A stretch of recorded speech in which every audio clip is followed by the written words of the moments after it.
Good morning, everyone. Welcome to the Trade Ideas live trading room for Tuesday, September the 21st. My name is Barry Anderson, moderator of your trading room. Thank you. I'm getting a couple of yeses, meaning you can hear me and you can see my screen. And well, we got a bit of a different day so far in store for us today compared to yesterday. Quite the move in the SPY. If you were watching the SPY later on, I know I closed the room at about 3 o'clock. If you're watching the SPY, look at that move it made right at the end, 45 minutes up. And we are progressing upwards as we speak. So we'll have to see what happens once this market opens. So, of course, the big mover this morning is this HLBIZ, HLBZZ. And yeah, deal with Amazon, their streaming service picked up by Amazon in Italy. Okay, so a huge, big news for it, obviously. Whether it can sustain itself or not. Now, we have no float data, but it is around 3 million, checking other sources. So it's about 3 million in the float, so it's a low float situation.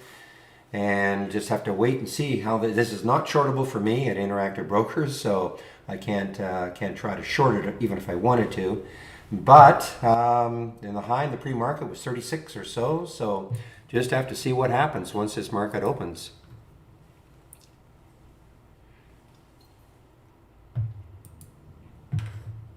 Another big mover this morning is QS. I think it's QuantumScape, QS. Yeah, another big mover this morning. And the only news I can see is they signed a deal with a top 10 auto OEM. So, that's their news. Big float, 193 million in the float. So, I don't know how much more it's got in it. This is shortable for me at Interactive Brokers. Again, when I say that, I'm not saying I want to short it ever. I'm just looking at the availability of shorts. You know, lots of shorts, 5 million. NNVC, another one that's gapped up. This is a virus play. NNVC.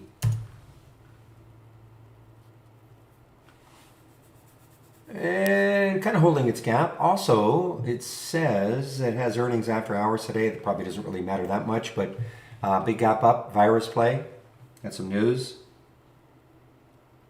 You can see the level right there. I mean, it hit on a couple of weeklies. High of 530, and the high of 547. High of 550, so 550, big area for it to try to get through. Gets through that 550, then you look left. 866 or so is the high over here, so that would be a level I'd be watching. And it got through there actually earlier this morning. So I'm just going to stick an alert at around 550, see if it takes that out again. Now, it's just, you know, if I get an alert, doesn't mean I take the trade right away. I just want to know if it's at that level. Then I'll watch how it's trading.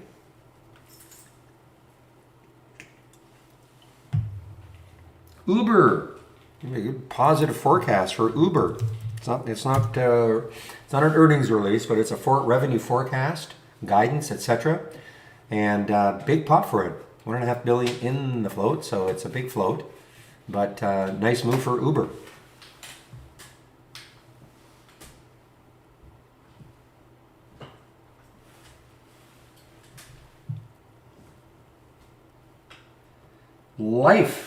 Life was very active last week, and it has an upgrade this morning from Piper Sandler. They're putting a price target of $19 on it. What did it get up to?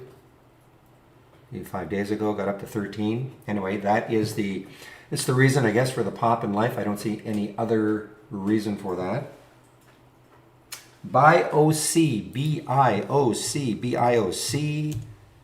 Popping up, presenting data. Oh, this popped up to 436. Yeah, it's pulling back quite a bit. I mean, this is just a presentation of data, press release. Seeing a lot of those. Now, this one could be, this could be the all-day short. I want to have to see how this is trading, of course, once the market opens. But VRCA, gap down on FDA letter deficiencies, etc. I'm just glancing at the keywords in the press release. So VRCA down almost 25% right now. And if you look left, so there it is. What's the low there? 884 is the low there that month. So it takes that out. I'm just going to stick an alert there, 884, and see if it takes that out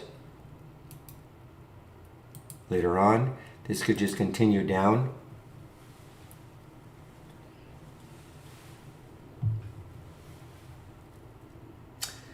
And one of the flyers from yesterday, EDSA, man, did it ever move? Did it ever have a move right at the end of the day? And then look at pre-mark or after hours. This is one that I was actually looking to take after hours. I was watching it like a hawk right here. I wanted to see if it was going to take out that 1230 again. Mainly because if you look left, it had all sorts of room, both on the weekly and the monthly chart, all sorts of room to that 19 level. And so those are the sort of ones that I really look at after hours, the ones that are really strong, close strongly. However, it just didn't pop, so just forgot about it. I was actually looking to see maybe they did a financing, but nope. PMCB, just as I was opening the room, PMCB, that was moving higher, positive data. Yeah, but again, another of these little bios just got nailed down, pounded down. More positive results.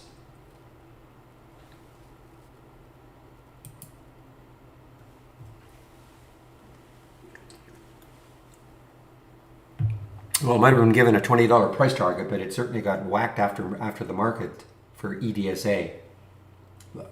I was watching to see if there was going to be a financing done. Verdun, VRDN. Here's another one. Now, I would be... Is this shortable for me? It is shortable. How many shares? Yeah, not that many shares, 17,000 shares. They've raised money at $11. So, at the outset, the market is treating this positively, raising money for all the right reasons. However, they will tend to drift down towards that financing price unless something else happens. So we'll just have to wait and see on the VRDN. And it's a low float, 6.8 million in the float.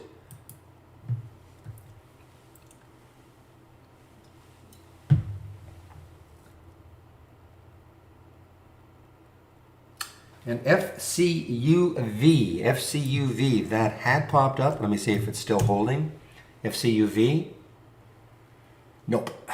Yeah, look at that, man. Right up to about 1440. Drops a couple of dollars just like that. Not very much volume. So I don't see any news on it.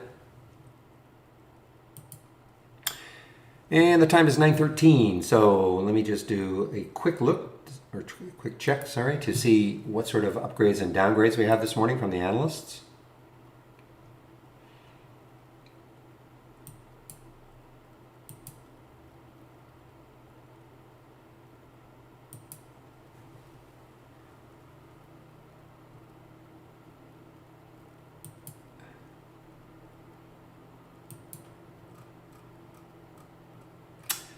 Well, again, not too many of each and fewer downgrades. Let me get the upgrades in right now.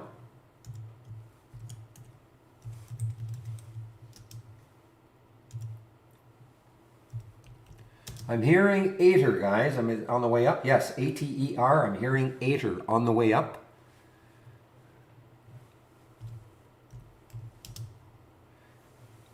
And I should explain what I mean. I'm not hearing from, the little birdie told me so. I'm talking about text to voice within Trade Ideas. So I'm hearing ATER. ATER.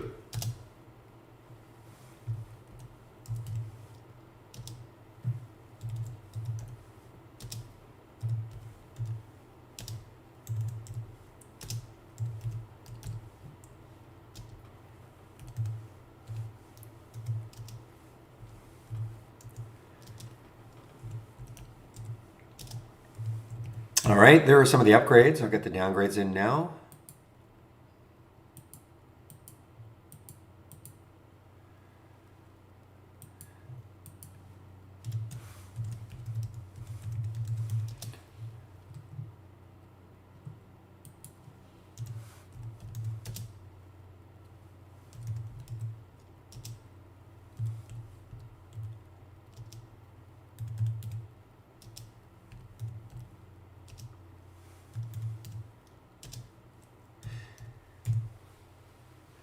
I see big is a little bit weak this morning, and now I also see they have a downgrade. Big, B-I-G. All right, there's some of the upgrades, some of the downgrades this morning. Very different day from yesterday. If you were in the room yesterday, my gap ups, I think I had 2, and then this was absolutely jam-packed. And so now we've got a flip, complete flip. All right, let's take a look at the sectors and what's happening with the sectors. My guess is that most of them are going to be up, of course. These are the major sectors, taking a look at them in the pre-market. Yep, every sector is up, as would be expected with a market cap up, including every single oil stock or energy play within the XLE sector or the list.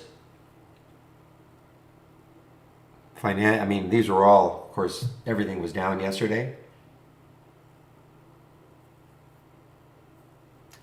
Just looking for the weakest one right now as we speak. The weakest one is industrials, but I mean, it's still 75%. So these percentages, what this means, for instance, 100%, what that means is that compared to yesterday's close, every single stock making up XLE that is meeting these in fact, I don't know if I have any filter requirements in here. I think it's just it's just the pure list. So every stock is above yesterday's close now. Whoa, Edge LBZ, I missed that one. I was going to take that one around that 34 mark. Shoot. It is moving, boy.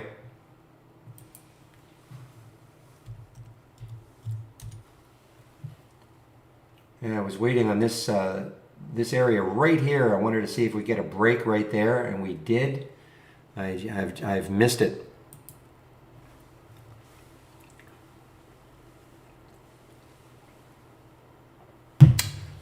Oh well, c'est la vie.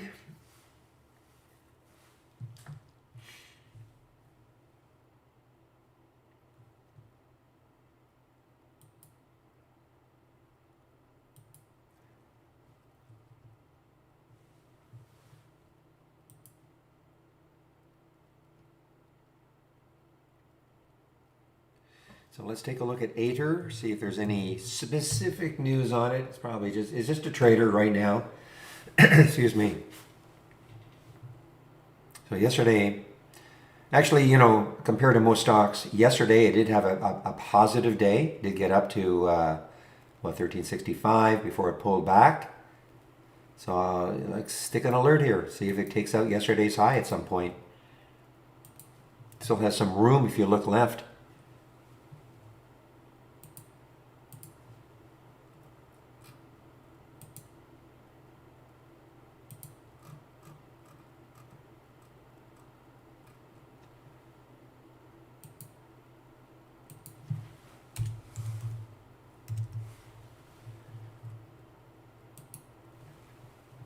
Yeah, we talked about this one yesterday. This has definitely been an excellent IPO. Bros.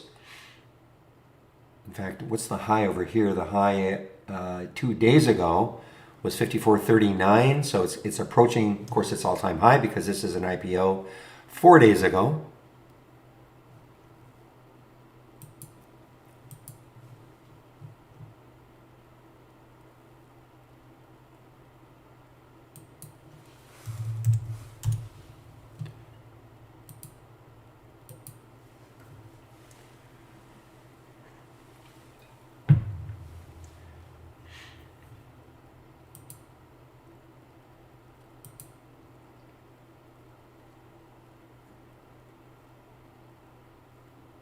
It's an old company. Doubt if these guys are still around. Well, they might be. I don't know. But started in 1992.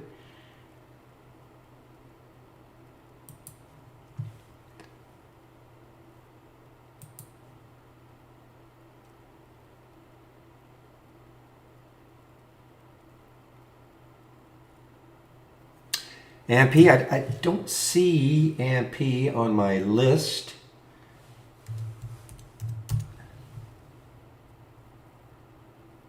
Okay, so that's why. Another one of these little bios that just pop up Came right back down. This is a big float also, 186 million in the float. So, it's only up a nickel now.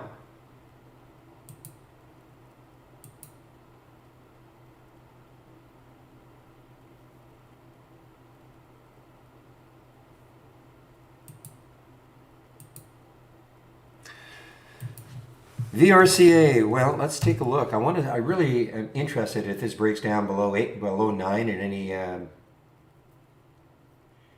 any big way. 888 is the next low looking left on the monthly chart. After underneath that, there would be about 7. So, want to see if, but who knows? Maybe it'll bounce. I mean, it's holding 9 nicely. VRCA, it's a low float, 13 million in the float.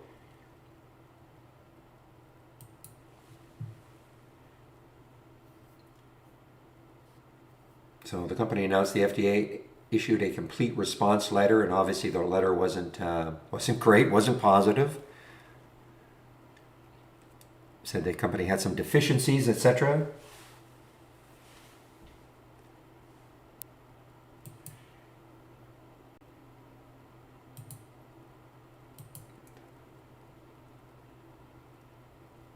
And we have a halt. NNVC just got halted, and because of news. And NNVC just got halted because of news. I mean, it's a virus play. They had news earlier.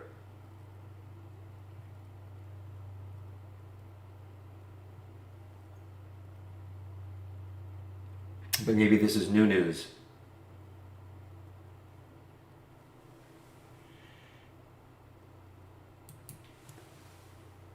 So here's your news for it.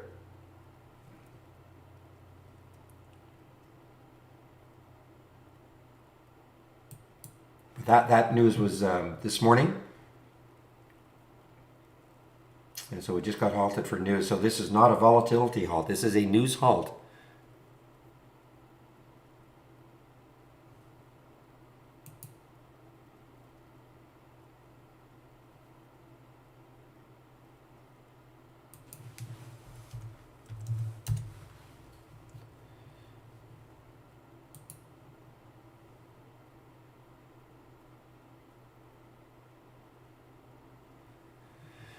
All right, let's see. Is the market holding its gap? So far, I think it is. Let's see if this gap holds.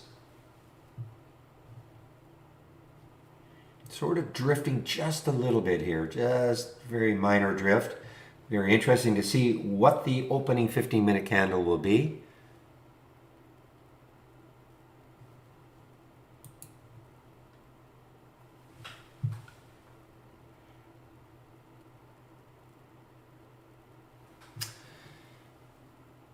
See how QS is doing. I think QS is sort of drifting down just a little bit here. QS.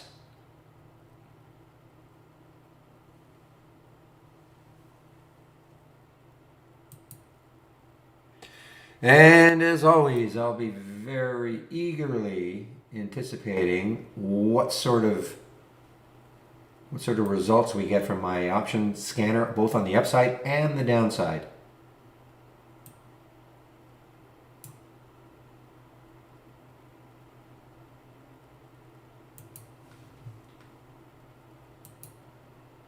I don't know if I mentioned this one, the WRLK. I don't see any specific news on it. 168 is starting to drift down a little bit. It's a lot of volume, tons of volume, 10 million, 44 million in the float. Just don't see any specific news on it.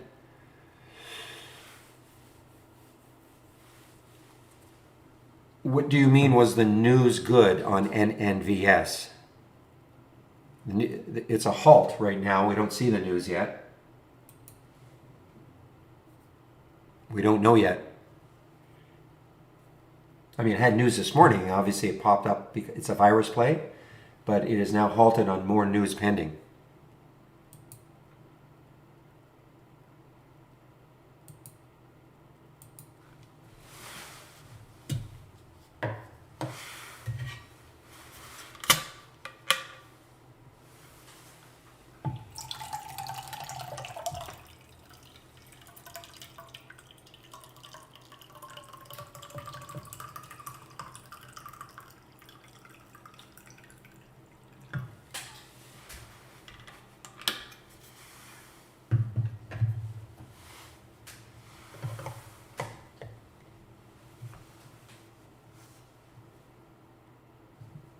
Just give me a moment here. I'm just looking to see if anything else is creeping in.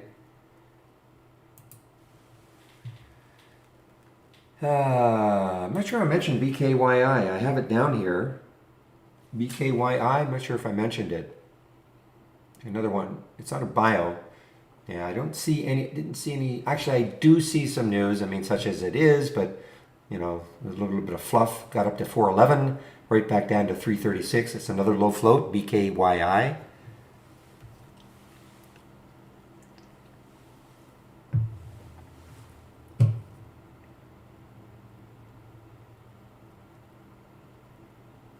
Okay, give me one moment, please.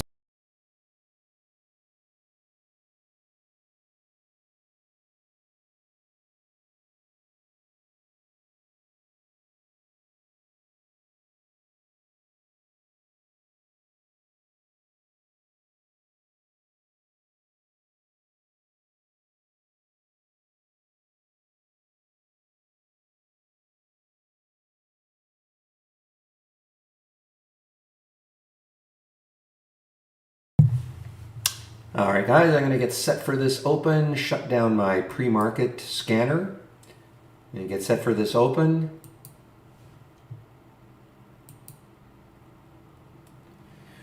Yeah, Lucid still looks good. LCID still looks good. It had a great run. Morgan Stanley, well, they're obviously, I don't want to say they're wrong, but they're not looking right now. How's that? I think they put a $12 price target. I believe it was this day right here.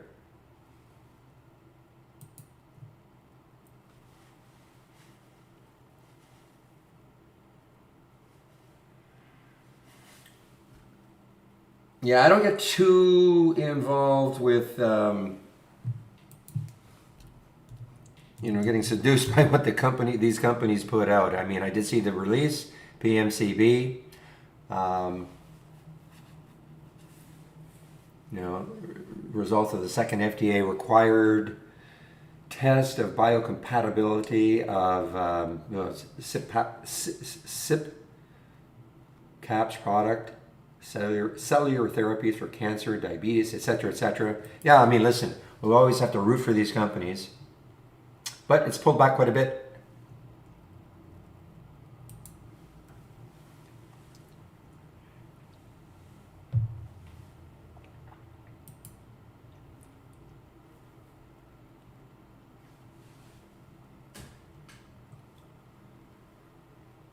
Yeah, APRI, yeah, it's only up 2%.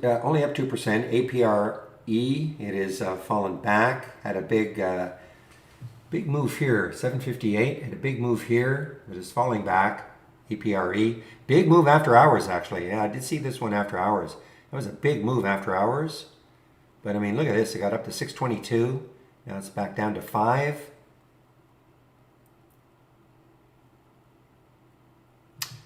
Targets ESMO presentation.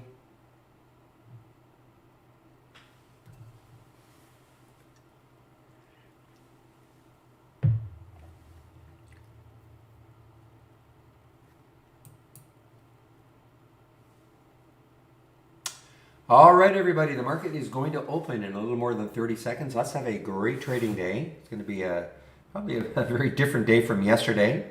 Though we don't know. I mean, you know, listen, the market has gapped up, but you know, it might give up all its gains, and I don't think we didn't make it to 1,000, did we yesterday?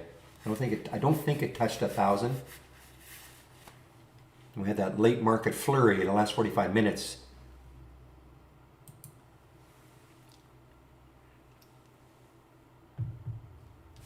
Morning paradox. All right, we are going to be open in 5, 4, 3, 2, 1. Bingo! We are now open. Morning, Zach.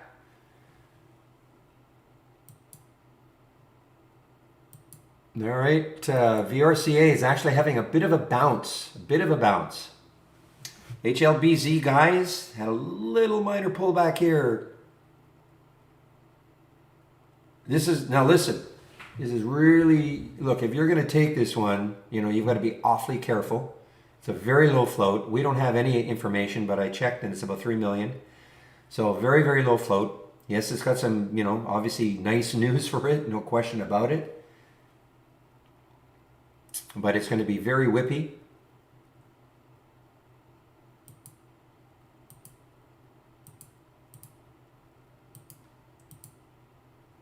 And we might see 40, well, maybe not. We might see 40 really soon though.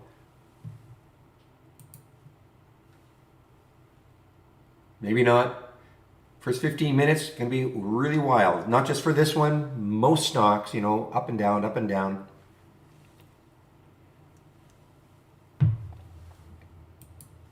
Morning, Aja.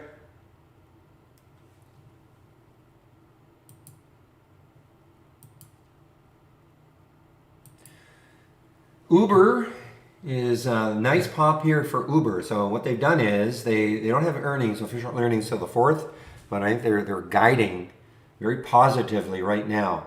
And that's for Uber.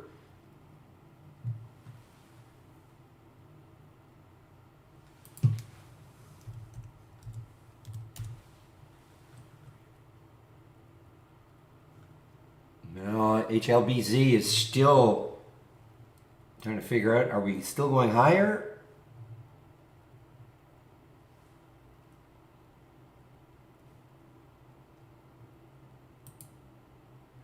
The stock that was halted earlier was NNVC, and it is still halted, and it's halted pending news.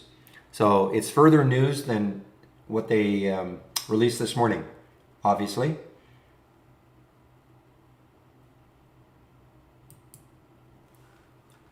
So this is it, NNVC.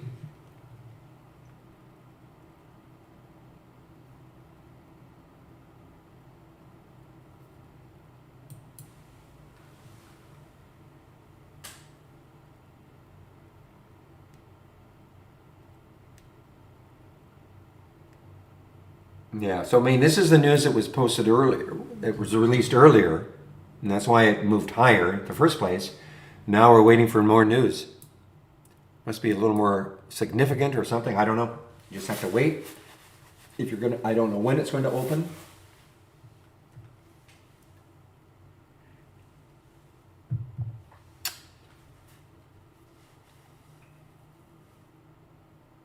Yeah, ATER definitely on the move. ATER on the move.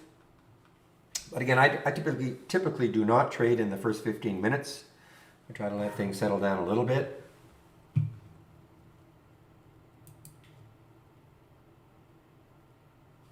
Come on, Zach, we got a $19 price target put on Life by Piper Sandler. How can they be wrong?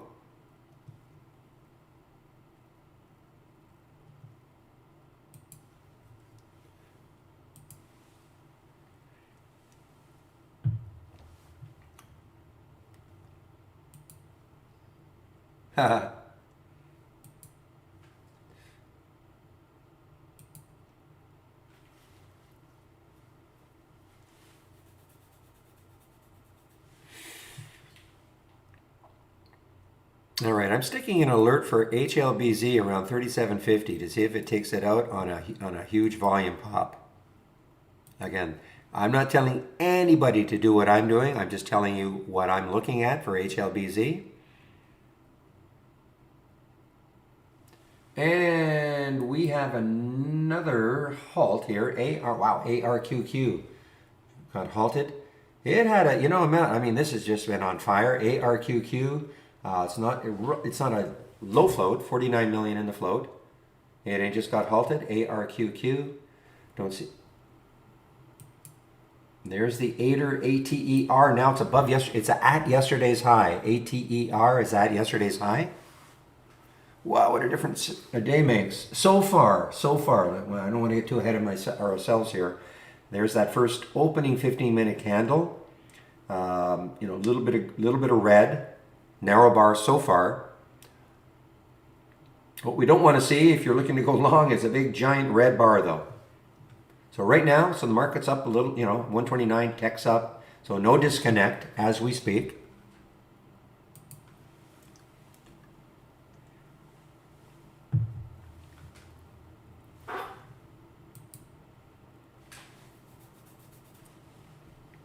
All right, again, it's an early alert from the option scanner. Not in love with the really early alerts, okay? So what I'm going to do is stick the price alert. I think it was at 358. I'm going to stick it, put a price alert at 358 then, and see what happens later on.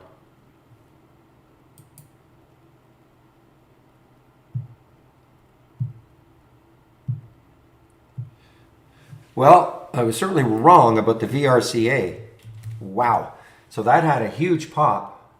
My bias was to see if it was going to take out 9 in any big way and get down to that 888. But so far, we have a pop.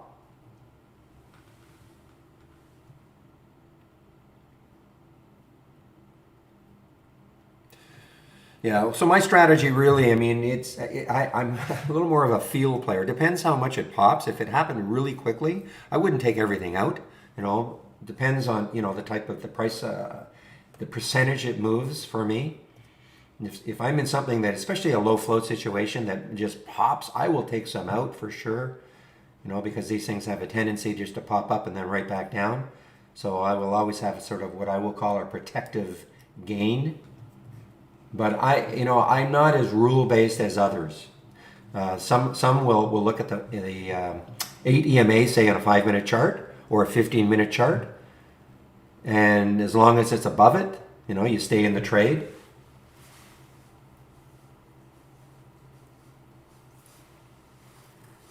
You know, and if it broke down below it, then you want to be out of the trade.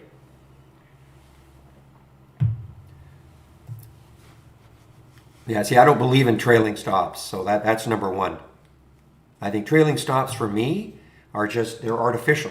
You know, for me, stops should be, for me anyway, have to be based on something that the chart is telling me, not just some, well, I'm going to have a 10 cents trailing stop or a certain percentage. But that's just the way I trade. I can see having trailing stops if you're in a lot of trades at the same time and it's hard to manage them, so you're going to have some way of doing it in more of an auto fashion. But, you know, it depends how many trades you're in at the same time. I'm rarely in more than 2 trades at a time. But again, Koenig, that's just me.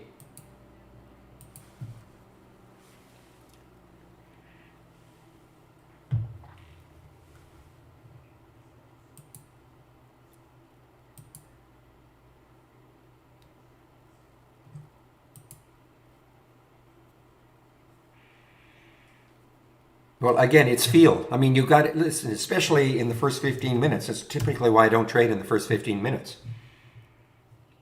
You know, I mean, 8 or so far is holding, but I mean, I typically don't trade in the first 15 minutes because you do get these wild swings.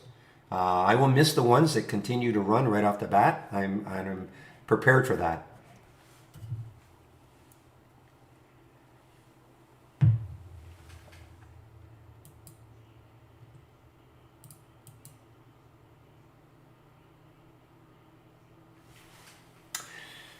All right, now maybe this is maybe a bounce day. I mean, it's a minor bounce day so far for PTGX. It's had 2 horrible days. This was a great short yesterday. But it's trying to have maybe a bit of a bounce day today, PTGX. Of course, it's got room when you look left. And the high of yesterday was 1680. And as Zach was talking about, seed just got halted. Now this is coming in. Let's see what the bid ask is stacking up to be. Well, as we speak, it's not encouraging. It says 860, and it's halted at 877. But that, of course, can change. More importantly, I think it's coming into quite a bit of resistance right around that 9 level. I mean, obviously, if it can get through that 950 level, then it's got a ton of room looking left. But it's early. This is early.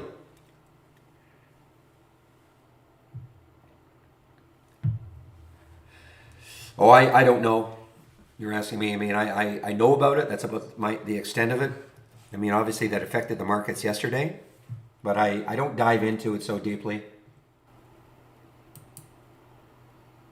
You know, some were trying to equate it to a Lehman Brothers collapse.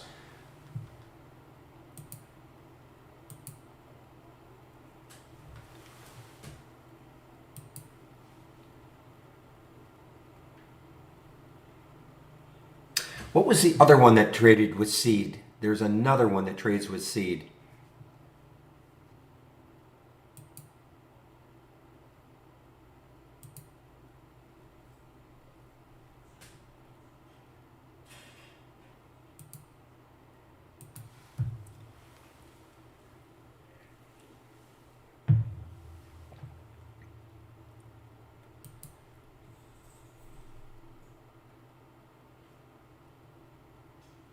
So keep an eye on the BKYI. It came on the option scanner. 358 was the trigger. Excuse me. So I have an alert set there. It did get up to 4, a little over 4 in the pre-market.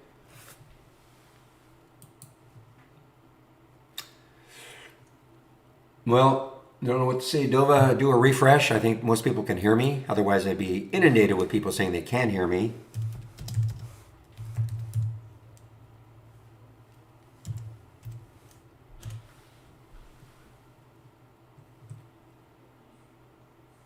First thing anybody should do, you can't hear me, and if you don't see a bunch of other people saying the same thing, then more than likely it's on your end. Now, here's something to be aware of. I didn't realize it, but here's the 200-day moving average also for BKYI. It is just above that, so this might stall it also. I know it got through that in the pre-market with easily, it seemed anyway, but now that the market's open, where people are going to be looking at that 200-day moving average, and that might stall it right there. And seed is unleashed, and what did it do? Yeah, okay, so that 860 was sort of a bit false. Big area, guys. It takes out this 950. I know it sounds crazy. I mean, it's at 850 now. It's another dollar, but you can just see that if it really gets rolling, I mean, the next highs are way up here around 14, and also that's where the 200-day moving average is.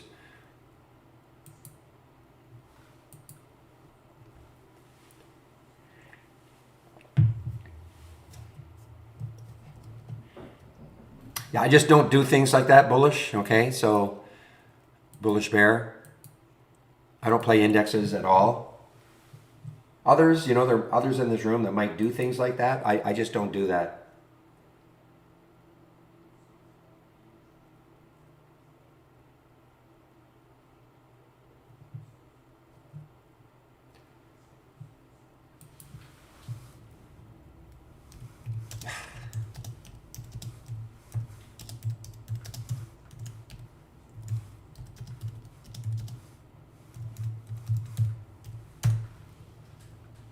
Yeah, it's hard. I can't say it's on your end, but nothing I can do about it.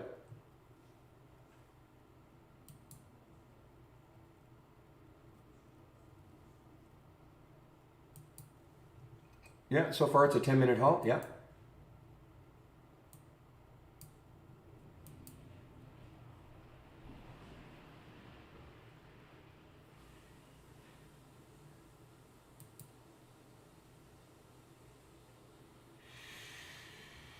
Okay, so see, it had the pop, but as I said, I really think this is going to be tough for it to get through. This whole, from 9 to 950, I think it's going to be tough for it to get through. It got up to 9. And now ARQQ just resumed. Wow, it was a big pop. It's not a crazy low flow, 49 million. I see no news on it whatsoever. It's one of those stocks. I don't know if it's a meme stock.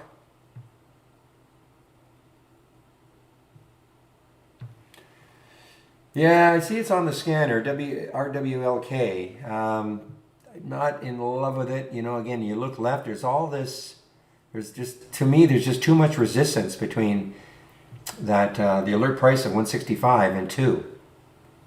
I just don't see it having enough room. I can't control, of course, what stocks are going to show up there. So just because a stock shows up doesn't mean, oh, great, I'm going to take it. I have to take a look at the charts, the longer term time frames, to see if it has room to move. So right now, I'm really not that interested in it.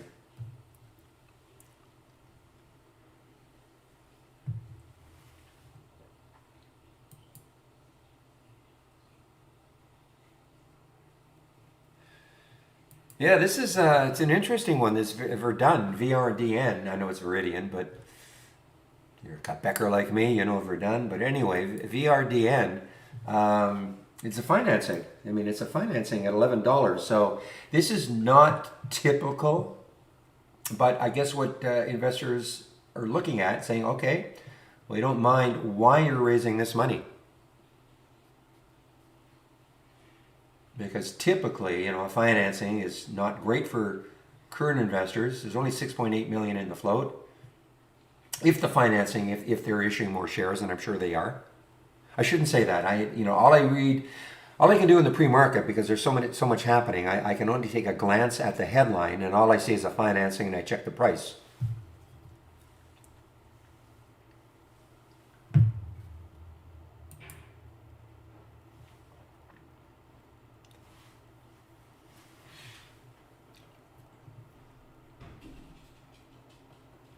Yeah, it's due to news.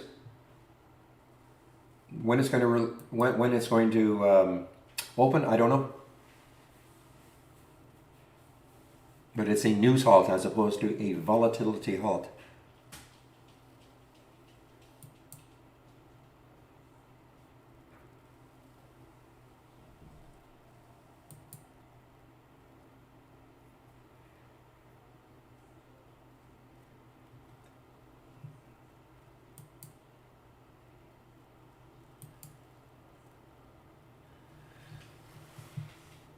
You know, this one keeps popping up on my scanners. I just don't see it holding its gains usually. But anyway, REKR. REKR, relatively low float, 29 million in the float. REKR. So let's look left. What did it do yesterday? The high was 1030, so it's a little bit above that high. Next high is 1058, so it's got this little area to take out. And then after that, 1126. So, you know, I mean, there's an argument that if it can take out 1050, it is a shot to get to the 11 area, which is not, you know, unbelievable, but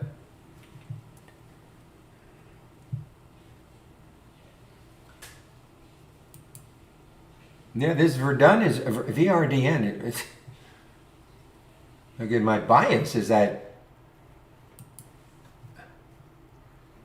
yeah, I mean, this is not typical, but every now and then you do see this. I mean, it's an offering, which usually, you know, just think about it. I mean, if you're an existing shareholder, your position is being diluted. I mean, that's typically the reason why a stock, when they announce a financing, will go down at least to the financing price and maybe under.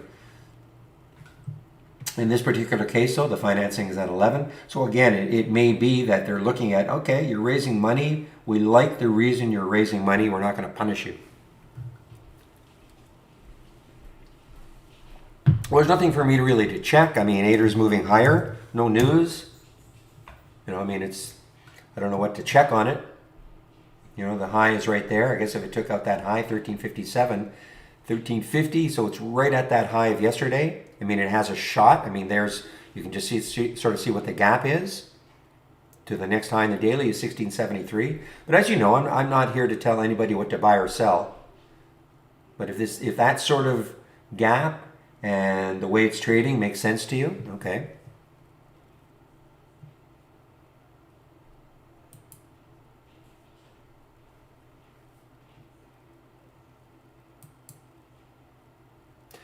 And not that this has to influence you, but I do notice that the AI is signifying a short for Ader. Not shortable for me at Interactive Brokers.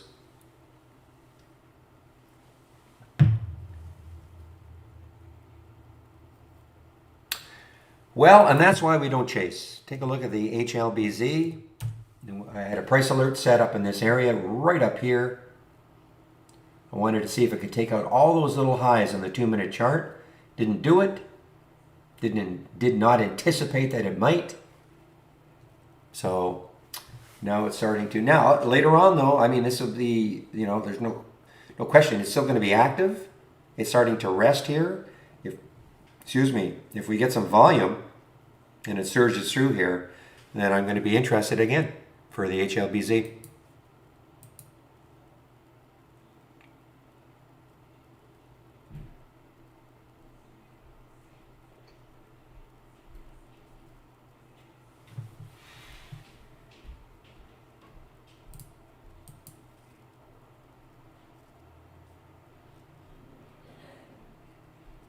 Now, here's the same thing. I mean, again, in my option scanner, NWSA, I have to look left.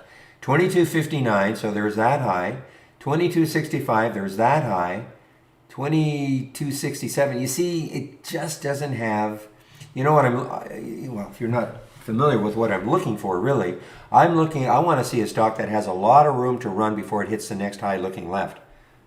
That doesn't mean this is not going to run, but it just doesn't have that look for me. So again, even though it's coming in my option scanner, it doesn't mean, I'm just going to take it. Look at QS. So QS, a little bit of and now a pop here and volume coming in. It did have news. Signed a deal with a top 10 auto OEM.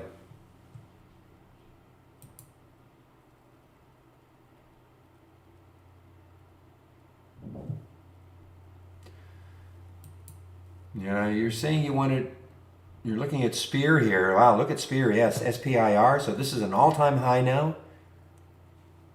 Of course, I don't know again if this was an IPO last month or if it was a symbol name change. Or this looks like it was a SPAC. Just based on the price of 10. Looks like this was a SPAC.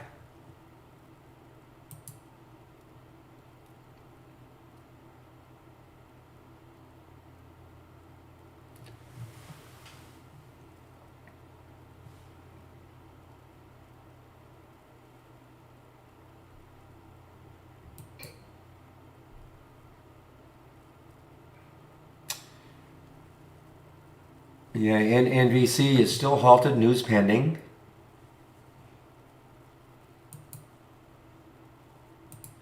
DNA, let's take a look at DNA. Great name for a company stock symbol. Another one that IPO here. Oh, Spear is just ripping here. SPIR just absolutely ripping here. Seeing it here in the basic new highs. It does not.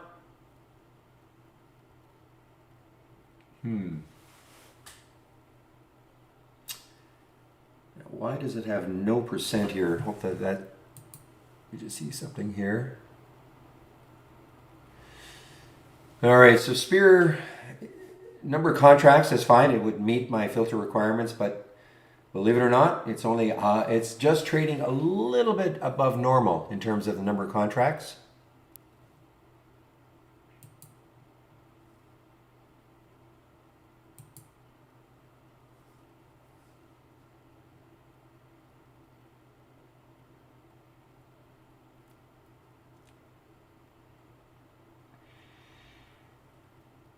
Yeah, I do see EDSA had a. If you were in the pre-market with me at 6 or 9 o'clock Eastern time when I opened the room, I was talking about this one. Yeah, so the BKYI, I mean, it did get back up to the trigger price in the option scanner, but there's that 200-day moving average. It's right there. Look at that green line. The sword of Damocles hovering right above it.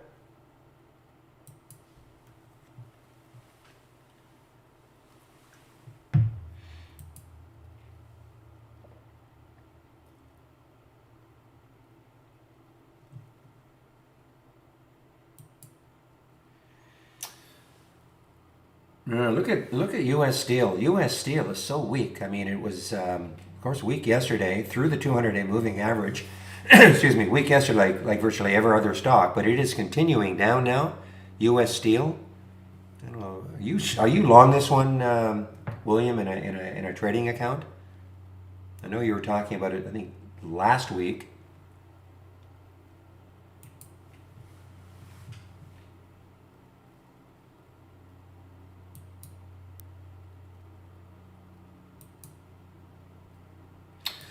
Well, rubber toe, that from your option ratio, the Spear was pretty good. 15.7. I had 1571. I don't know if you're still running that one.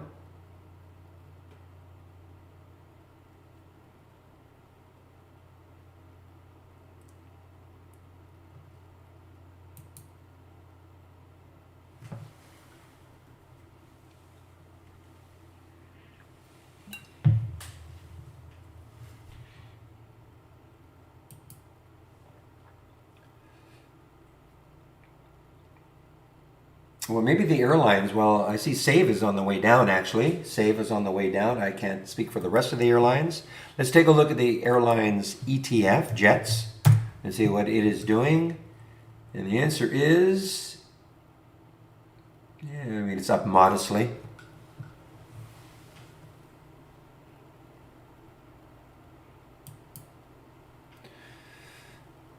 All right, this is trying to have a little bit of a bounce back day, guys. I mean, I had a horrible day yesterday, and we're talking about the BYSI. Horrible day yesterday. Over and above what the market was doing, trying to have a little bit of a bounce here, BYSI.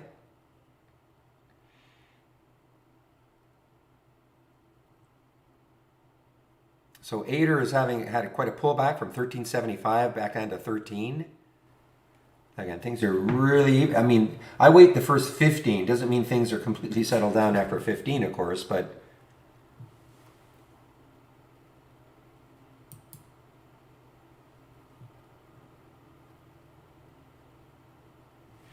all right, this has been an active one. MTTR. Yesterday's high was 2151. It's right at yesterday's high. The next high looking left is 2289.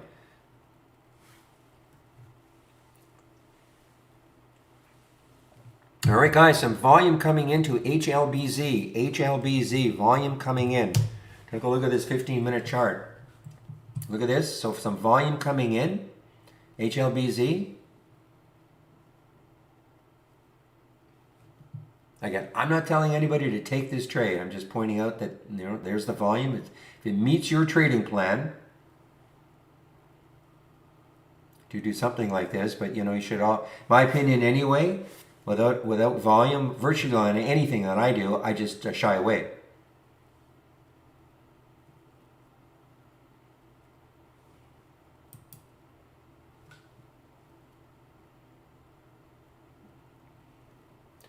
Holding 35, holding 35. So far anyway.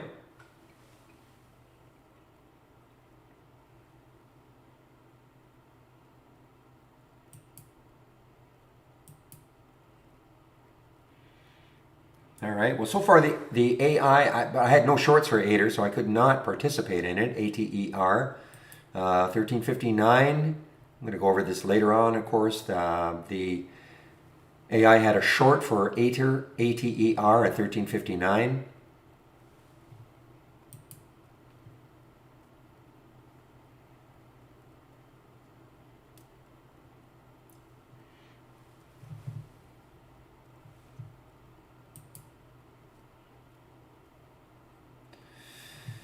Yeah, I don't know, drifting lower yet. I mean, we had a little spike. Yeah, there it is pulling. It got sold off a little bit. We'll see if it can hold this 435, 434 level.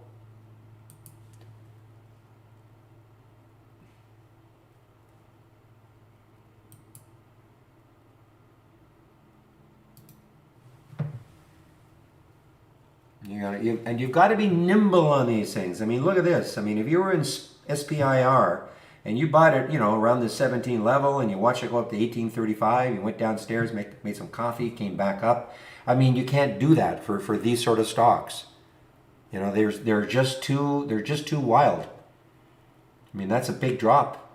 You know, from 1835 down to 16 or 1570. I mean, that's a big percentage drop.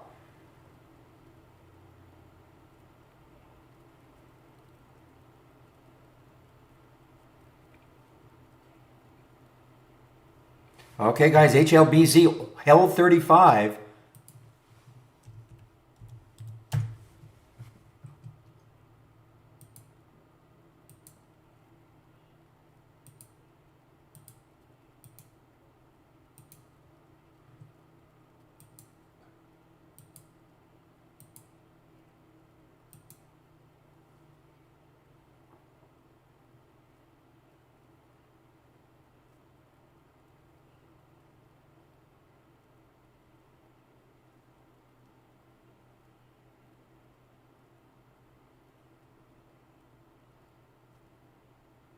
Still wild, guys. HLBZ is still wild. Can it get back over 36? That's the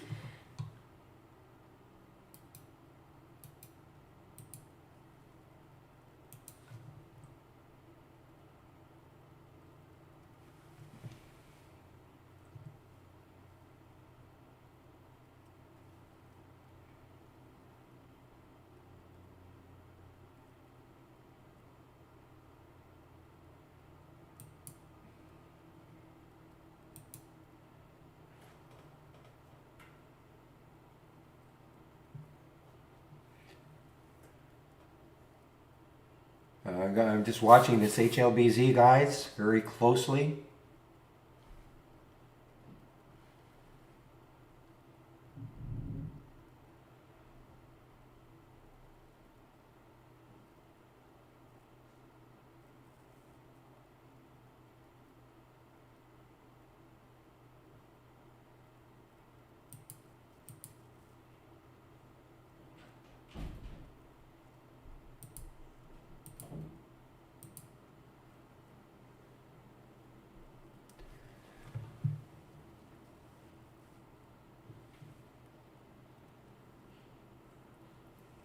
Trying to hold 36, hold 36. HLBZ. Volume is still pretty good. There's a nice volume bar, the previous 15-minute candle.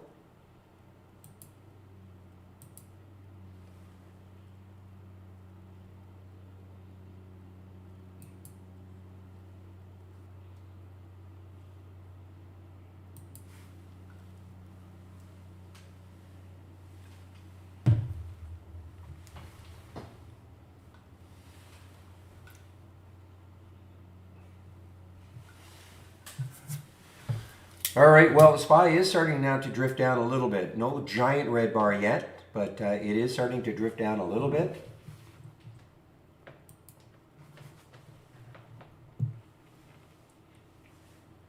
All right, guys, so on the flip side of that option scanner, Nielsen has just showed up, NLSN.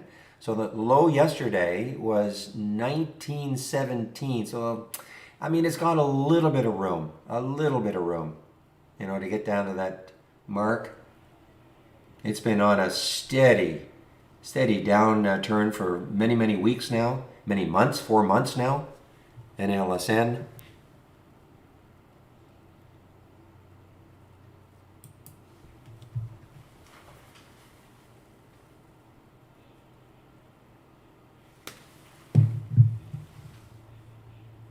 So that NNVC is still halted. I wouldn't be overly optimistic about whatever news they're going to come out with.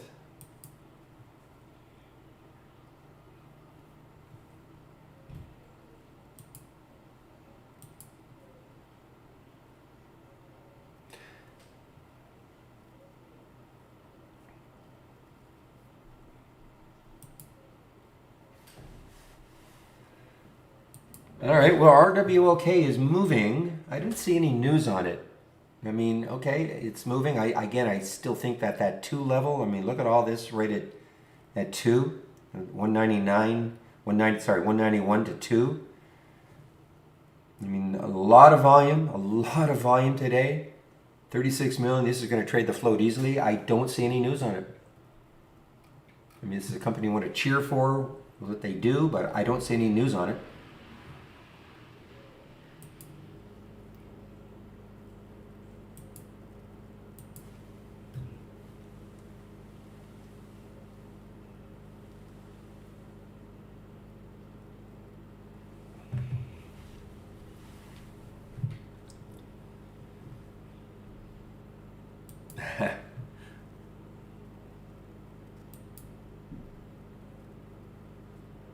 All right, well, PTGX is on the move. It's at least it's a rebound play, definitely a rebound play as we speak. Showed up on my scanner. I mean, it has now. Obviously, this one does have some room.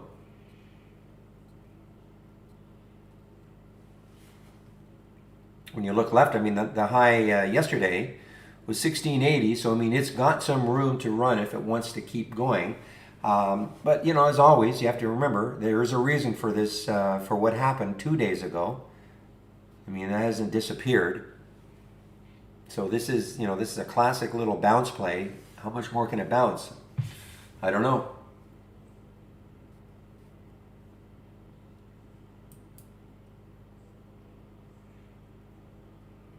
I mean, this is, you know, the reasons, you know, for taking a trade. We talk about this. What time is it? 10:06. You should have a bunch of reasons not to take a trade. You know, so if you can't check all, you know, if you have I don't know how long your checklist is, but say it's 4 or 5, and yet they all have to be checked in a positive fashion in order for you to take a trade. So should always be looking for reasons not to take a trade. You know, and my number one reason is always going to be looking left, and if I don't see enough room, I just don't take the trade. Yeah, it's about 3 million in the float. Okay, RD, I know we have no float information on it, but it is, I checked another source, it's about 3 million in the float, so it's super low.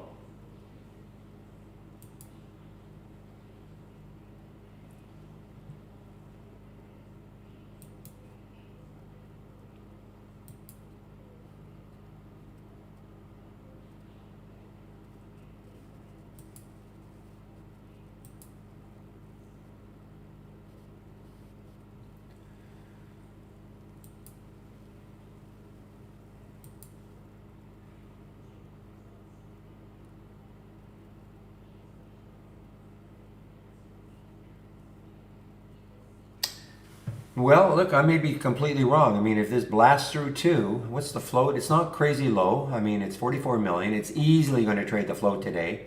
You can see right there, 40 million have traded, so it's easily going to trade the float today.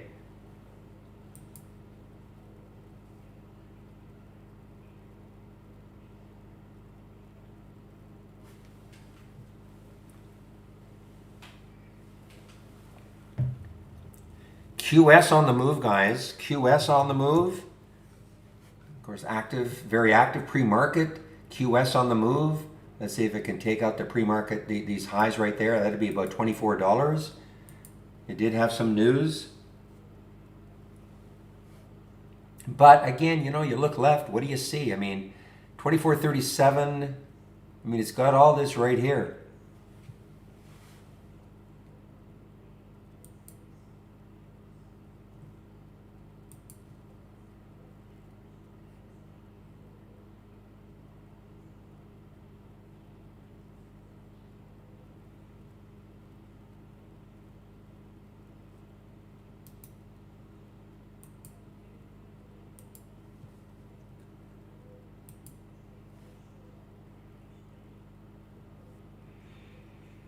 Yeah, that's that 200-day moving average is stalling it right now for BKYI. It's right there, 364. So you can see it's stalling it right now. If it pops through, I mean, the high in the pre-market was 410. Actually, it might have been even more. No, about 410, 411.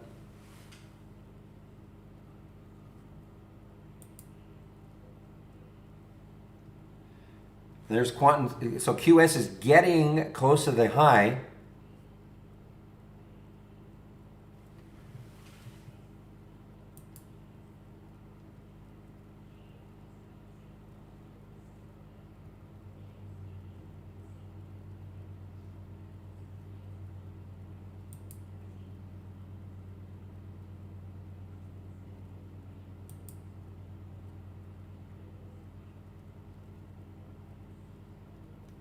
You want to post, you know, Branson really? He invested in it?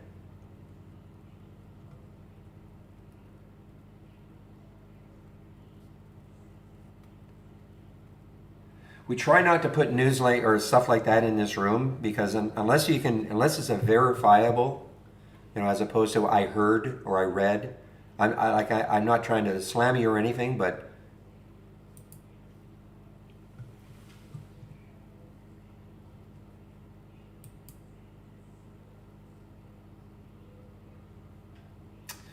I'm seeing so many stocks approaching highs, looking left.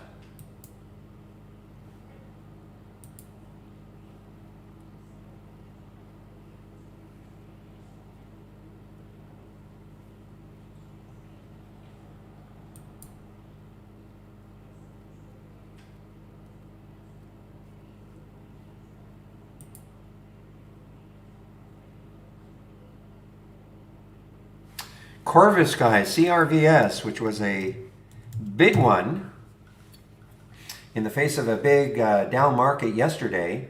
It's had, you know, 2 days. This was Friday. What are we now? Tuesday? Yeah. So that's Friday. There's yesterday. So in the face of a big down market yesterday, this performed extremely well, and it is starting to move, and it's still down for the day. There's where it closed around 6, just over 6.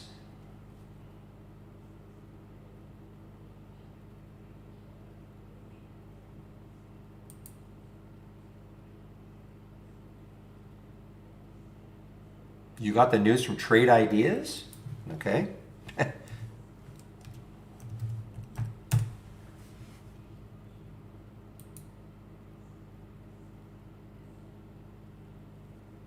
So where do you see that?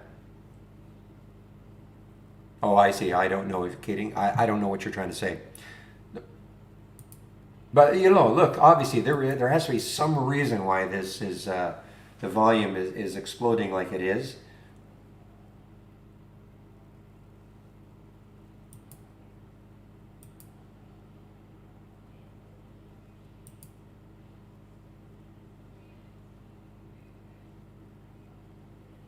No, don't no. Ask questions like that. I mean, if you don't know what I'm talking about, just ask the questions. Well, if I look at ReWalk, okay, RWLK. So take a look at on that weekly chart, okay. Let me expand a little bit. So look at all the. If I look left, all I'm doing is I'm always looking left to see, okay, where could a stock keep going to until it hits the next high. So if I don't see anything on a daily chart, which I can't, you know, I'd have to back this out a bit, I immediately look to a weekly chart. So what do I see? I see all this, you know, 1, 2, 3, 4, 5, 6, I mean almost 2 months worth of sitting around that $2 level. Okay? So for me, I look at this and I go, it's going to take a bunch to get through this. You know, we're at a 174. There looks like there's a lot of resistance right around that $2 level. So it just doesn't interest me then. When I look left, I want to see, you know, imagine if all this weren't here. Okay, all this weren't here, it was below. And if I looked left and I saw the next high was, you know, up at 350, I'd be going, great. You know, I'm not saying it's, you know, when I'm looking left and I'm seeing that the next high is far enough away, it doesn't mean it's going to get there, but at least I don't have to worry about chart resistance stopping it from moving, if that all makes sense. So that's your, and because I am always looking, all the stocks that I ever see are typically right near the high or the low of the day. I'm not having to worry about intraday resistance. So that's why I'm always looking at these higher time frames to see, okay, where's the next high? Where's the next high?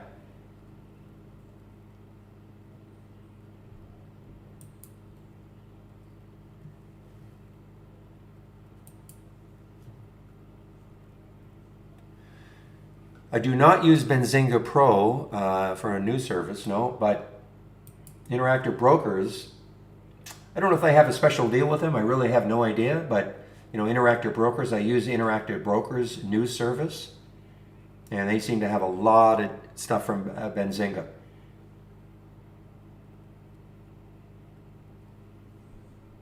Interactive Brokers, of course, is my broker.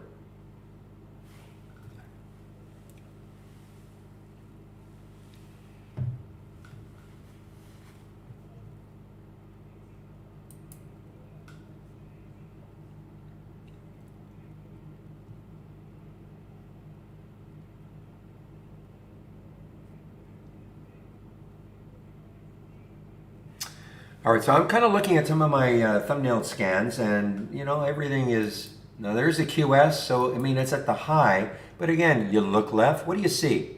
So this is at 24, so the next high looking left on the daily chart is 24.37, 24.55, 24.71. You've got this little area here that it's got to poke through.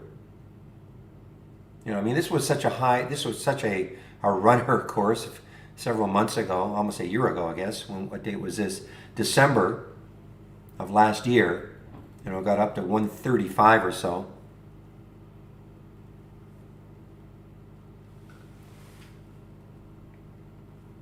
I mean, I'm pretty picky, you know, in what I trade. I like to see a lot of room.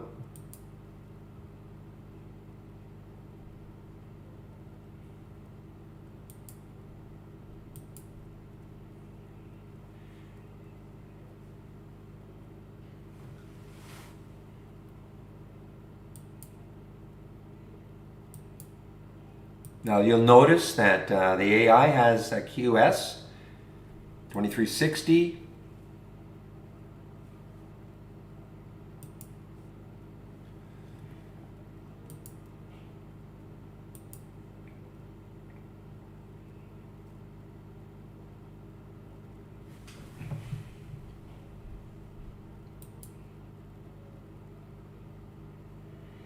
All right, so the PTGX is getting a little more interesting now that it's basing a lot more, okay? Getting a lot more interesting. I had the alert at 1468 from my scanner, option scanner. So now what I'm going to do is I'm going to I'll put a price alert up in this area and see if it takes it out later on with volume though, with volume. No point taking something if there's no volume, even if it pops through, because there's, you don't have you might not have the follow through. It's that simple.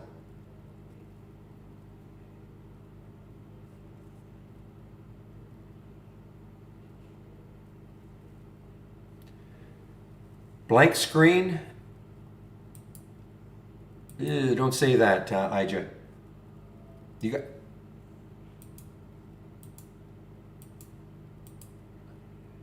Can you guys see my screen in the main room?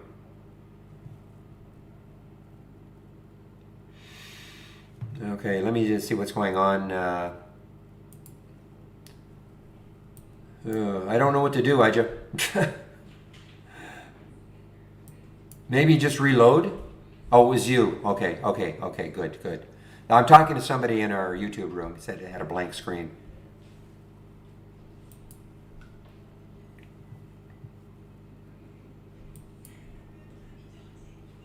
No, he said, no, it's okay. He's fine now. He's fine.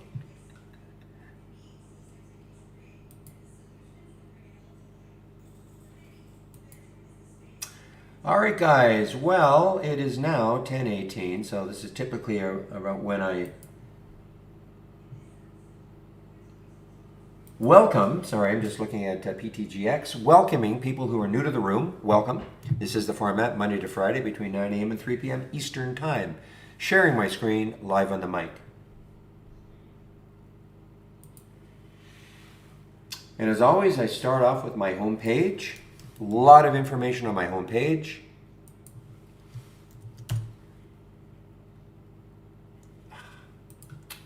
Just give me a moment. I don't know why the trade of the week always copies with it.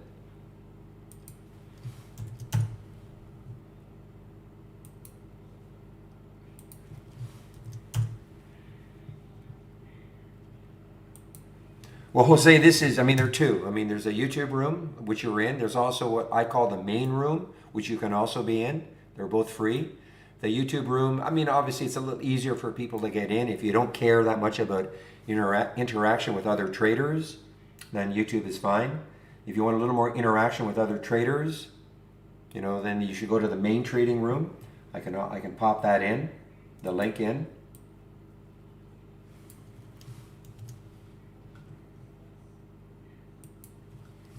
Okay, so there's the main trading room though also, okay? So first of all, yeah, welcome. If you're new to the room, welcome.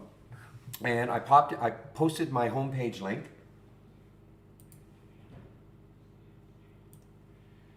So in the main room, you'll also see my homepage tab. So that's available all day long. So if you do click on that, but there's the link right there also. So if you click on it, this is what you'll see. So if you want to take out a subscription to Trade Ideas right now, here is how you can do it. There's a promo code you can use, Barry, for Alpha. 15% off the first month only or the entire year. When you click on Get Trade Ideas, this is what you'll see. We have four plans.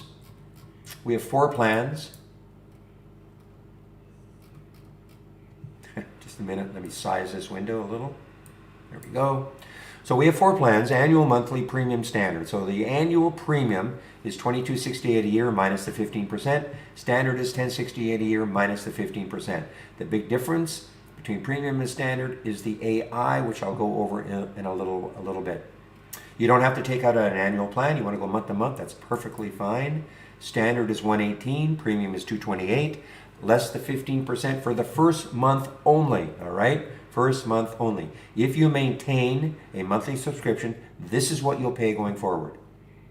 Now, we do have what we call a test drive coming up. I want to pop that link in.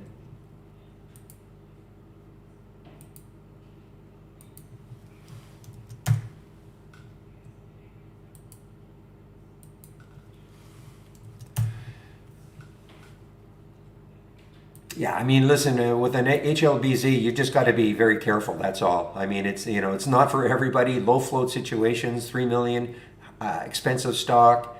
It's just not. It's not for everybody. If you're new to trading, I probably shy away from it. I talk about it because I mean, it's got to be talked about. It's one of those ones that's up tremendously for the day, so people are interested. But if you're new to trading, trying to figure out entries and all that, I mean, it's tough.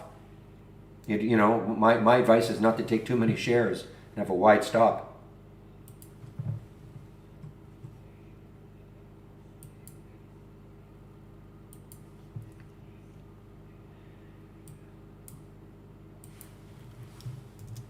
So let me just talk a little bit about the test drive. The test drive, when you click on the link, the test drive link right here, is what you're going to see.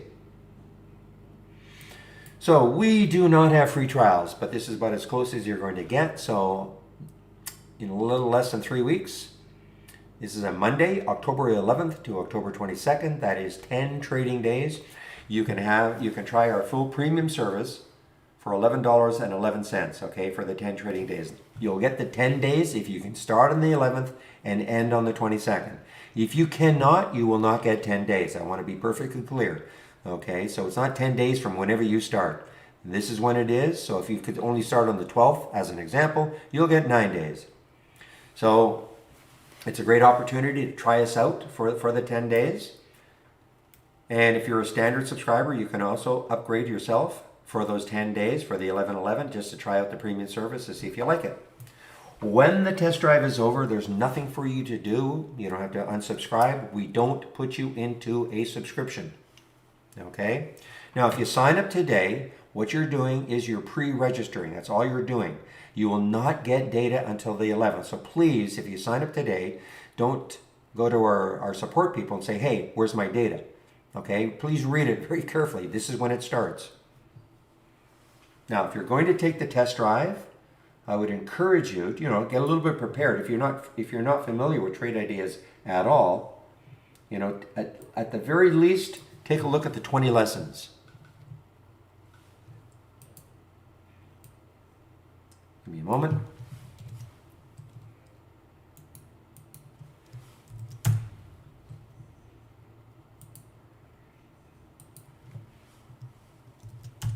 Okay?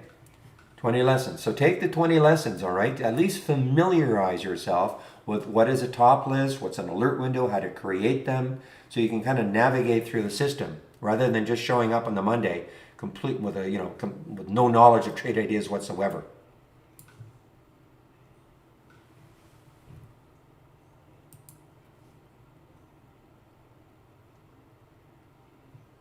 Well, that's where you can create your own. I mean, you can obviously with trade ideas, and I'm going to get into this right now, okay?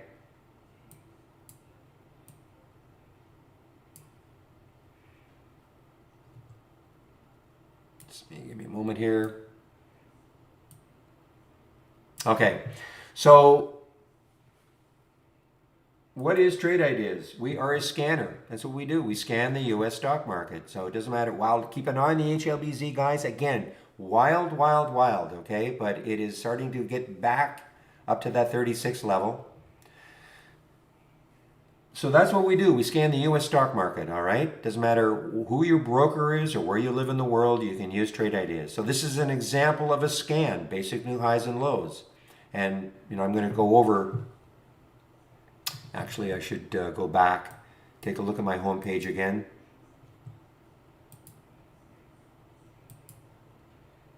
There's the HLBZ, guys. I mean, it's back over 36. So on my home page, these 3 sections, the trade of the week, stock of the day video that I do around noon, and the education, these are all free sections.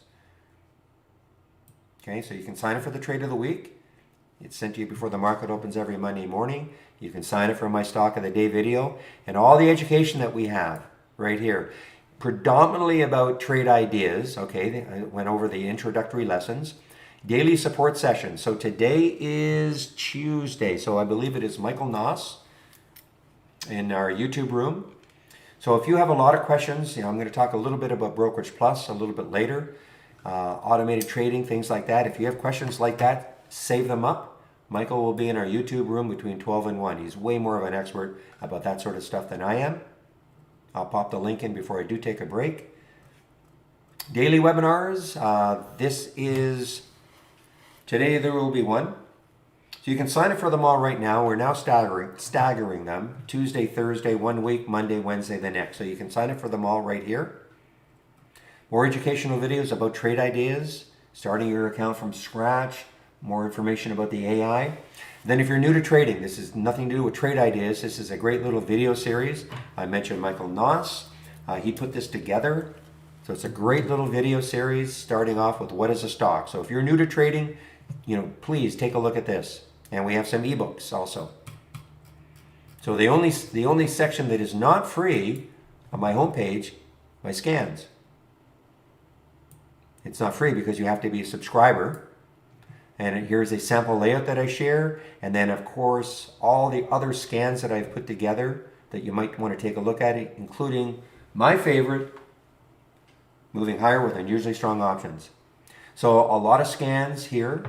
This is why I'm always saying in these two sections, education and scans, a lot of information. Save my link. Then you can take a look at all this whenever you want.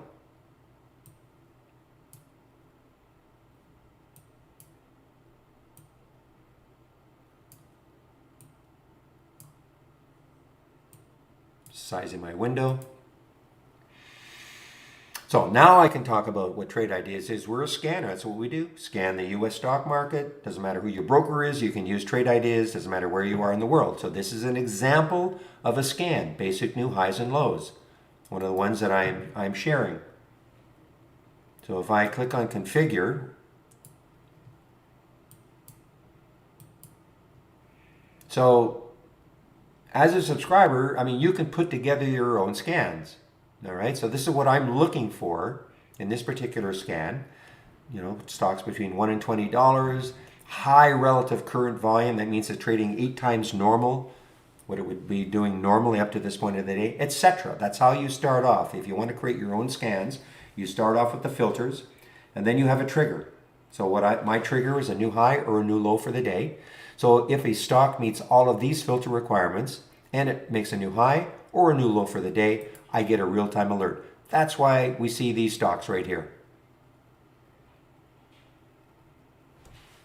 Okay? So Sam, when you say what other alerts and recommendations to use, well, you can put together your own scans. You can take a look at my scans.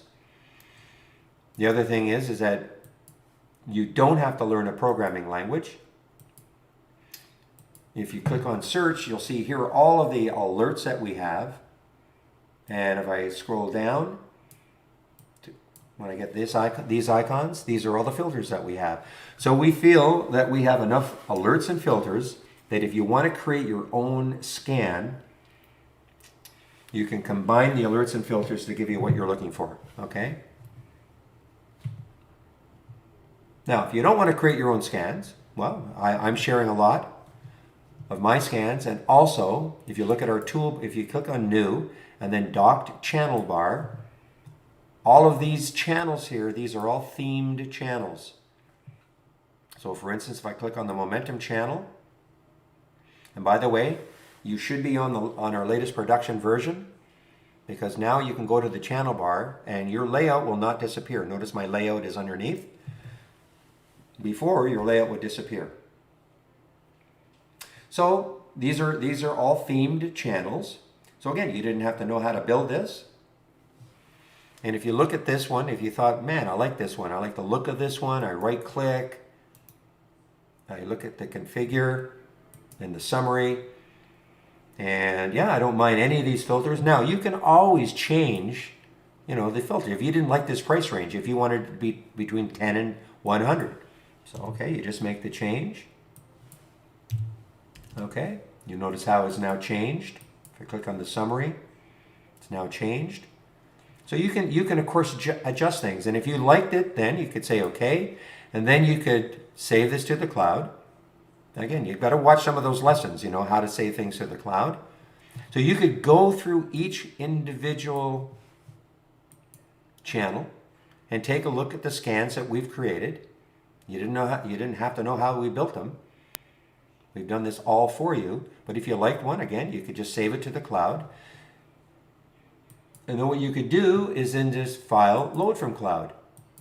And you could load them one by one, all the ones you saved, thereby creating a layout that you could save, give it a name, save it. And you didn't have to know how to build those scans in the first place. Okay? So I can't tell you what to use. I don't know, we have all sorts of different scans for different types of setups.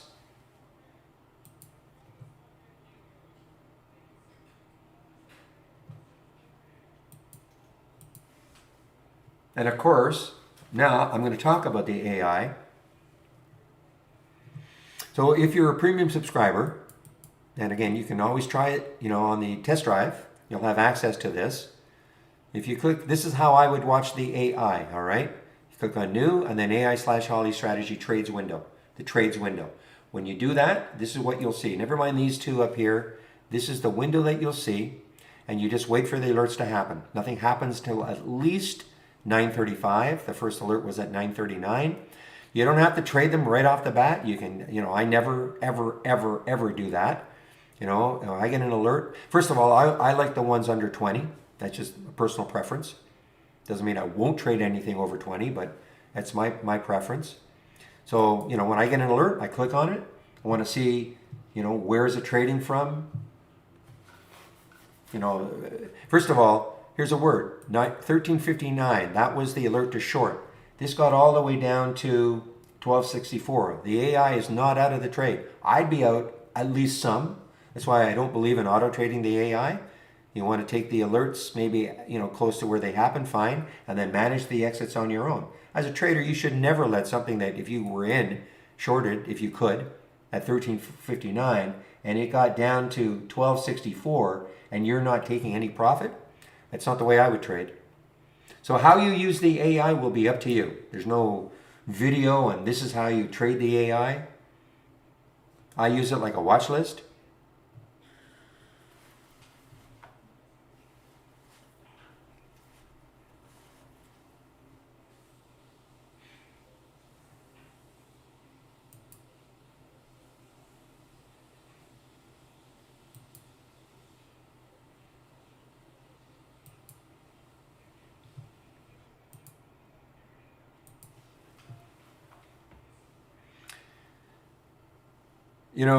Koenig, you're not alone. I mean, it's always. I mean, it's always difficult sometimes to know when to take profit. Again, I talked about moving averages. You'll have to find a way. We all have to find our way. But it's always going to happen. You can beat yourself up forever, saying, "Oh my goodness, look how much I left on the table." But sometimes it'll work to your advantage. Oh wow, I'm glad I got out there. Look where it is now. So, well, you should never let it go below the purchase price. Yeah. But it doesn't mean you have to take out your entire position.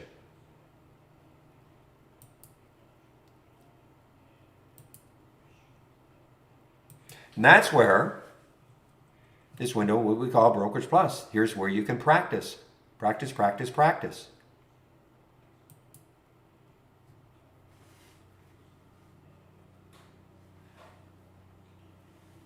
So this window called Brokerage Plus is only available if you're using our downloadable application. Not available with the web-based version. And I'm going to pop a video in. And again, as I say, Brokerage Plus, if you want to get more in depth about Brokerage Plus, save those questions up for noon Eastern. And you can go to our YouTube room at noon between 12 and 1. Michael Noss will be there, and he's way more of an expert.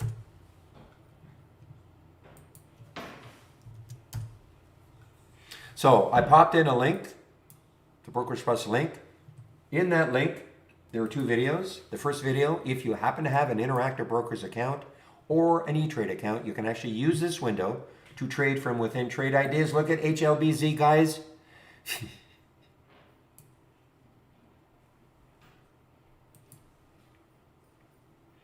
Okay. So you can use this window to trade from within Trade Ideas if you have an Interactive Brokers account or an E-Trade account. Now, That doesn't mean, and please listen carefully, if you don't have an Interactive Brokers account or an E-Trade account, it doesn't mean you can't use trade ideas. It just means you can't use this feature that we call Brokerage Plus. That's all it means. You can use trade ideas with any broker.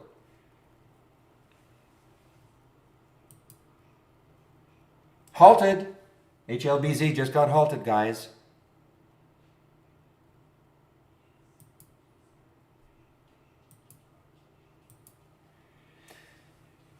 Now, the other main reason I talk about Brokerage Plus is as a simulator. So here's how you can start practicing, okay? Before you commit money to the market, I really strongly encourage that you use our simulator. It's Paper Trader Simulator, whatever we want to call it. It uses our real-time data, so it doesn't matter who your broker is, it uses our real-time data. So here's where you can practice.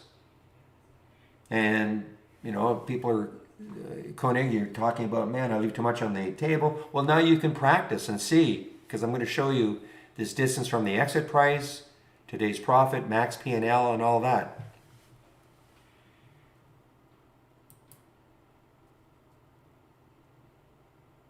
So how I always like to start off by showing you how you can use this.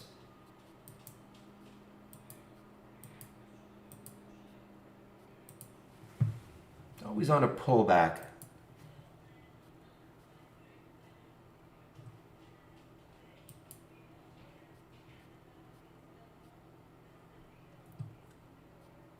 So let's say I wanted to take this PTGX, but I didn't want to take it right now. Maybe if it would pull back to this level and it held and bounced off it, maybe I'd like to take it there. So notice I clicked on the PTGX and the symbol shows up here. I can pick how many shares I want. I can pick the price I want to get in at. As I said, I think it was around 14.50. So in this price and stop box, I'm going to type 14.50.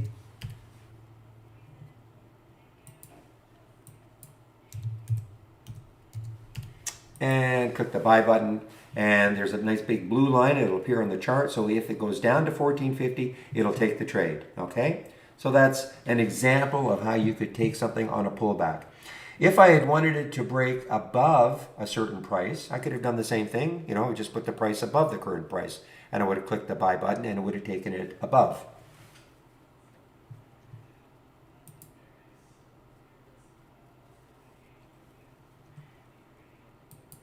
Well, there's no 100%, okay, but Interactive Brokers right now, $39.95, $39.95, it's halted at $39.31. That's not necessarily expected. You'll see this, you know, until it opens, you will see this you'll see it change. So it's, obviously there's no guarantee this is going to open at $39.95. And this is from Interactive Brokers, okay? If you don't have Interactive Brokers, this is nothing to do with trade ideas. But your broker should have something that's similar. But right now, it could be $39.95.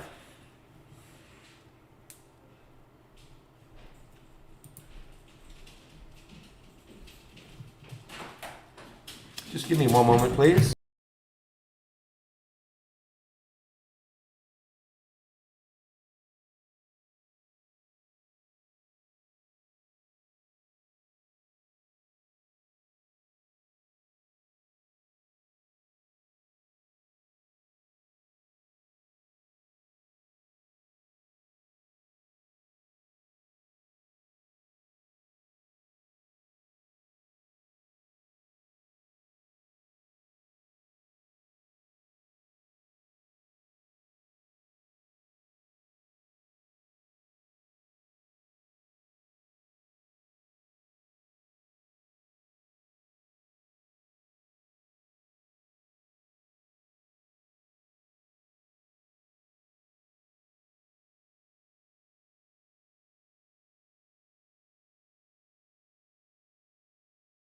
All right, sorry about that.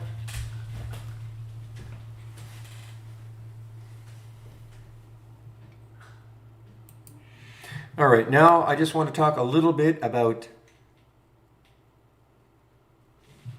okay, sorry, somebody asked me how to cancel. So if I wanted to cancel that order, you just go to the orders, okay? orders tab. So if I wanted to cancel that order, I put this PTGX, I said, okay, I want to take it on a pullback. I just go and find it. It's right there. Highlight it, and then right click and cancel order to buy, okay? Somebody asked in our YouTube room, how would you cancel an order if you didn't want to take it anymore? So you just have to go to the orders, find it, highlight it, right click and cancel. Cancel order to buy, okay? So I do want to talk just a little bit about, wow, it just opened, guys. So it opened over 40, HLBZ.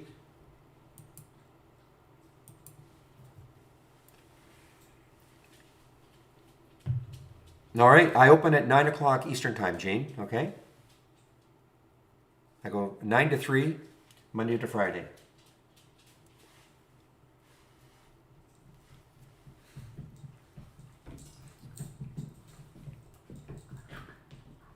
Okay, so let me talk a little bit about money management, okay, guys? If you're new to trading, please, please, please, before you commit money to the market, practice with our simulator. So let me just show you. Let's see if I can find one that might be interesting. Okay, now I've already talked about why I wouldn't necessarily take this trade, but I just want to show you the mechanics. Okay, the 200-day moving average is right up there, but let's just say that it could check all the. I could say yes to my 4 criteria for taking a trade. So I'm going to take this trade. The spread is only a penny, so I'm going to take 500 shares. This is in the simulator. I'm going to show you why I took 500 shares. Okay, so you see there it is, BK. So the entry price 363. I'm going to put a stop at 343, not because that is necessarily where I would want to stop myself out, but I'm trying to make all this math easy, okay? So when you get into trading, unfortunately not every trade is going to work. So you should, in my opinion anyway, that's how I trade, you should have a price that you should be getting out of the trade if it's not working. Hope and pray is not a trading strategy. So you should have a price that you're going to get out of the trade and just move on. Say, okay, you know what, it just didn't work. I was able to check all the boxes, but it just didn't work, okay? Notice a red line showed up on my chart. So I'm going to be out here. If I allow this to go down to 343, I'll be out for approximately a $100 loss. Okay, this is in the simulator. So how you are going to determine where your stops are, that's where the practice comes in. I am somebody who's pretty visual. I like looking at a chart, sizing up where I think there is some support. So if it broke down through that support, I should be out of the trade.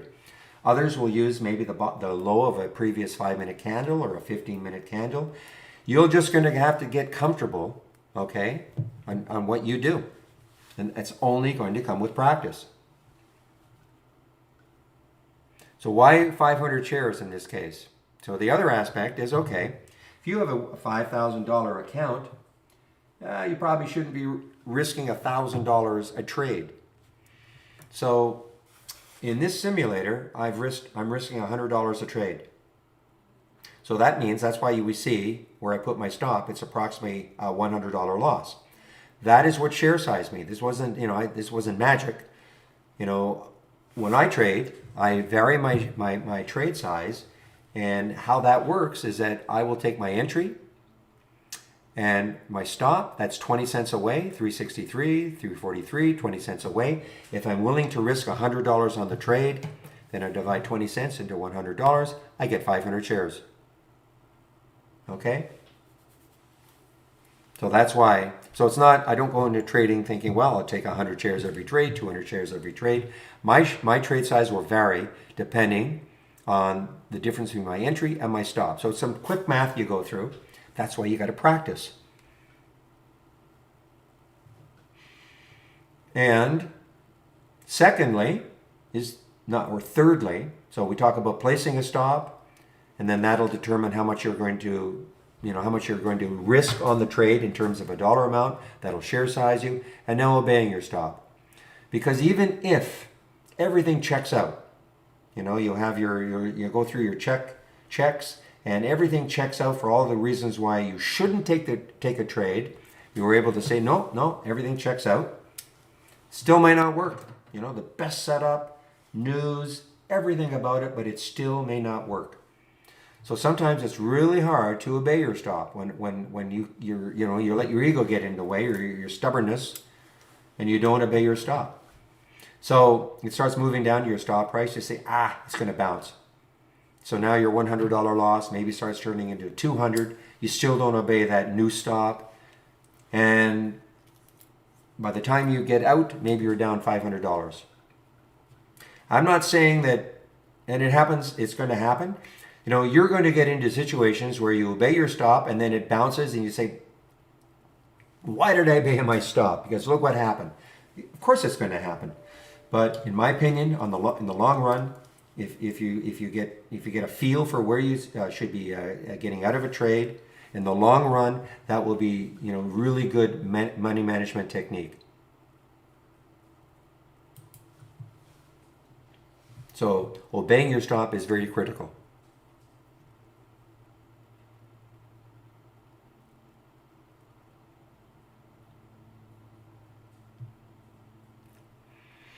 Well, you have to. Okay, so the question was, do I need to be in a specific channel? We have to click on Brokerage Plus. Okay, so you have to load Brokerage Plus, new, and it's only available in the downloadable application. Okay, so if you click on Brokerage Plus, then this window will show up. Or if you click here, I mean, this is the Brokerage Plus tab or option. All you have to do is click on Sim, and then the window should pop up. I mean, if the window is here, then it's just a matter of clicking on an alert. Now, you have to probably, I'm already in simulated trading default, this box right there. It probably says account or something like that. You have to click on it, and then you click on simulated trading default, and then you'll be able to trade.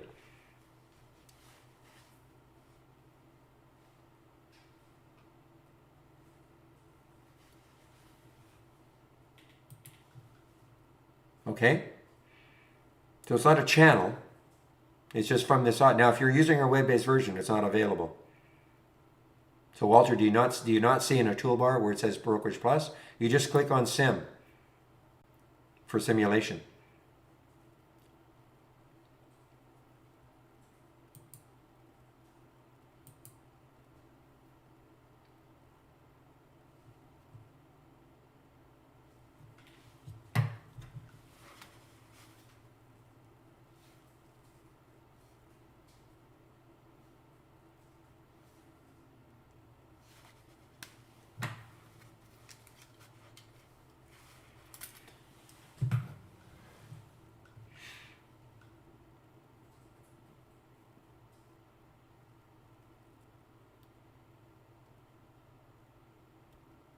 Well, if it worked yesterday, not now, I don't know how to help you. I mean, maybe you 100% you clicked on the sim. You have to do it every day, of course. Click on the sim, then you have to. For instance, if I let me just I don't want to get rid of these. By the way, guys, this is how you can practice swing trading. All right. You see these two trades here, the Fuse and the Bow WX. I took these two trades in the simulator last week, and I left them here. This is how you can practice. If you don't get out of a trade at the end of the day, then this is how you can practice swing trading. Now, this is what I want to do. I want to get out of the BKYI. I want to show you what I'm talking about, how it can help. I want to get out of this trade. These are hotkeys. I'm going to flatten the trade. See, and the maximum I could have made on that trade was $18, okay, if I got out right at the very high.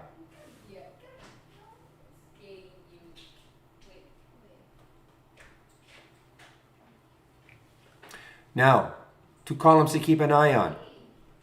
So when I got out of the trade, I'm basically flat, up 60 cents. The most I could have made on the trade while I was still in it was 18.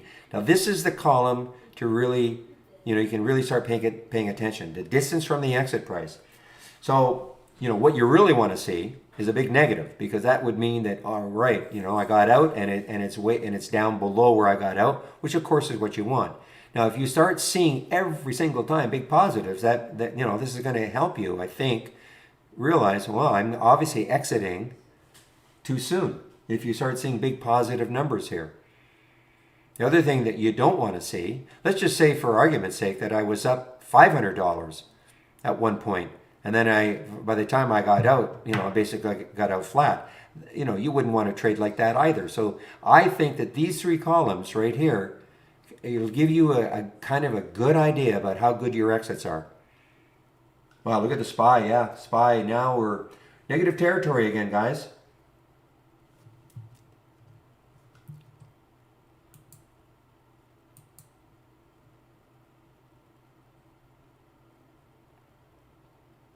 Maybe do a reload, Walter. I'm not really sure how I can possibly help you if it worked yesterday, but not now. And you are clicking on the simulator and you are, you know, this is an option to make sure you're in simulated trading default.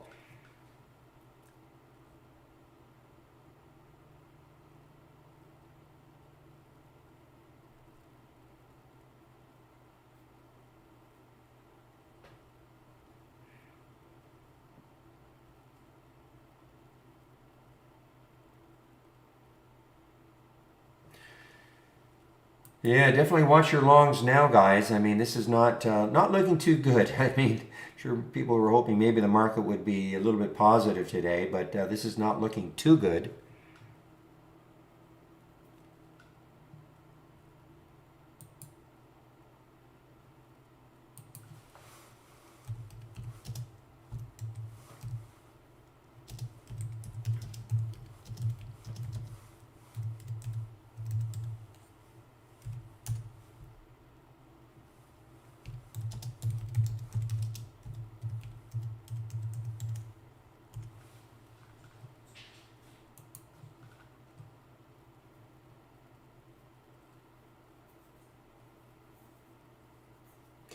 Yeah, this is not really a scalping program, Josh. I mean, we get that. If you're trying to make 5 cents on a trade, no, I mean it's not going to.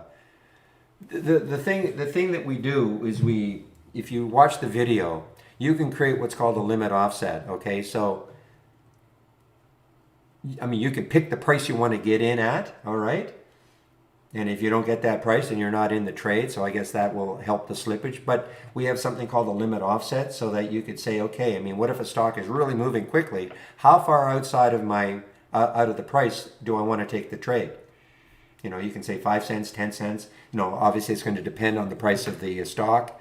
You know, if you're trading Apple, then, you know, obviously going 10 or 20 or 30 cents outside is not the end of the world. But if you're trading a $1 stock, you're not going to want to have a 30-cent limit offset. So, but if you're talking about, it depends what you mean by scalping. If you're trying to scalp for 5 cents, 4 cents, you know, then no. I mean, this is not scalping. It's not a scalping program.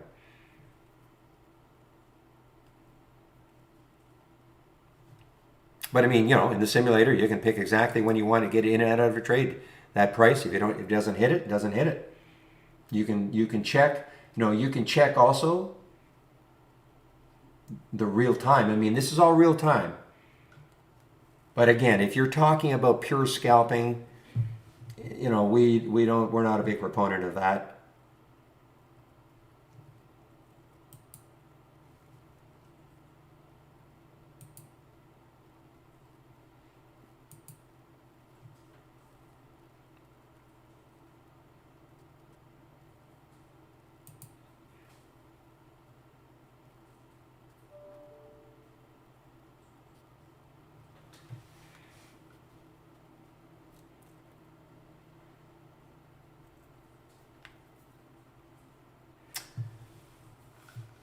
All right, guys, I'm just kind of... The PTGX isn't terrible. I mean, it's been flirting with 15, but I think it's, you know, the market itself certainly is not going to help long plays. I mean, there will be...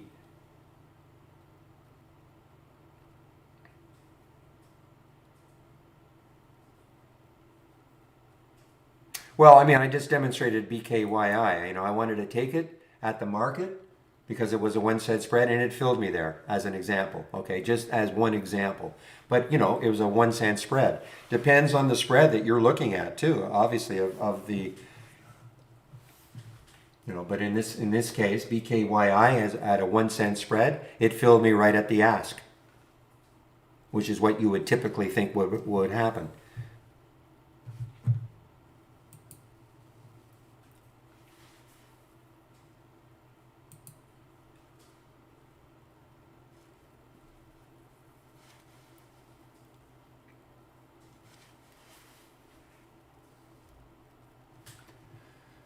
All right, guys, things have slowed down quite a bit now for me.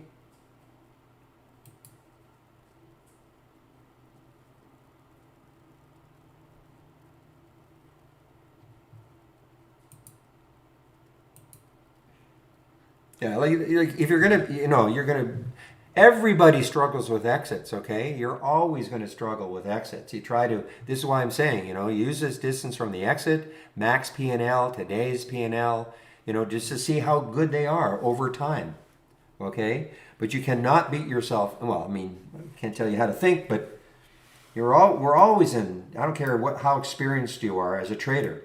There are always going to be times where you get out of something and it keeps soaring higher and you start kicking yourself.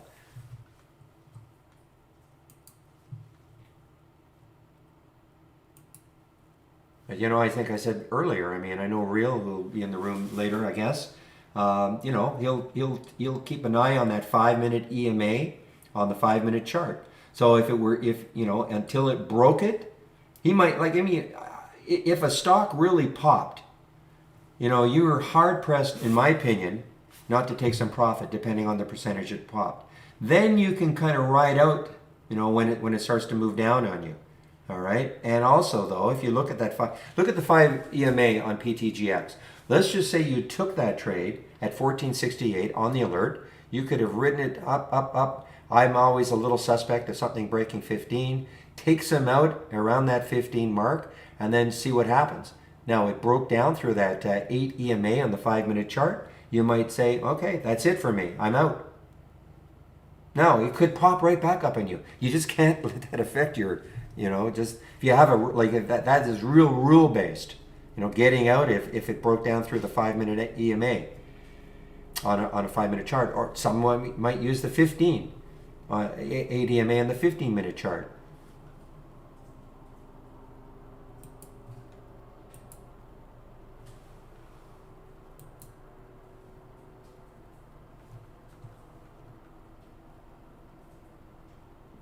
Could be. Depends on the news. Could be. There's no.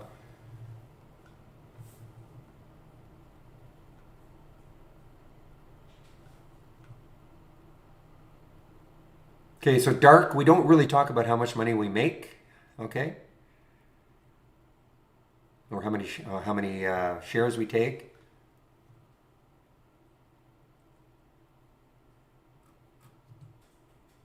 There are a few rules in this room. Obviously, the first rule is civility. The second rule is that we don't talk about how much money we make, and we don't talk about how many shares we take.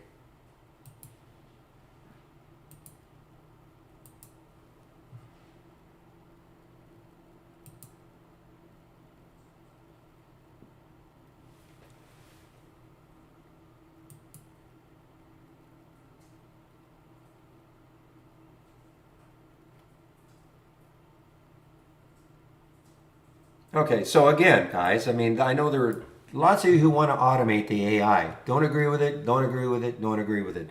Look what the AI did. Look what the AI did. Got in at 13.59 on a short. Okay, at 9.48. So there's that blue arrow down. So look what it did. It got all the way down to 12.57. Didn't take any profit, didn't take any profit. Look where it exited. In auto mode, right at the entry. Who would trade like that? If you're trading like that, you better practice a lot more. Okay, to let something that went from 13.59 all the way down to 12.64, and that's a great percentage move, almost $1 on a $13 stock. And then you allow it to come right back up, and you get out where the alert was. That's nowhere to trade.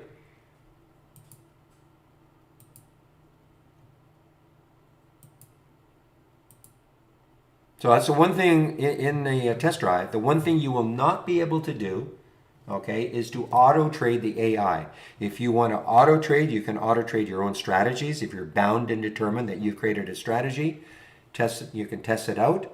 You can auto trade the AI in simulation mode just to see how it would work.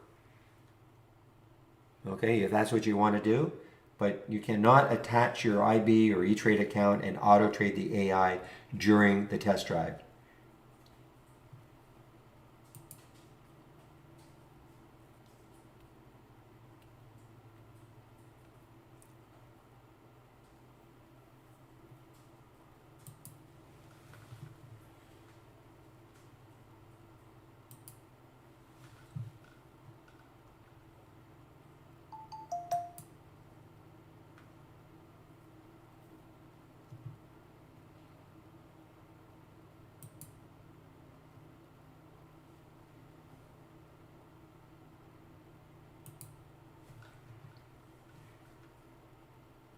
All right, guys, so what time is it now? 11:02. So in about an hour, I'll be on a break, and Michael Noss will be in our YouTube room. And he's, again, way more of an expert using Brokerage Plus. So save up your questions.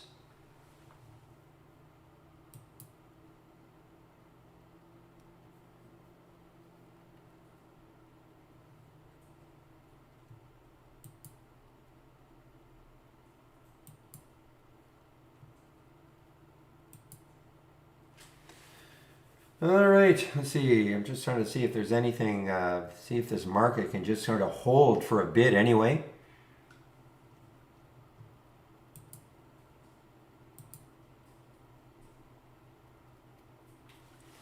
And plus, you know, as I keep saying, I mean, look at that too. Look how much action on the weekly chart there is for RWLK at 2.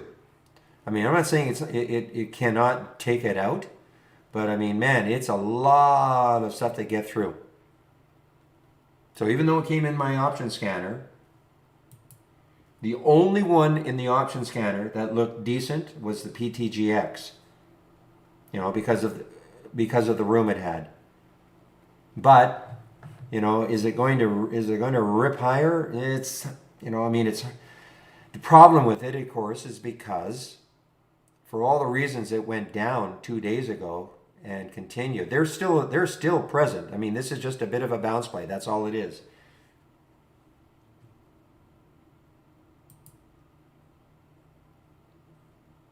I'm glad that worked, DC. Yeah, it's hard for me. It's hard to know. Sometimes all sorts of different computer configurations.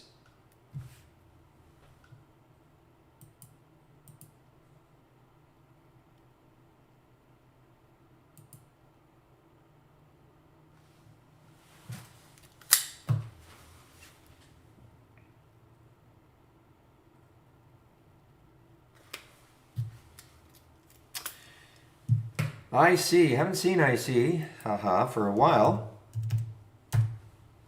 Is it still in the 16s? Yeah, okay. I mean, it's one of those ones. I mean, you have to be a believer. You know, I mean, it's a decent, well, okay volume. The relative volume is nothing, but you know, there are some very aggressive price targets that have been put on this one.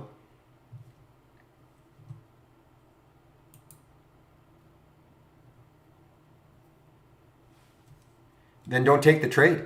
It's real simple. You got a 70-cent spread, don't take the trade. It's really that simple. No, as I said, I was trying to say earlier, I mean, if you're trading Apple and Apple's got a 70-cent spread, it's not the end of the world, is it? Oops. Okay? Because Apple is a, you know, $143 stock. But even Apple doesn't have a 70-cent spread. So you just stay away from that, that's all. That's the simplest advice we can give you, all right, or to anybody.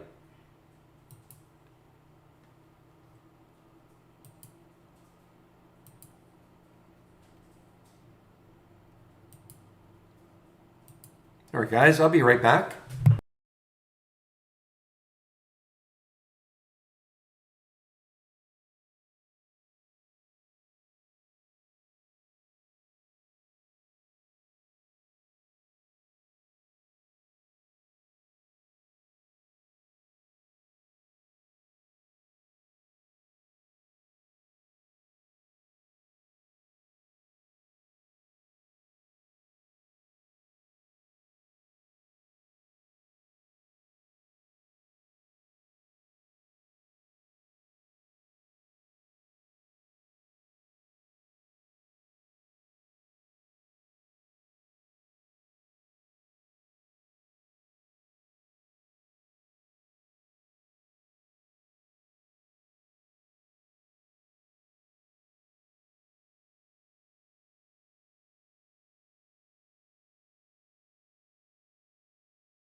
Alright guys, I'm back.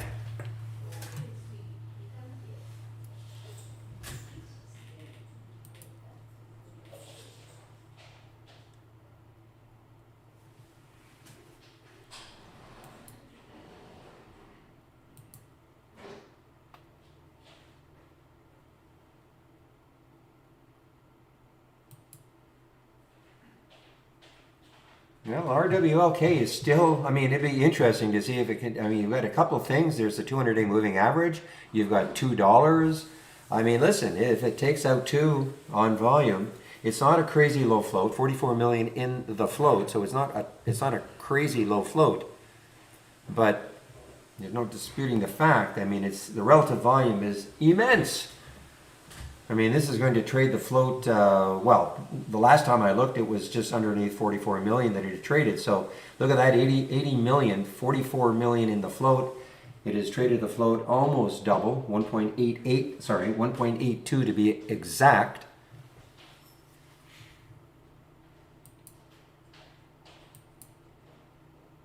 I said yesterday, an argument to be made, if you just watch, and you're not going to have very many stocks. If you just watch the stocks that have the highest float turnover and just watch those all day long, argument to be made that you could just do that. And again, we added that filter last week at some point, or the week before, I think, and it's the float turnover, or the float ratio, I guess we call it. Float turnover, and it's a ratio. So what that is, it basically just takes the float and divides into the volume for the day.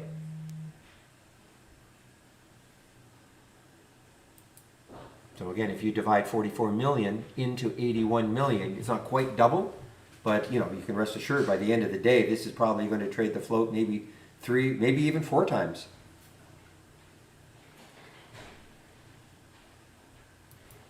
Yeah, I can share that one.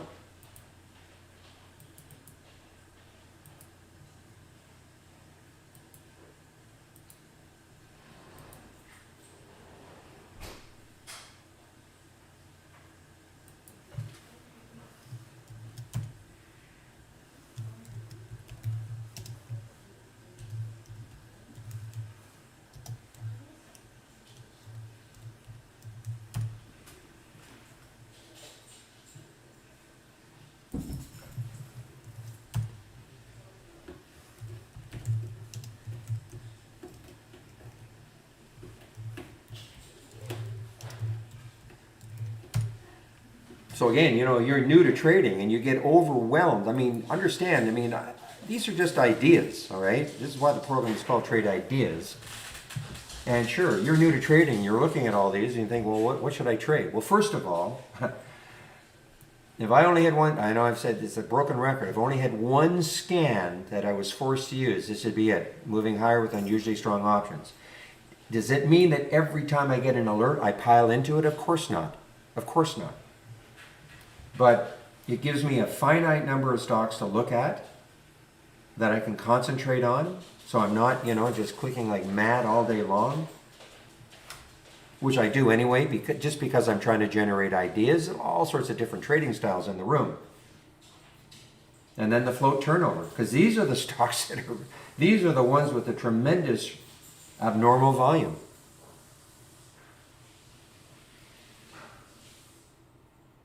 I don't know how important it is. I like to be aware of the pre-market highs and post-market. Sure, I like to be aware of it. I don't know how important it is, but it's always interesting to see, you know, if a stock that ripped after hours yesterday, and does it take out at the after-hour high?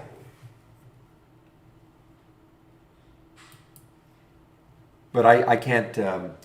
You know, I can't put a percentage on it. Well, it's, you know, it's important because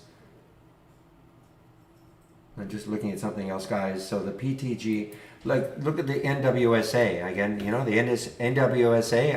I gave myself all sorts of reasons not to take this trade. So far, so good.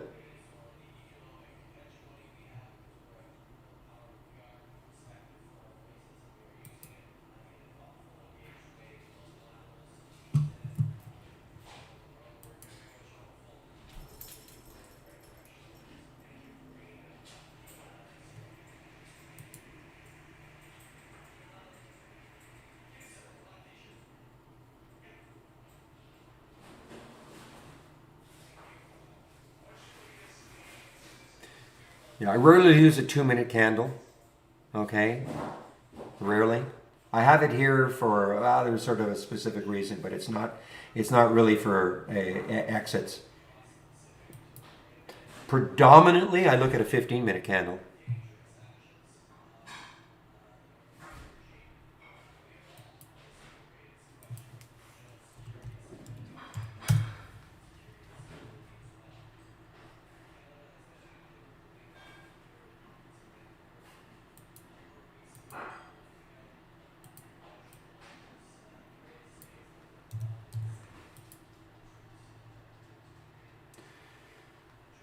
I'm just watching this HLBZ again.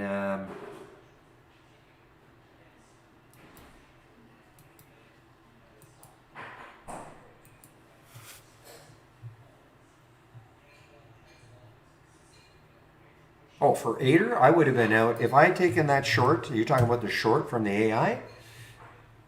So I'm watching it, watching it, watching it. You know, this area right here, I probably would have taken some out right here. I know it's a 2-minute chart, but you know, it looks the same.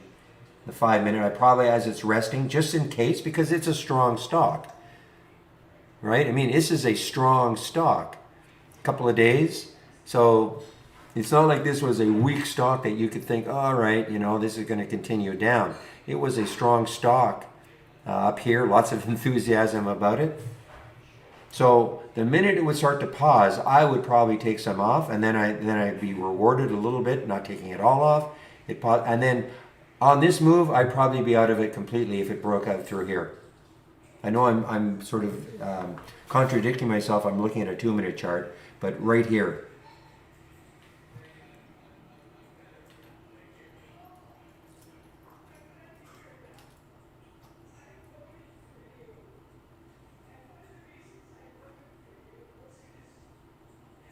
Well, the gapper is just showing you stocks that are literally gapped at the open. I mean, you know, these are the strong stocks. I mean, so it's not a matter of not chasing them. I mean, it's, you know, these are the strong, these are the ones that have, you know, gapped right at the open. They're up or down, and typically that means they could be strong stocks. So no, for me, that doesn't mean, no, I don't take it because it's gapped. I mean, look at HLBZ. Just look at it. HLBZ. Look at the gap. You know, I mean, this closed yesterday at 14, so the gap was at 36. Still, you had $6 here. You know, I mean, a lot of people might say, well, how can you take a stock that's up whatever that percentage was, 100%? How can you take it? It's already up 100% as an example. I'm just using this as an example. Because a strong stock can, you know, given the right setup, continue to move stronger. You know, yes, have you missed that 100% gap? Yeah, but maybe there's another 20 or 25 or 30% left in it.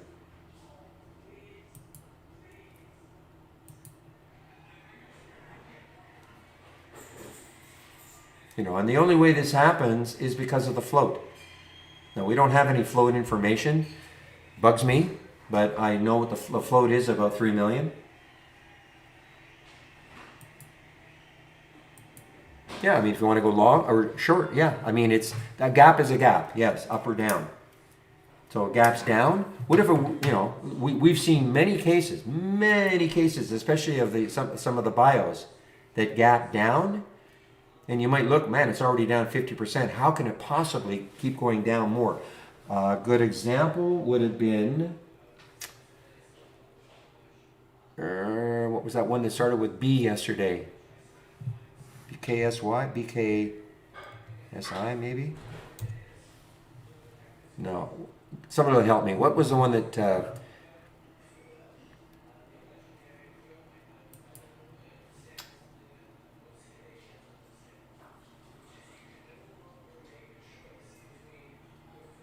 BYSI, thank you.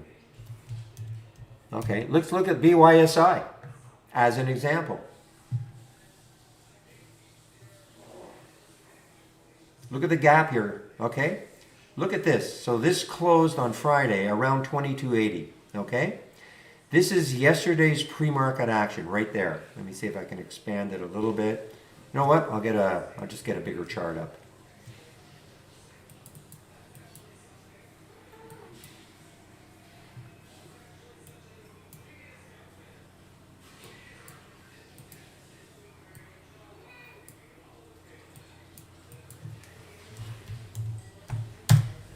So look at BYSI.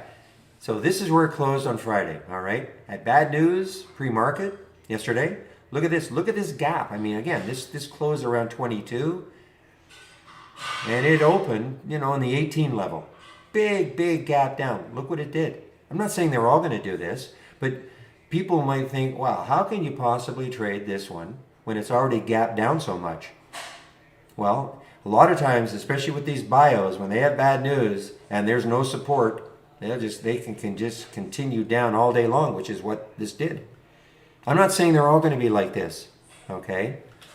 But the gap doesn't influence me whatsoever. You know, well, I won't take it because it's already gapped down much. It depends on the news, depends on how much further it could run down. But that, you know, that's a great example, I think. And, you know, the reverse could have happened. I find it happens more on the downside than on the upside, to be honest. I always like to be honest. Because when something has bad news, it's hard for people to step in and buy it. They want to keep selling. And then people who, especially if you're an existing shareholder, and then you get people who don't know anything about the stock and look at it and go, man, I'm shorting this one. You know, and it's you know, it's hard.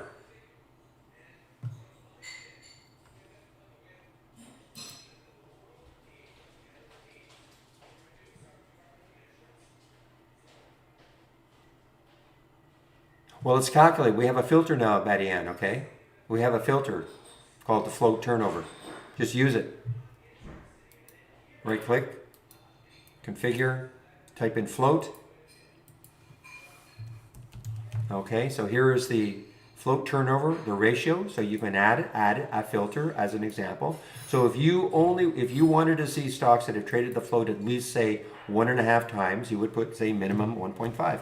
That's what I've done. That's what I've done.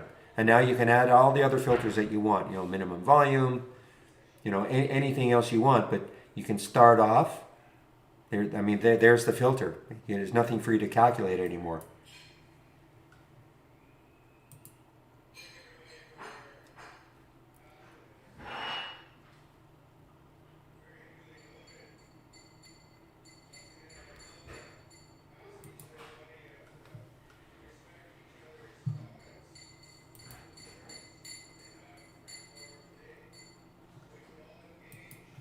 All right, PTGX. I mean, that's turned into a nice little trade, guys. I mean, it's the one that had the biggest gap. You know, a little leery about the fact that it, you know, was beaten up over the last couple of days, but it definitely had the biggest gap from the option scanner. It's the number one thing I look at to see how much room a stock has.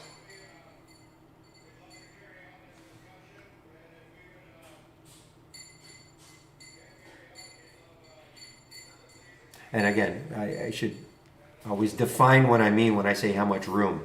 Just look left. If I look, the first thing I do, I look left on a daily chart. I look to see where the next high is. So if that high is sufficiently far enough away from the current price, it becomes a candidate. You know, because then I don't have to worry about yesterday's high being so close that it might stall right there. If I don't see anything on the daily chart, you know, if I look left and I, you know, see something like this instead, then I turn to the weekly chart, you know, and check to see, well, where's the next high in the weekly chart? If I don't see anything on the weekly, then I check the monthly. And all this is done really quickly.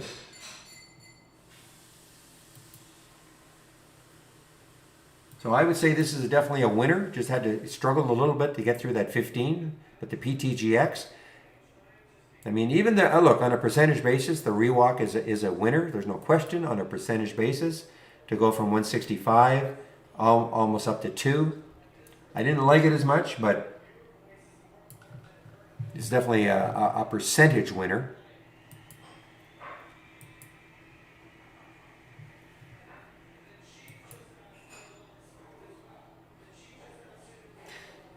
Yeah, I lost sight of the Nielsen. I saw it, I talked about it a little bit earlier.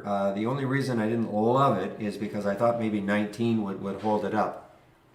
But yeah, I mean, no question. I mean, they're both interesting. I've found more success on the upside than the downside.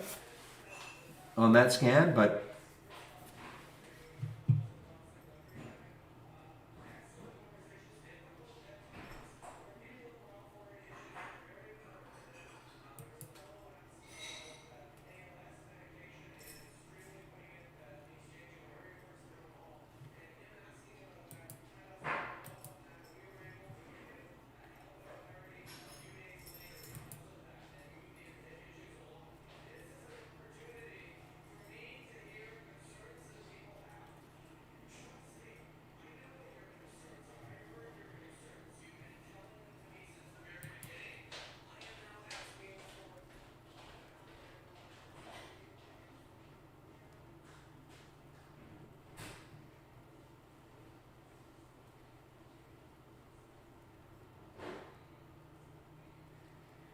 give me a moment, please.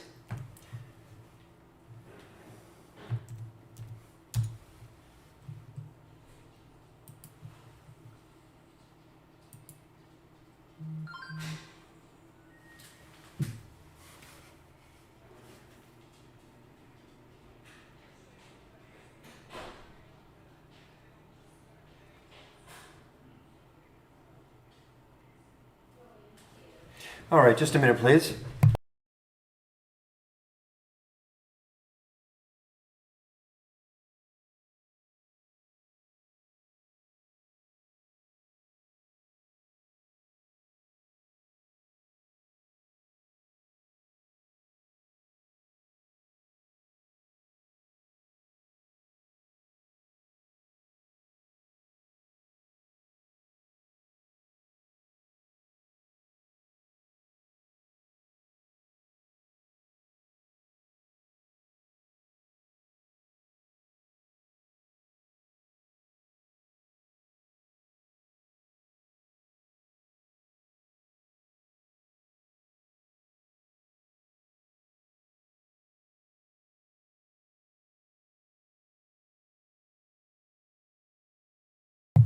All right, guys, I'm back.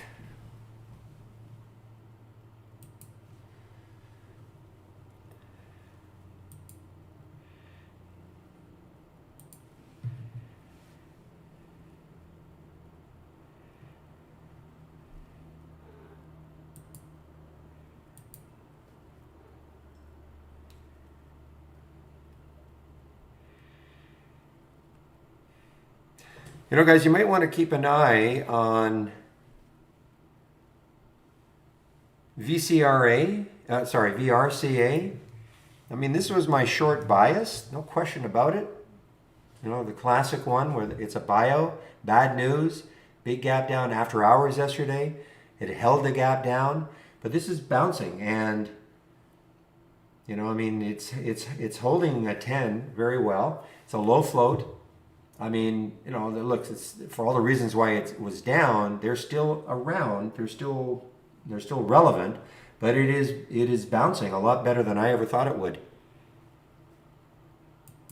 So I mean, that is something, VRCA, and obviously it's got a tremendous gap that it could continue to fill. But again, always a little skeptical because I mean the news wasn't good. The FDA letter had received an FDA letter, and with deficiencies.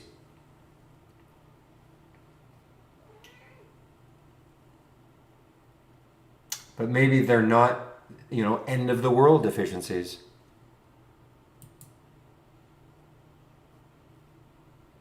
Okay, so there you go. William, being our bio expert.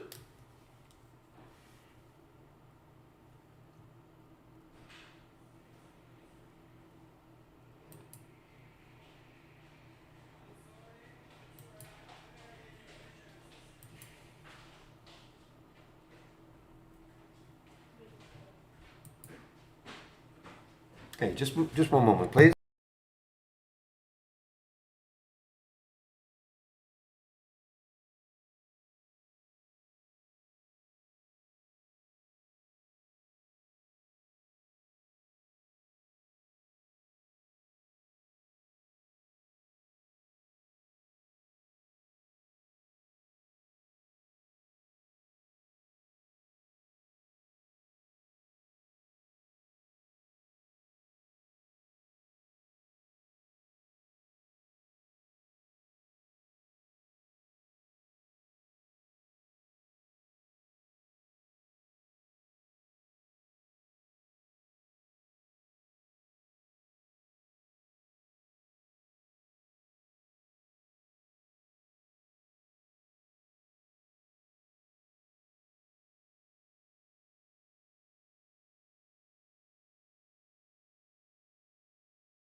All right, guys, sorry about that.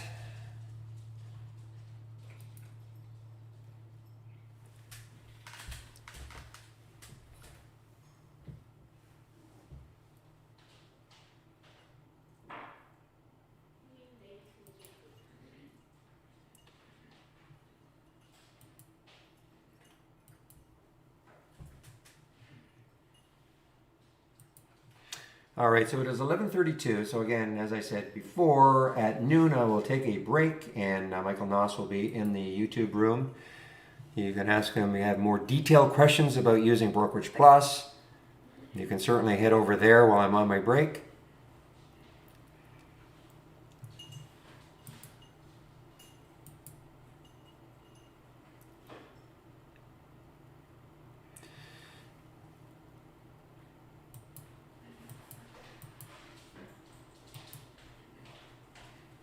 Okay, guys, you know what's having a bit of a bounce now is Surf. Surf, of course, was big yesterday, but it tailed right off.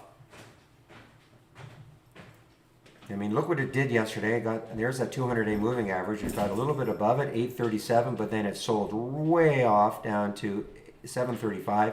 When I say way off, I mean that's a big percentage move down. Now it's it's trying to bounce back a little bit. SURF. I know some of you were following that one. This had the big day on Friday. That was its first big day. It was Friday.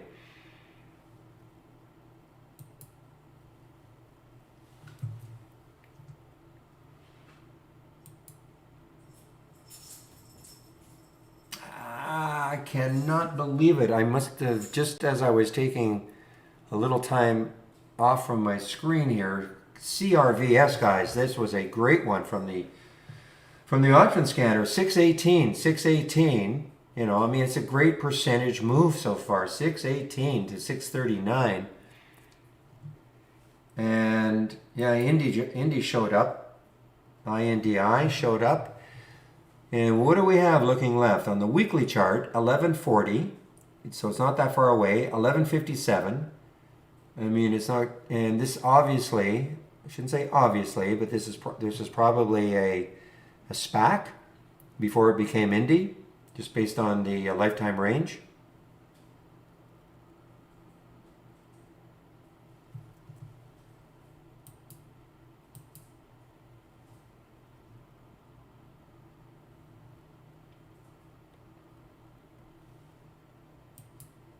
Shoot, this was definitely a nice quick hitter.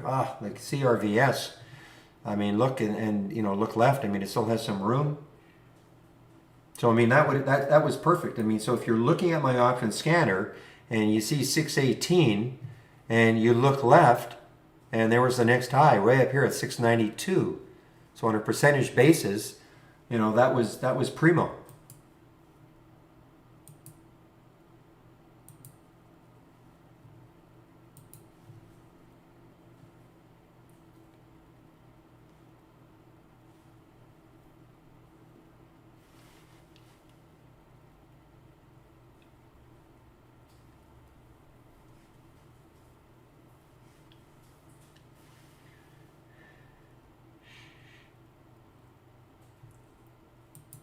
So you can't take it long right now. I shouldn't say. I mean, you're in chase mode now. All right, you're in chase mode.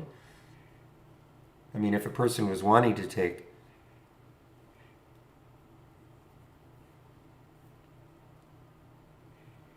or you take it, have my scanner for gosh sakes. Just have the scanner. There it was at 618. You quickly look left to see where the next high was. You can make up your mind pretty quickly. It's over a whole number. It was breaking out right there. 617 were the highs of the day. And you can say, you know what? Take the trade. Just take the trade.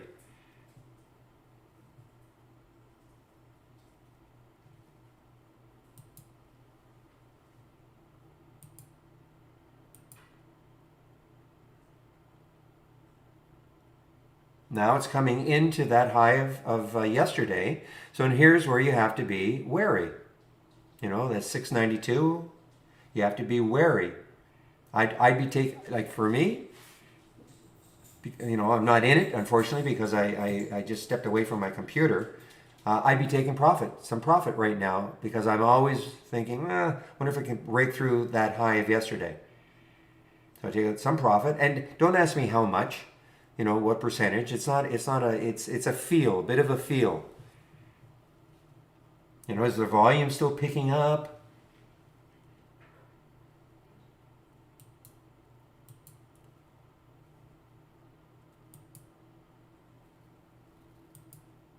Meanwhile, yeah, I mean, I'm obviously going to be wrong about the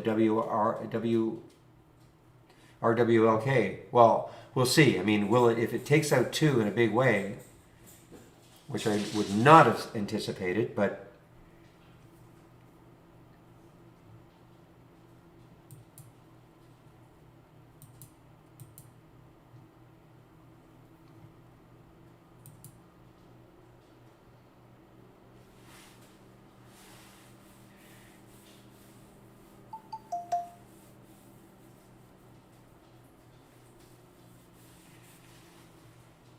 so you see where Corvus sort of stalled? I'm not saying this is going to block it forever, but I mean, you see where it kind of stalled. It got up to 680 and the high is 690. So I mean, within 10 cents of that high yesterday before it kind of stalled.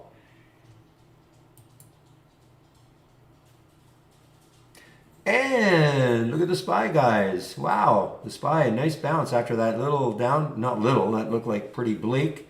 But now we're having a nice little rally. Everything's up, no disconnect. Tech is up, Dow's up, SPY's up. No disconnect.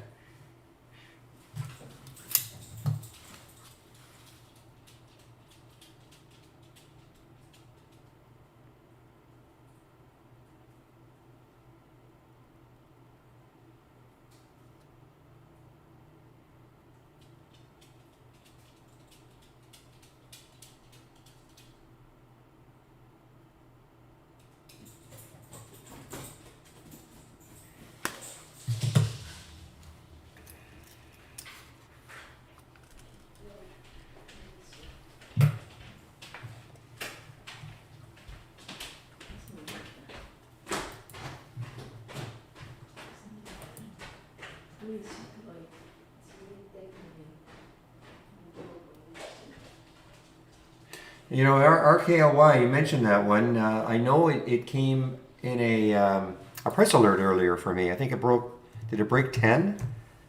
RKLY, I think it must have broken 10 or something. Yeah, it came on a price alert right here. Obviously I should have taken it.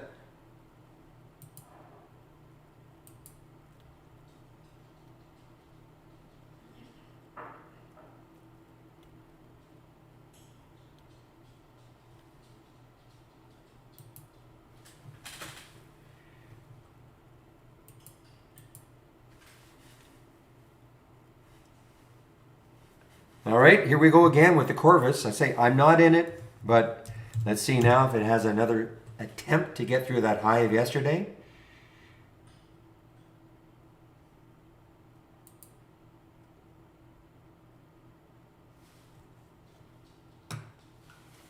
Yeah, I would practice trading a lot more, Koenig. I don't know what sort of a trader you are, how long you've been trading, but I would practice in the simulator. And if you don't have trade ideas, then find some other way to practice.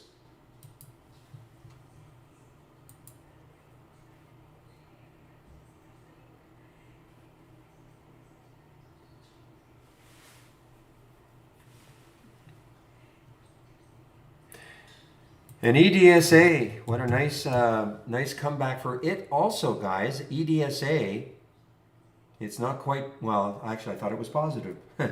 But it's not positive. It had such a big run at the end of the day that, but it's still, look at it compared to the, 2 days ago, it was at 560. So now this is just over 10, low float.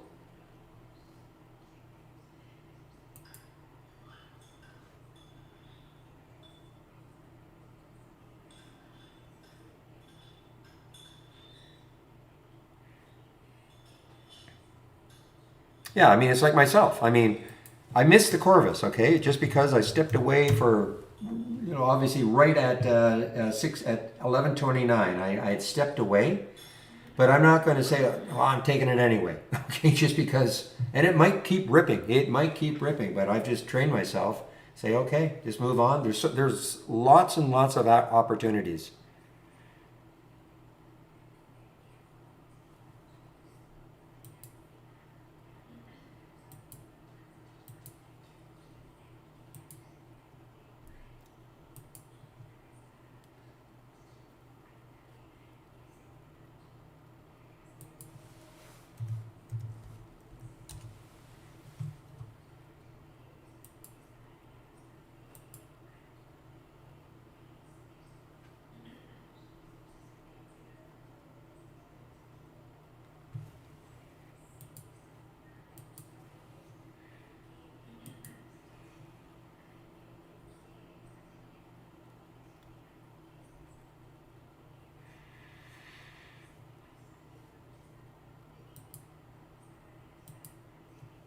Apron had that big pop. Was it last week or the week before? Yeah, I guess it was last week. Yeah, last week. Big pop. Starting to move again. Coming off that 5 level. Big psychological level. Look left on the weekly chart. Yeah, it's got room. 560, 580 or so. Look left on that daily chart. 512. So if it takes out 512, it's got 540 as another potential block. But I mean, if it takes out 512, if it got anywhere close to 540 from 512, that'd be a nice percentage run. But as always, check the volume. Is the volume going to be enough to sustain it?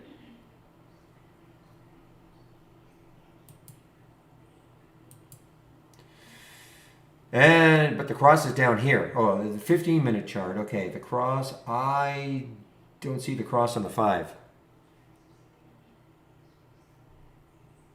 I mean, I see the cross on the 15-minute chart, but that's way down here at 482. So I don't see the cross on the 5-minute chart. Unless you're talking pre-market at 477.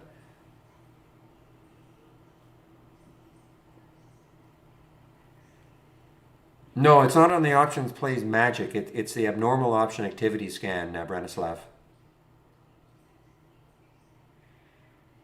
It's this one. Moving higher with unusually strong options. I know I have the options play magic. That's if you want a lot more action. This one will not give you very much, but I sort of take quality over quantity in this particular one, so it was on this one. So this is what I'm talking about right there, CRVS 618. I just stepped away right here.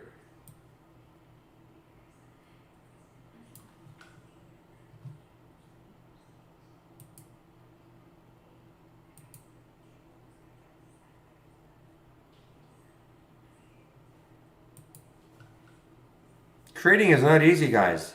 Okay? It is not easy. And some may never get it. I hate to say it like that.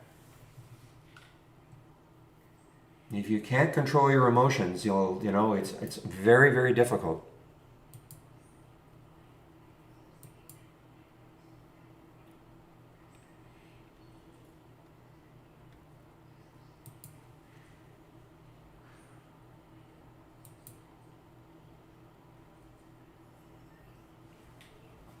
Now, listen, there's an argument to be made. I mean, there was a little bit of a base right here in the 2-minute chart, maybe taking it at 680. I'm not in it. I'm not in this one, 681. But, a little bit of a pattern right there. Boom. And on volume. It had some volume.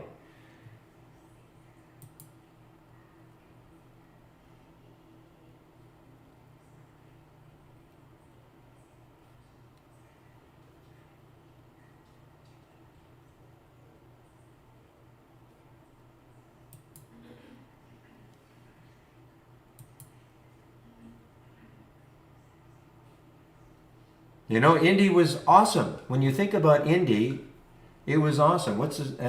Decent spread. You get an alert at 11:29, and it spikes up to 1177 before it pulls back, you've got to take some profit, right? You've got to. And then when it starts doing this, you can either be out of the entire trade right now, or if you took decent profit up in this area. I mean, anything that pops that much and gives you that percentage move, in any market, you've got to take some profit. Take it where it is.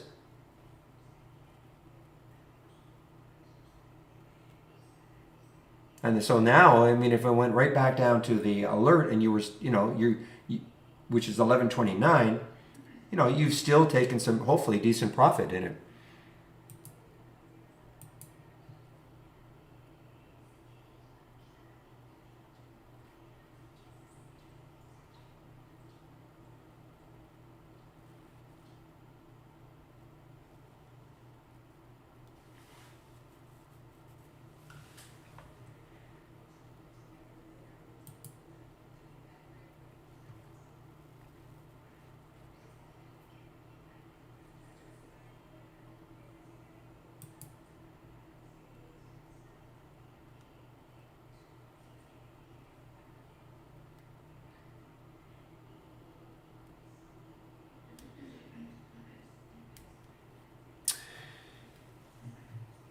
Yeah, I don't know. I can't answer that question, a perfect circle. How long does it take? It's our provider. I have no idea. I'm not that happy with some of the data. I mean, well, let me first of all, before I say that, I want to check another source, because sometimes even other sources don't have data for it, in which case then I can't dump on our provider.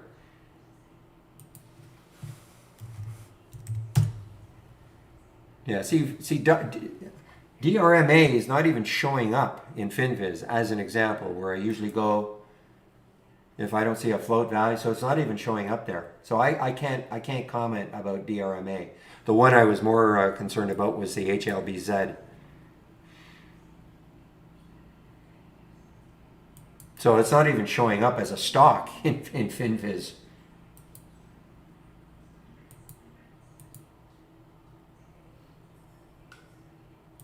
Yeah, info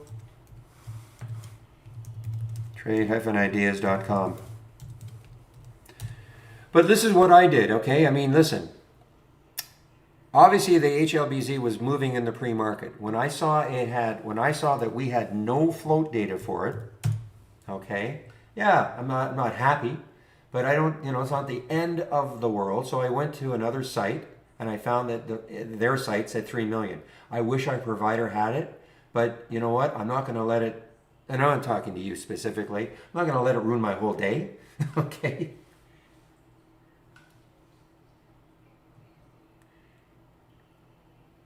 Now there is, I hesitate to, there is a way in which we've created a float that you can use that will show stocks that have no value.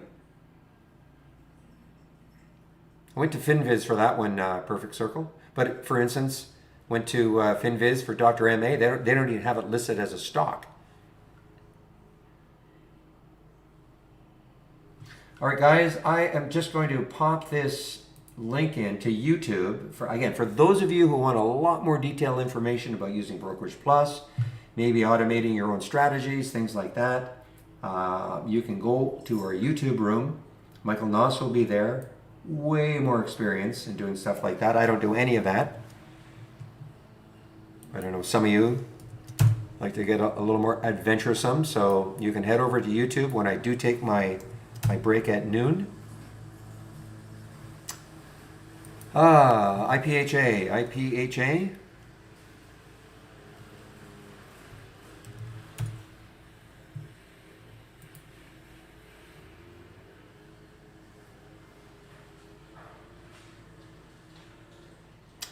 Yeah, well, you're right. It did touch 12, but right now there's no enthusiasm for it whatsoever. So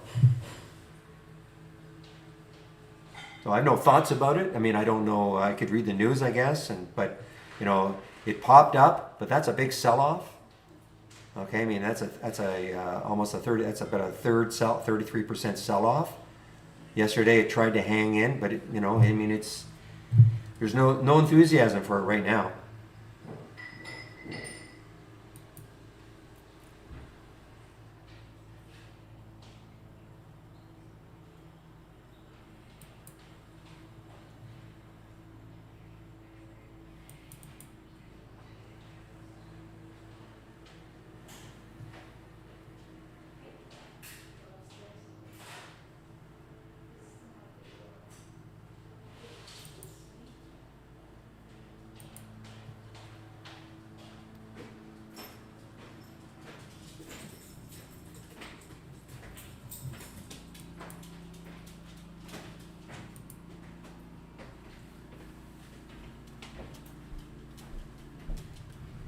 Just a minute, please.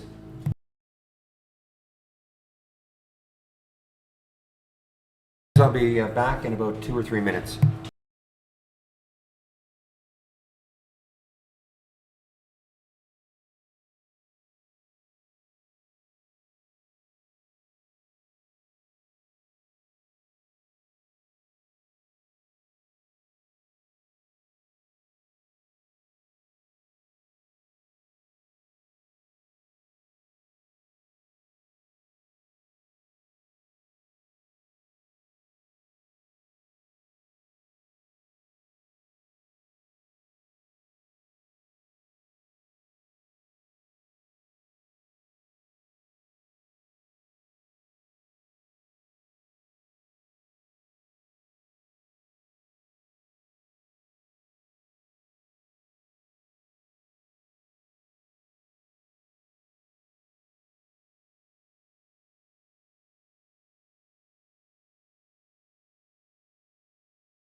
All right, guys, I'm back.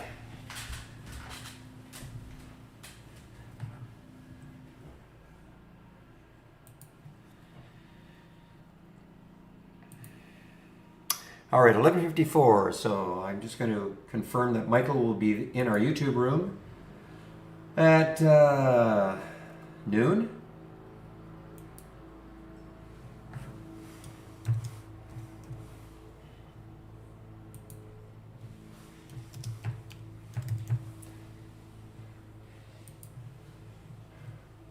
Great day for my option scanner, guys. I got a great day. I mean, the RWLK, I never took it, but I mean, that's a great percentage move from 165 to 215 now. The PTGX, the Corvus, the Indy, probably the only one, BKYI probably is the only one that didn't really move. It moved down, but it had that 200-day moving average right there. And then the NWSA, 2257, what is it doing now? Yeah, I mean, it got up to what, 2260, but again, had all that resistance. The one that surprised me was the rewalk because it broke through that resistance pretty easily. Pretty easily.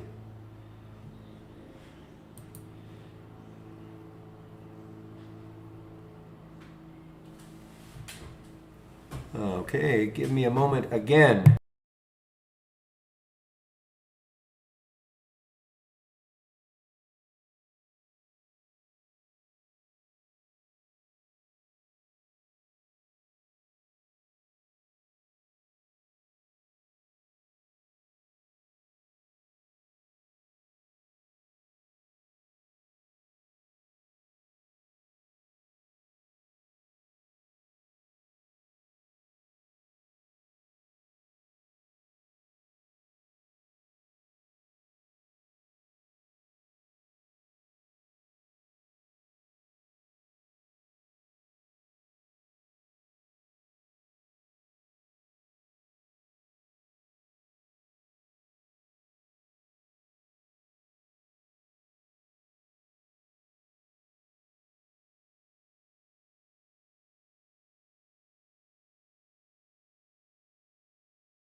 All right, guys, well,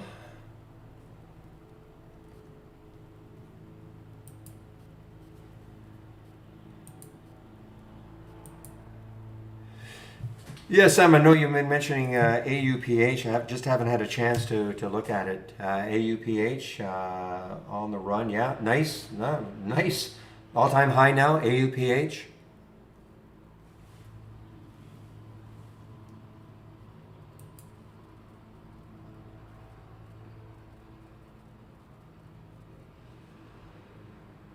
You know, I would say that the Corvus was probably maybe the best one from that scan. The reason being is that here was the alert, and it was straight up without any real pullbacks, just a pause here and then a continuation. There's on the 5. Of course, on the 15, it's straight up. But even on the 2-minute chart, straight up, just a little pause here, a little bit of a pullback here, but no giant red candles, you know, to really get you out of the trade. So that'll be my stock of the day, guys. That'll be the one I'll be talking about at around noon. I'm just waiting for Michael to show up. I'll get my announcement in. I'm just upset I wasn't able to get it.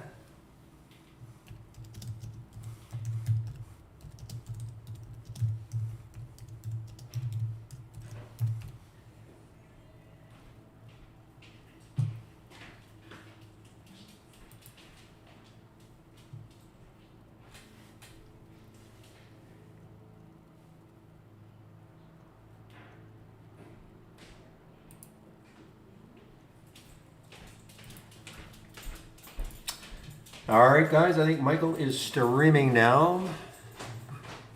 Okay, so we'll see you in the main trading room at about 12:45 to 12:50.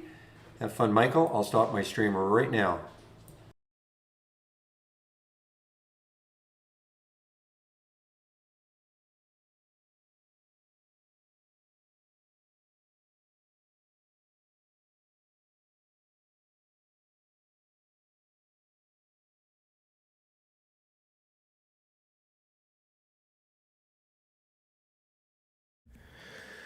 All right, everyone, let's start by testing the sound as always. It seemed to work fine. And then if I just do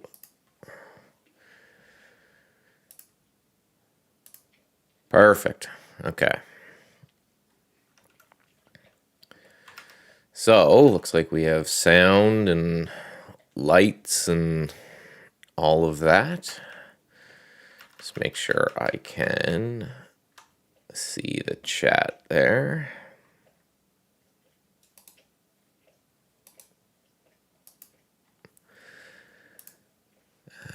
Pop this out, doop, and then pop out. You bastard. You jerk.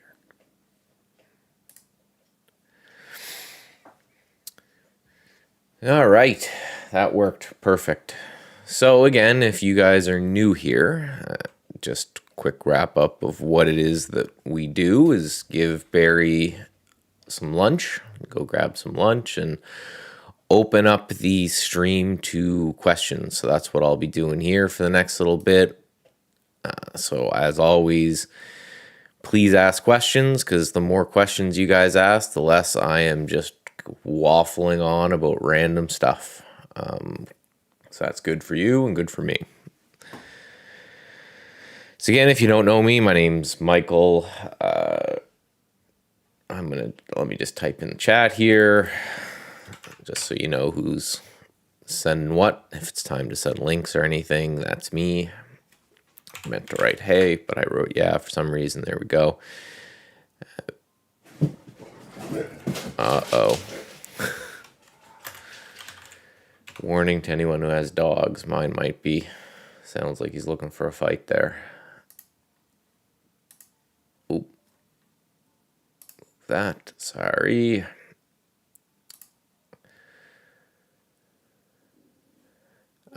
So it's pretty slow day after an exciting day in the markets, as is very, very common, right? You had this gap down and then massive buying that came in yesterday into the close.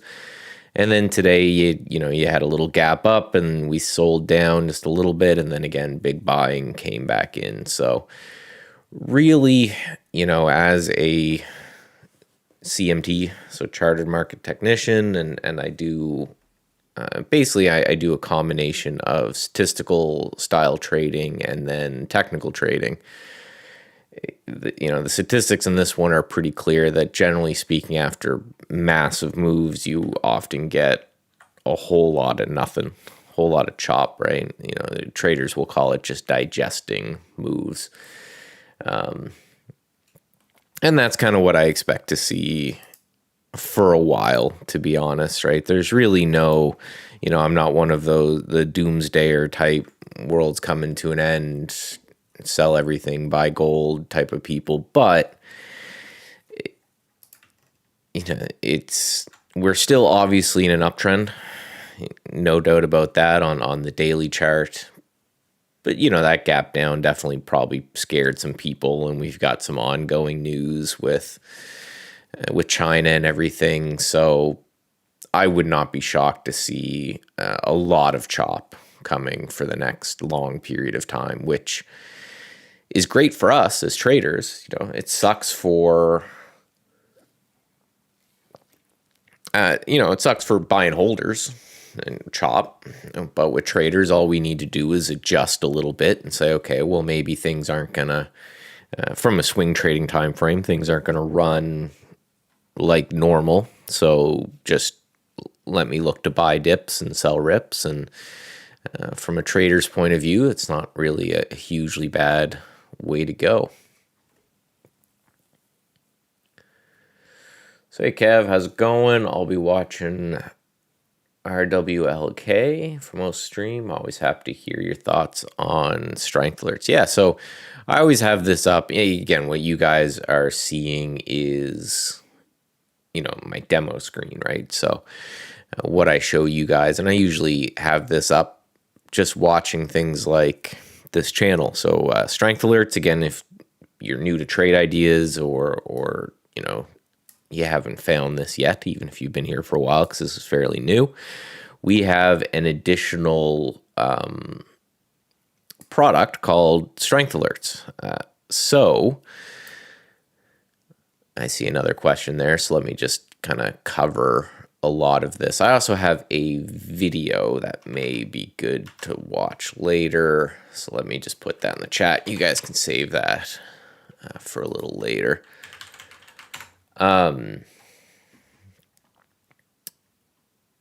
Yeah, so essentially, this is a separate product in its own right.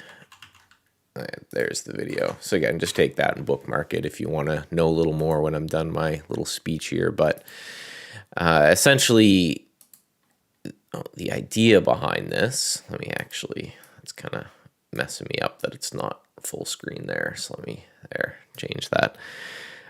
So essentially, just the idea behind this is we wanted to build a product that was for swing traders, kind of only something that was kind of an intro, I guess, to trade ideas to people who maybe weren't ready to make the jump to a full product or something to that respect, right? For whatever reason, they're just not ready to invest $100 a month. Maybe it's a small account. Maybe it's, they don't have time to actively trade or anything. And during my CMT, when I took the CMT, one of the things that was really interesting to me and was something that I basically wanted an excuse to have trade ideas to pay me to test was a couple chapters that they had in there about relative strength trading being the most studied form of investment out there, and how in basically every respects in which it's studied, it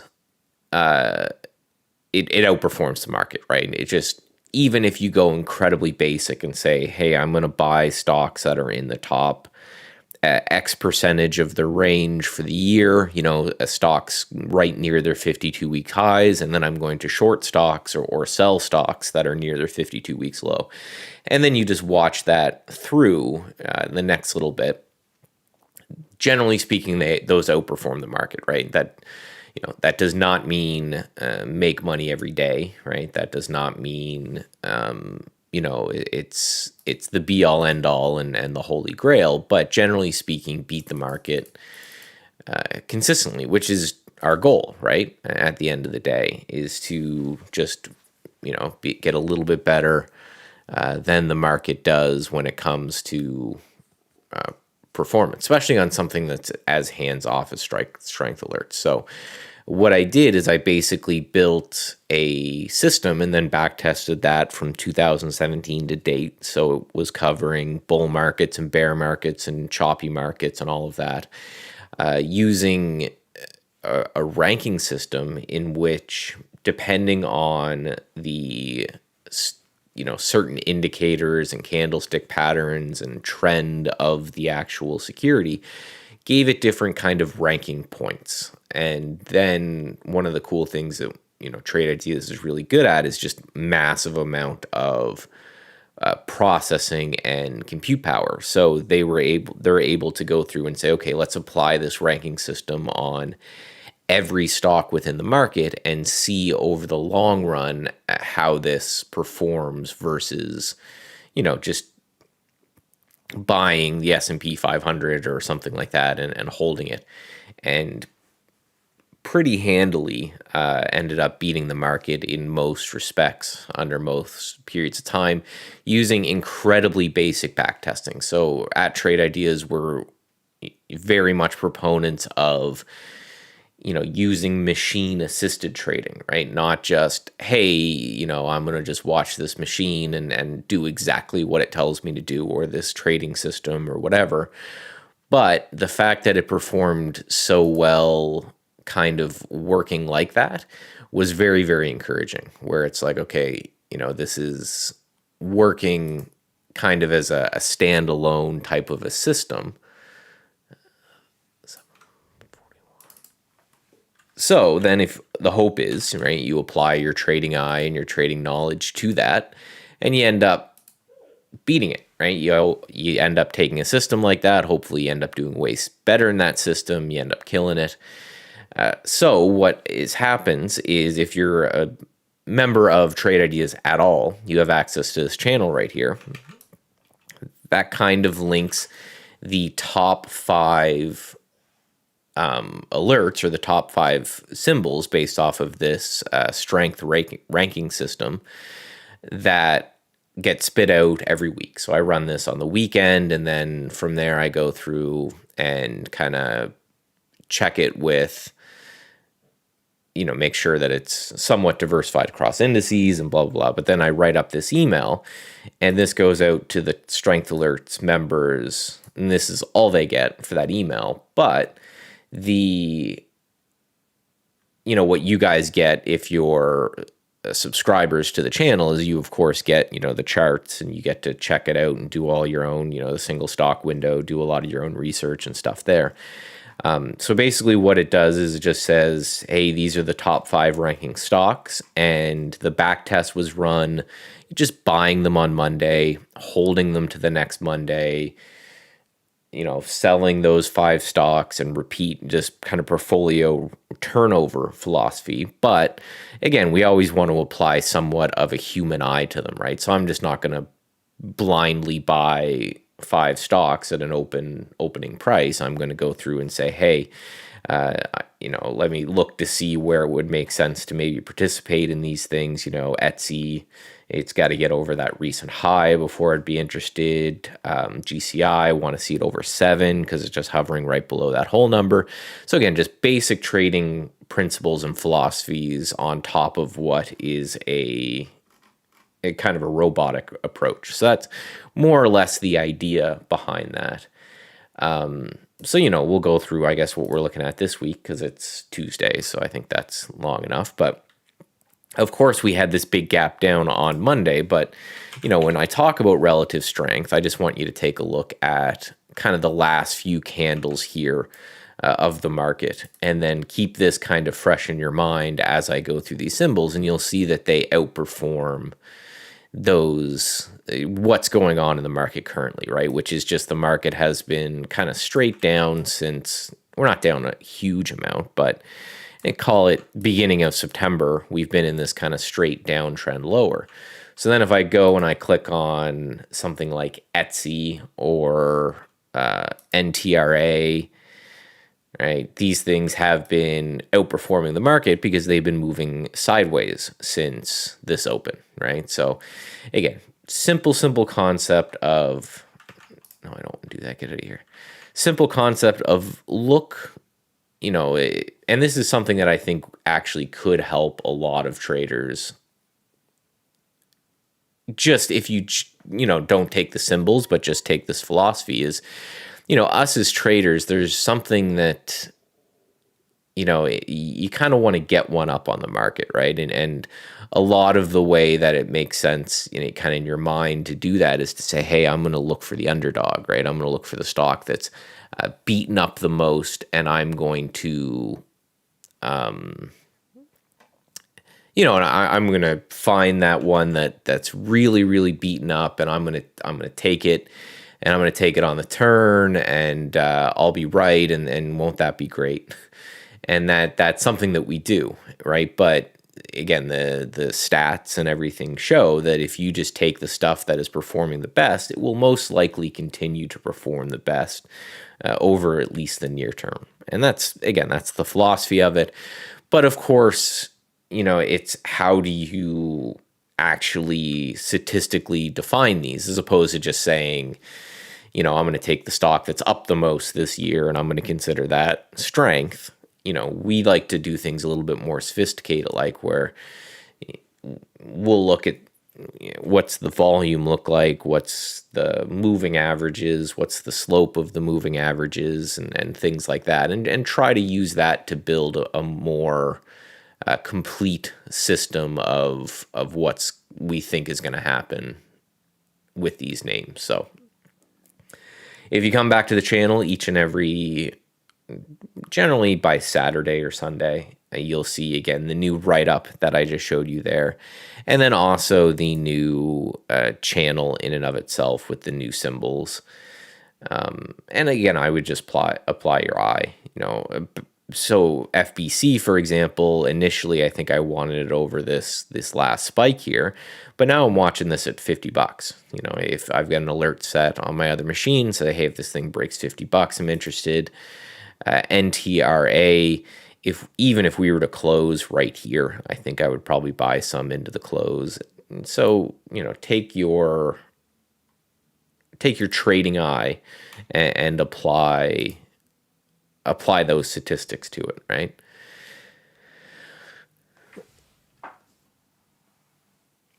And NVC finally opened, like for the day. Oh, wow. Yeah.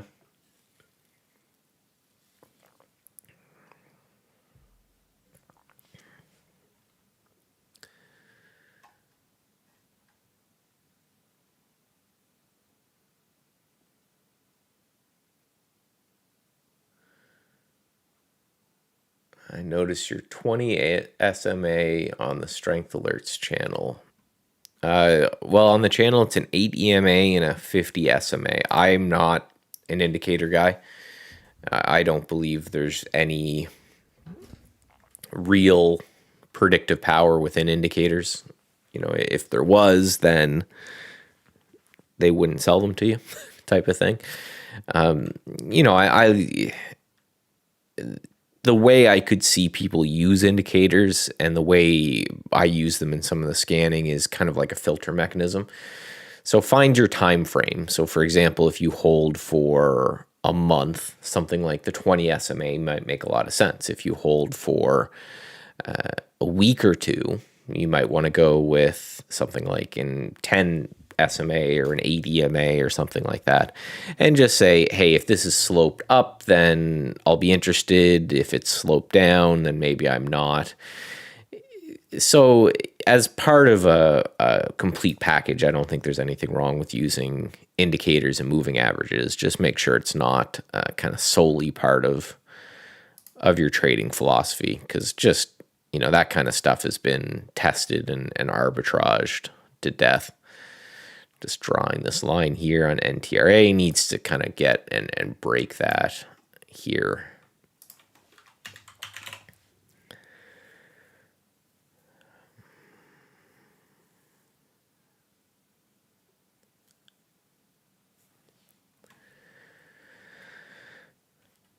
So yeah, this is interesting action to me on the SPY. I mean, we had this big pop up right at the end of the day. There's an old saying in the market that, amateurs open the market and professionals close it.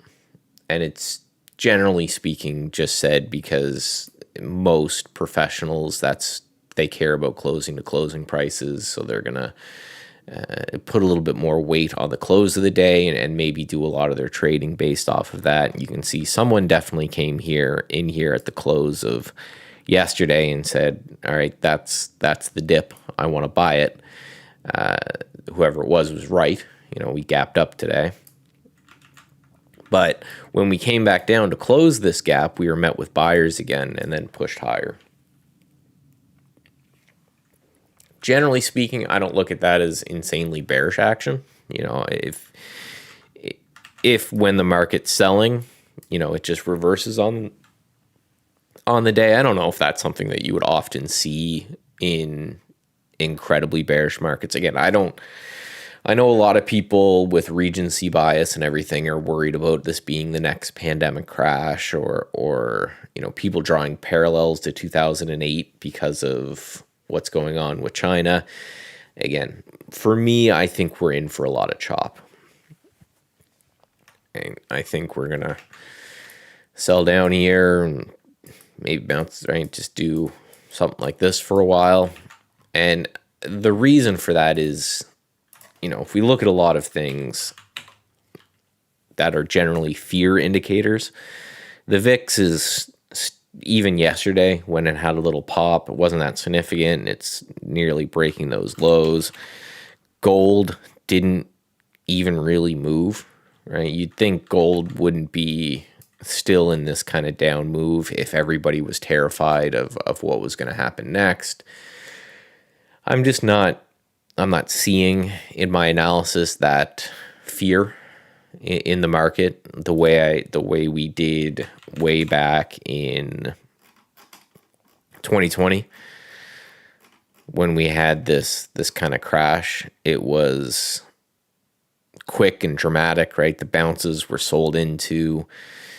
I just did not seeing that there. And I do have this theory about the market, which is just called Max Pain theory, and basically just states that the market's going to try to mess with the most amount of people. And to do that, you got to think what is, if you spend any time on FinTwit or whatever, you get these perma bulls fighting these perma bears, and the only way for them both to be wrong and to cause the max pain is just a significant period of time of chopping sideways. So if I had to bet, and the beauty of being a trader is I just see what's in front of me and then make decisions accordingly. But if I had to bet, I would bet on choppy action for an extended period of time.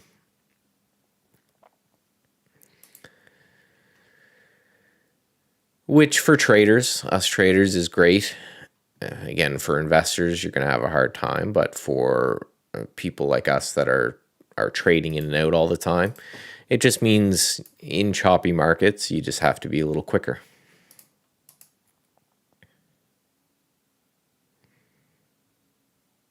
Yeah, and TRA is going to probably rip without me, maybe. What I was hoping to see from this is a little bit of sideways chop. And then on the intraday, right? If we could kind of base between 126 and like 125 for the rest of the day, and then I could take it, that would be super interesting to me.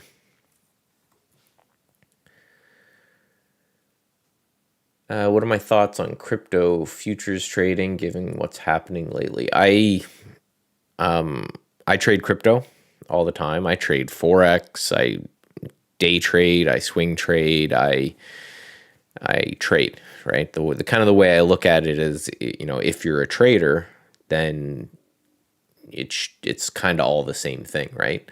Depending, right? If you're a fundamental person or something, I could see it's easier to to look at that, or a news driven trader, that might be easier to do on one style or the other. But as someone who's technically driven, but then also looks at statistics, I just trade everything. Give me a chart and give me a liquid market and I'll trade it. Just, I'm very much in the trade small, trade often type of a camp, where I would rather take 100 small bets across different instruments and length of time and things like that than to try to do, which is kind of the opposite of Barry, who will do one or two trades at a time, and he's betting big enough that if he gets a couple good trades out of those, and those are, that kind of makes his day. Whereas I've got a couple Forex trades in the go right now. I've got a crypto trade on the go right now. I've got a day trade in ATER. I'm just short this one kind of right in through here. Right, I've just got all this stuff on the go. So it's a market like any other. If you have a written trading plan, if you've got something that you've tested that works for you, and that's your reason to trade, then that's fantastic. If not, if you don't have those together, don't trade them.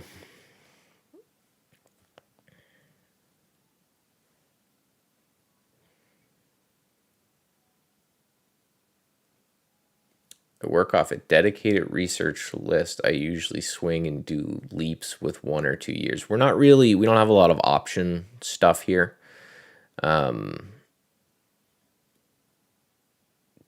So your leaps, probably not. Seasonality, I wouldn't either. Personally, not a believer in just looking at seasonality. But depending on what your research list is, right, just apply, basically we're a scanning and alerting system. So you could import that list into Trade Ideas if you want it and say, hey, I want you to alert me if XYZ occurs on that particular list.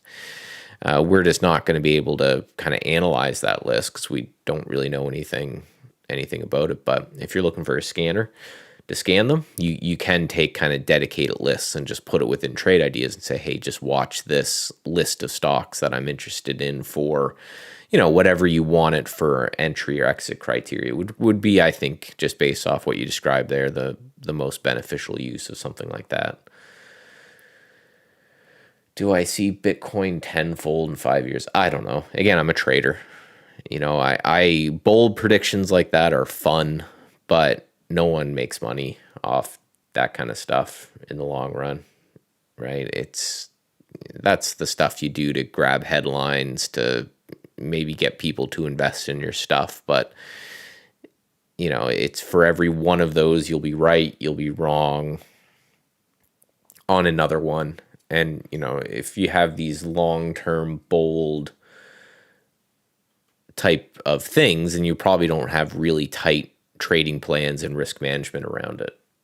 And I just never met anyone who was successful in trading for the long run who just worked off bold predictions like that. Every single successful trader I've ever met in my entire life basically all does the same thing, where they're saying, hey, I'm looking for one or two of these type of things, and then from there I'm just going to watch them and trade them based off whatever kind of written or tested trading plan that I've created around them. This NNVC. Oh, this one's going wild. Must have been news on it that kept it halted for that long.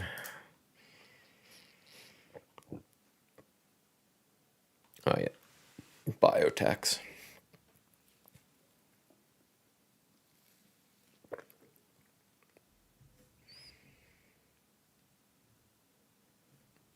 Yeah, don't really see. Right? That's just not really my thing with that. Again, my trading is incredibly boring. Profit target, I don't know. I'm not even in this. I don't trade that kind of, I think it's already halted again. Just not my thing. Again, for me, it's all about, I've been doing this for 10 plus years and I want to continue doing it for 20, 30, 40, 50 years. So I always think of every single trading decision and trade and style and idea and whatever as, is this something that I can repeat? Before I enter every trade, I ask myself a simple question of what would happen if I did this same thing 10,000 times? And, if it's something that would make nice, consistent profits doing 10,000 times, then that might be something that I'd be interested. So, again, I spend very little time looking at and analyzing individual names and just spend a lot more time looking at strategies and, styles, right? Like Aether, for example, is breaking down. And again, I just mentioned I'm short from 1371 right up in here. So again, I can explain my methodology for this. I can't predict what it's going to do in the future. No one knows that. But for example, just to see how I like to look at things, let's just set all this up and then let's put that into something like that.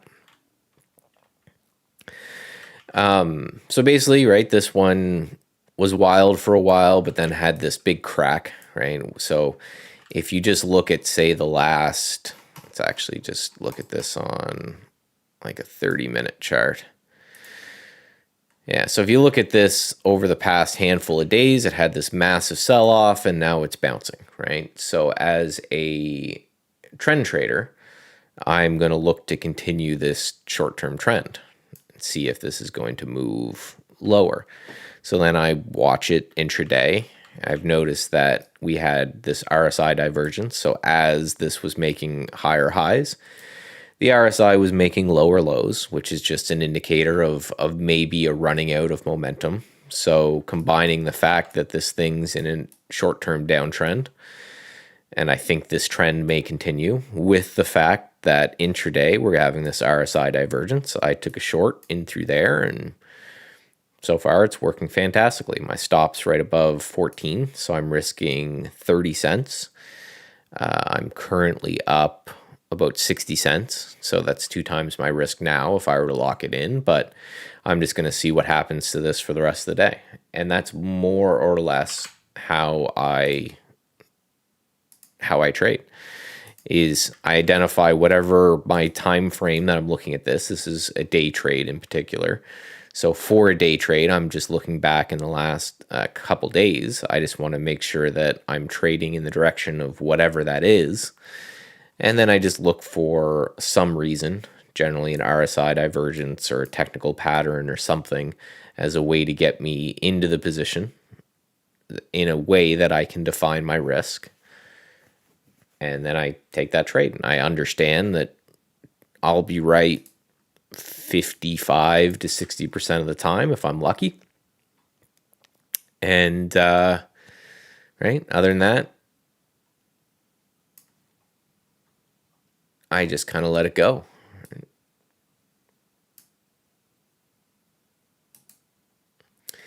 And you'll notice most professional traders will trade kind of the same. Like even if you watch Barry closely, right, he has the same kind of analysis for stuff that he likes. Is it's just, hey, this thing's gapping or has news or whatever, and then he looks for a place to participate in that. And again, something you can do over and over and over again. Because unless the one trade that you're really, really focused on is a YOLO, as the kids would say, and is going to, you're going to retire off that one trade, or it's going to, essentially bankrupt you or hurt real bad, which is obviously not something that I would ever do.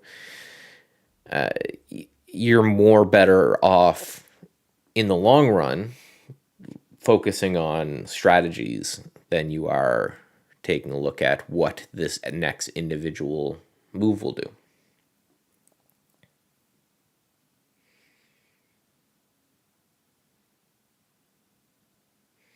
Are there example of different trading plans available? No, trading plan is something that's very personal and that you have to make yourself.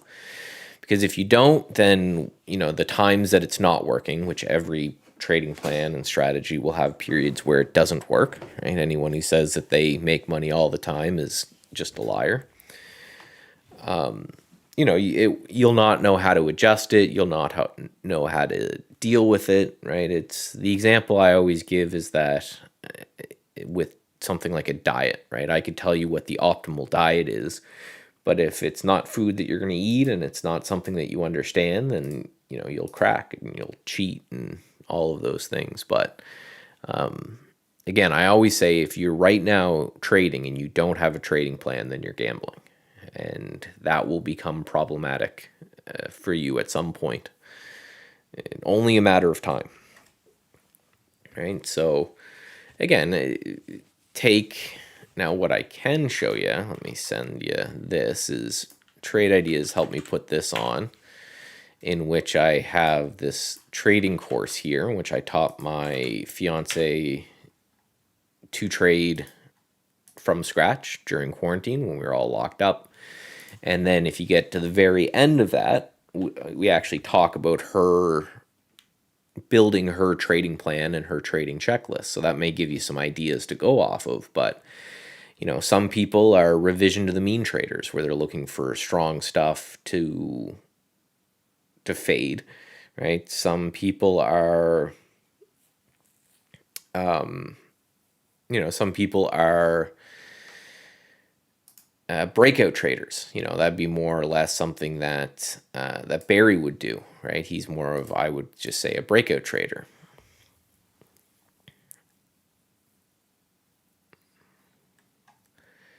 Some people are going to be pullback traders, which is more or less, as you can see with this ATER example, that's more or less what I kind of classify myself as, is I like to have the market tell me what the trend is going to be and then wait for a pullback to participate in. But a lot of that's going to have to do with your personality. If you're a pullback trader like me, then basically, again, using this ATR, for example, let's go into the 30-minute chart and just take a look at. It means that I was okay missing this sell-off from 18 to 10. Right? And I traded this a little bit yesterday, and I did well on it. And I'm trying to see if I can take the same trade today and hopefully do well on it. I took a little bit here on Friday and did okay, but that wasn't a great trade. But there's pros and cons to every strategy, right? As a pullback trader, I miss a lot because sometimes these things didn't pull back. If ATER just kind of crashed all the way back down to $2 or $3 or something and didn't give me any chance to play, well, then there's just nothing there for me to do. Again, it's fine. I'm been around enough and old enough to know the market's going to open tomorrow and there'll be something to do there. But for people who are, a little bit more proactive or hyperactive when it comes to their trading, they may not like that at all. They may want always something to do. And then those people need something else entirely.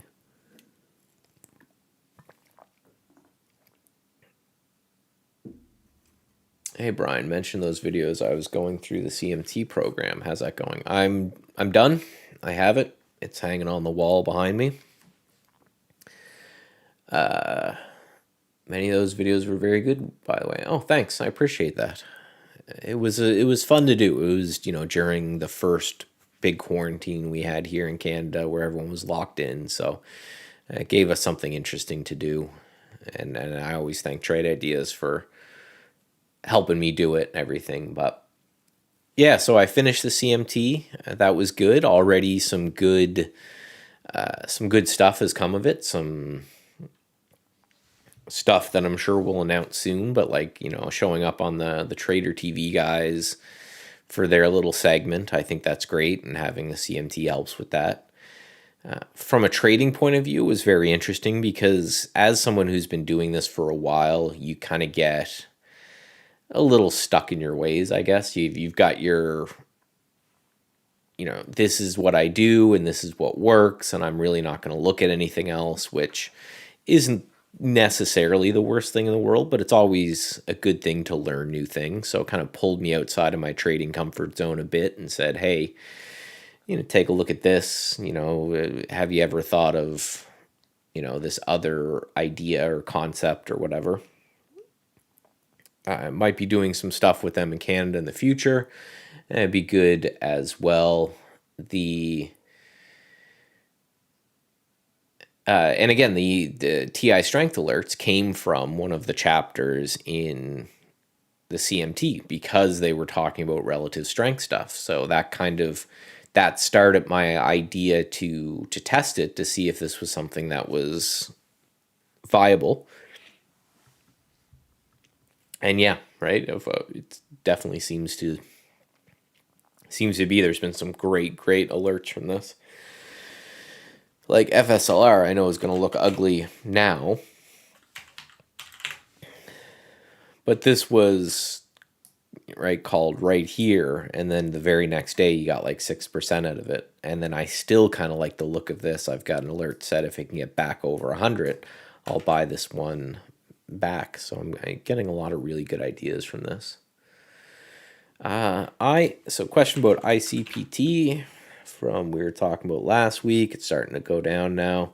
Yeah, well, I was looking for ICPT to break here, and it did. So I got involved around here.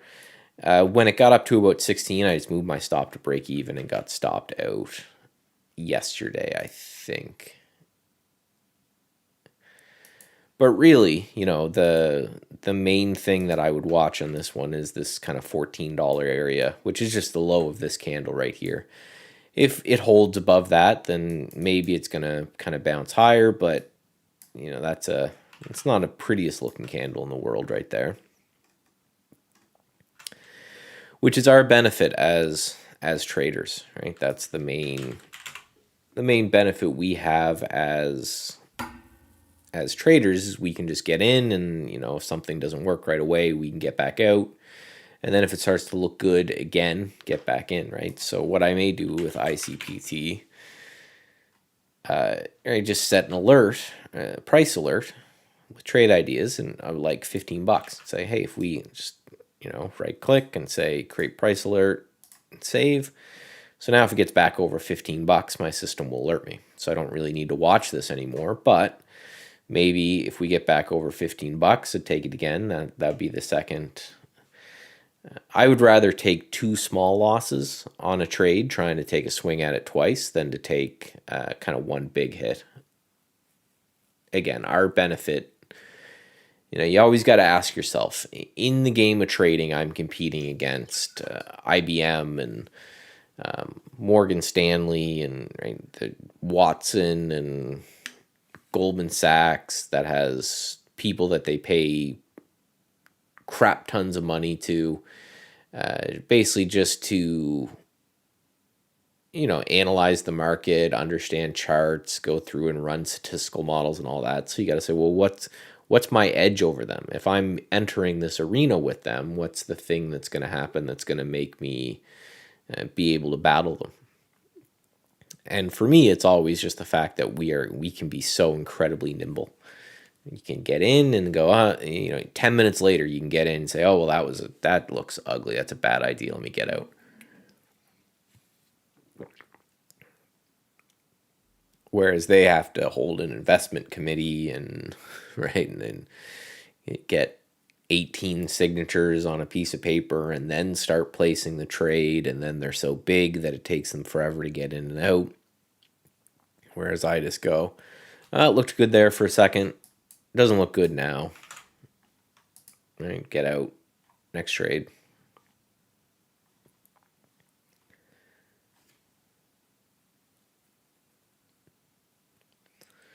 Yeah, Kev, just talking about my being nimble comment, but that's our really, again, at the end of the day, it's all a competition. It's a zero-sum game. If you're making money, there's generally speaking someone losing money. There's, if you think a stock is going up and you sell it, well, somebody bought that stock from you thinking it's going up. So there's always going to be the only time that you're able to buy a stock, right, if someone is there to sell it.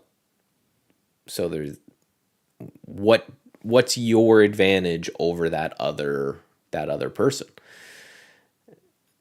And it sure as hell ain't going to be research, because those guys have 50 NBAs that they're paying $1 million a piece to, and they're on ICPT. They know everything about it. They know the board of directors and all of this stuff, and they've got 5 technicians and a couple quants that are looking at it, and all of this. And so again, what's our advantage gonna be over them? It's just, well, we're nimble, right?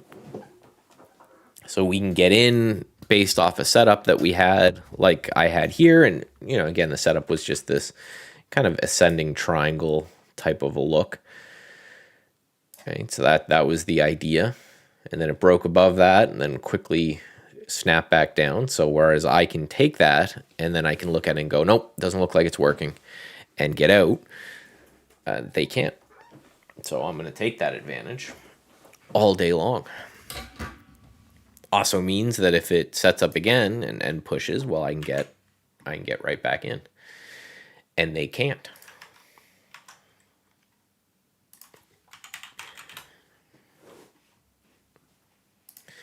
Because yeah, I'd say the hardest part of trading for most people is just the ability to accept when they're wrong. But as soon as you get past that hardest point of trading, that ends up being your greatest asset. Being able to say, I'm wrong, and being able to do that very, very quickly.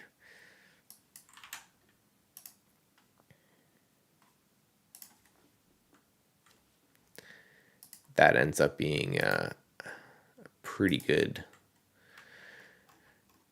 asset for that.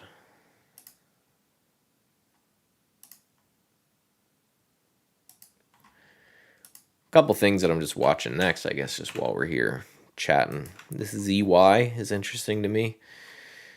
Trying to make it so I can just, right, we've got what's potentially big cup here and then a little handle here. So it's got to break up above that until I'm interested there. ROV, Rover, same kind of thing. I'm looking at Rover here, just a big potential cup and handle there. So this has got to get over like 1450 or something like that.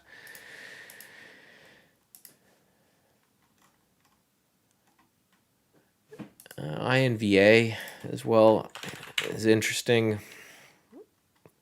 One thing I wanted to do with INVA is draw anchored VWAP from here. And yeah, it's above that. I just don't like that it's up 4 days in a row to break this, but I was looking at it to get and hold above here. So, still could work. It could work great. But for me, right, something moves from 15 to 16 in a straight line, I'm less interested in it than if I can get it a little bit more on the way down. Again, I'm more of a pullback trader than anything.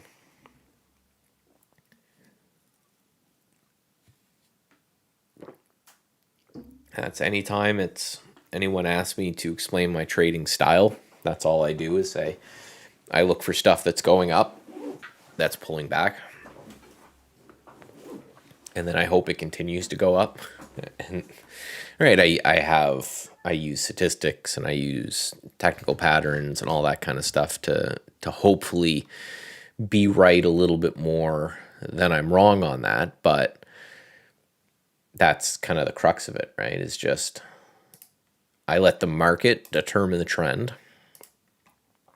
I let the market determine what's hot, so I don't have to do it myself. And then I just look for a way to participate. Right? Same with WDAY,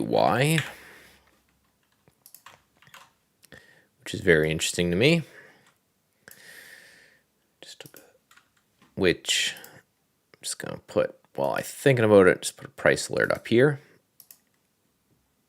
Right? Same concept. I don't want to be I don't really even know what these guys do. Engages development, cloud applications for finance and human resources, blah, blah, blah. So software, whatever. But all I know is that this thing's obviously strong. And now it's kind of putting in a little pullback type of an area. So if I can get involved based off some sort of pattern or something somewhere near this support area, then I know exactly where I'm wrong. I know that this thing's in an uptrend, and as we chatted about, things that are in uptrends more likely to continue to be in uptrends. So I just need to figure out a way to get involved with this in a way that makes sense, right? So it's got some sort of technical pattern or something like that. And then just wait and see if we close kind of under this area, I'll be wrong. And if we break out from here, and that was, the kind of one thing that really helped my trading is just when I internalized the fact that I'm never going to be right more than 60% of the time over the long run. There may be streaks where I'm absolutely on fire and everything I enter is great, and then there'll be streaks where I suck and everything I enter sucks. And as soon as I was okay with that, I stopped focusing on win rate, and I stopped focusing on how to increase my win rate, and I just started focusing on how to increase my risk reward. And that was kind of my next, first was get profitable, and then, what's your next big kind of growth as a trader? That was it for me, just to say, hey, I look at every single trade now is, okay, so this is so say I get involved at 272 and I stop it at, say, 262, just to make the math easy. It's risk $10. Can I make $20 or so, which would put 282, 100%. I think I get 292. Yeah, that'd be $20, 292. Right? I could get out a little bit before 300 if I'm right. If we get through that, it could get to 320 plus. And again, that's it. That's the whole shebang.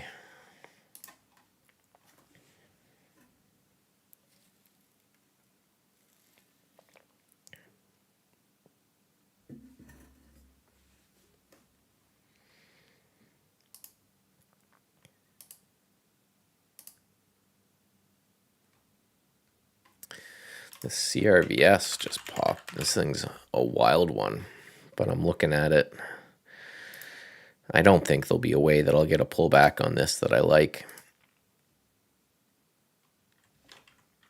But we had this RSI divergence right here as well. Again, something to look for.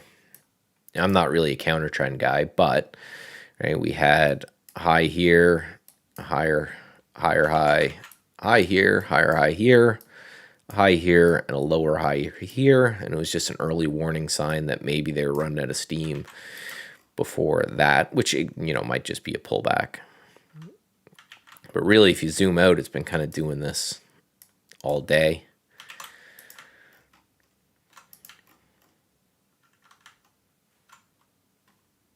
Go away. I never want to enable dictation, ever. I keep forgetting to look for the setting to turn that off.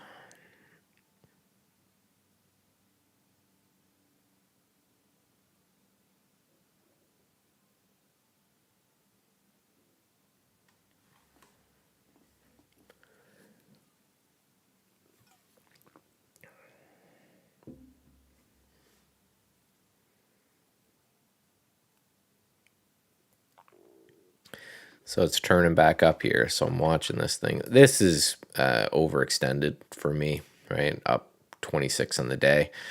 But if this was kind of your thing, right, it may have worked off that RSI divergence now and may be looking to turn back up. Kind of bull flag look there, breaking out of. Knowing Barry, you'd watch this one over $8.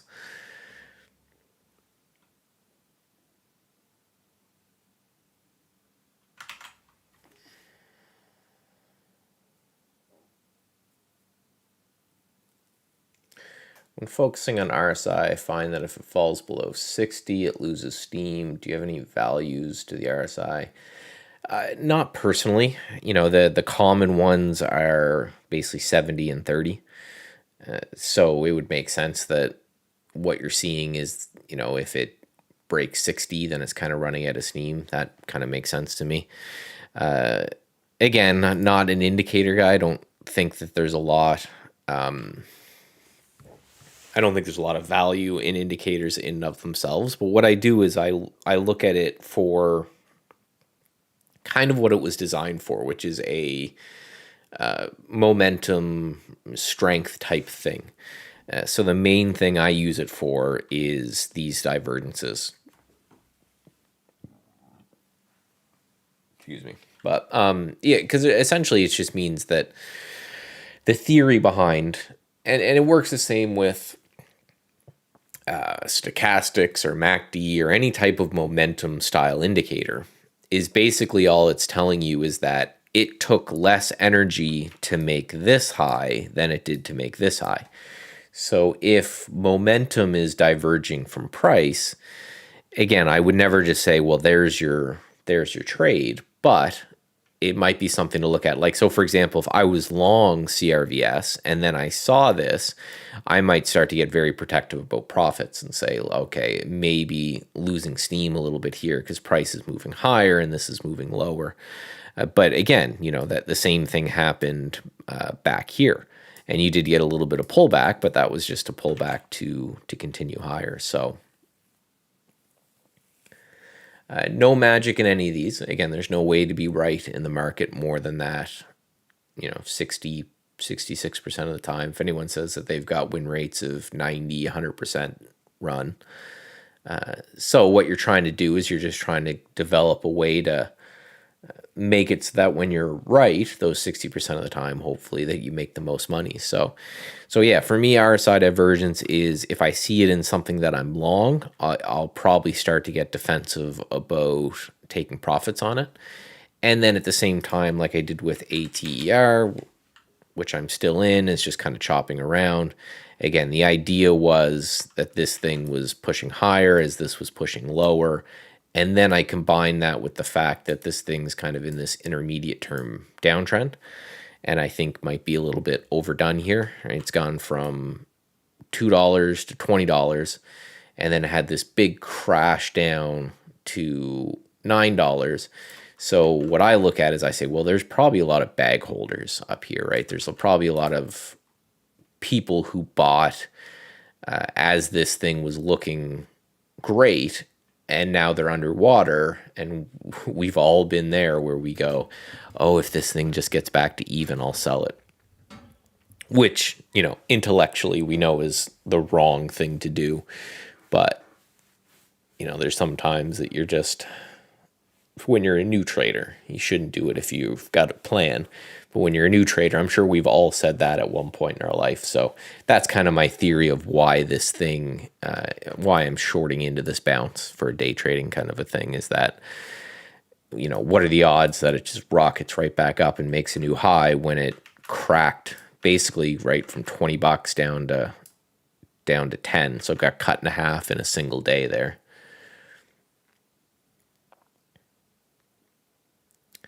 Which, if you're interested in books, right, when it comes to technical analysis, there's Brian Shannon's Technical Analysis Using Multiple Time Frames, which is a lot of kind of what I do as well, where he just talks about you want to make sure that you've got an idea for an overall direction or an overall trade, and you do that on one time frame, and then you zoom into a shorter time frame on for your entries and exits. And that's a lot of what I do. Every trade that I make will have, day trade anyway, will have kind of its reasons baked in on a longer term chart, not necessarily a daily chart, but again, at this one kind of in the 30-minute range, because I'm looking at the last week or so of action. And then I'll zoom in and say, okay, let's kind of go from there.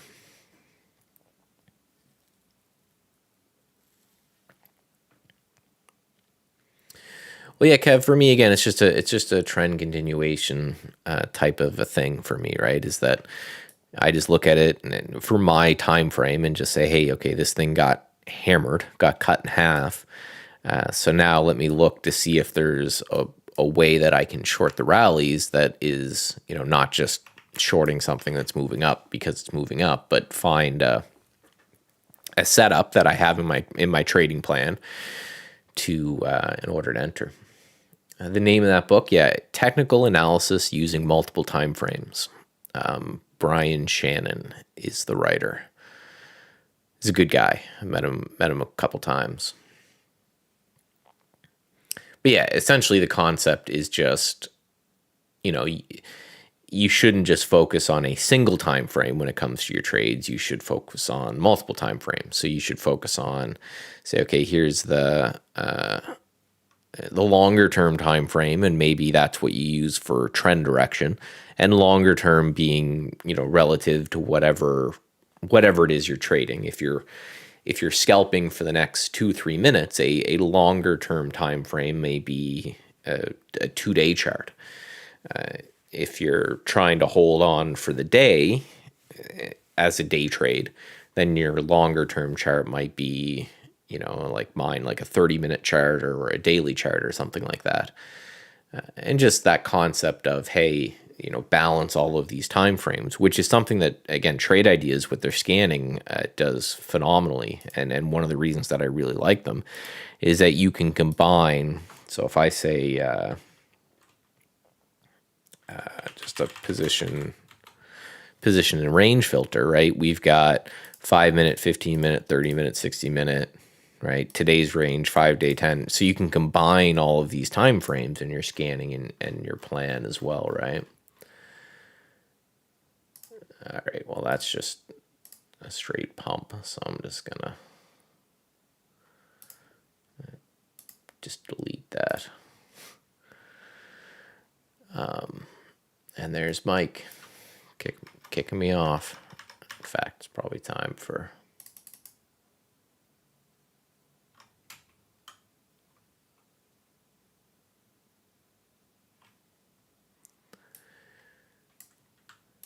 just make sure you just don't come in and speak in absolutes like that for a stock that's done less than 300,000 shares and it hasn't moved today.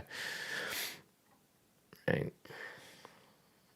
And it won't work. Just FYI, if you think going into YouTube chats and saying just buy this thing and then it will go up, that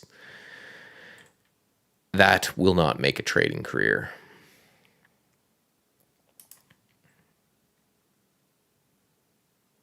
Get that nonsense out of here. Yeah, just not. I hope you're right. I hope that guy's right, and whatever stock he was talking about makes him $1 billion. Wish them all the best, but right, we're trying to teach people how to trade, not just buy this thing.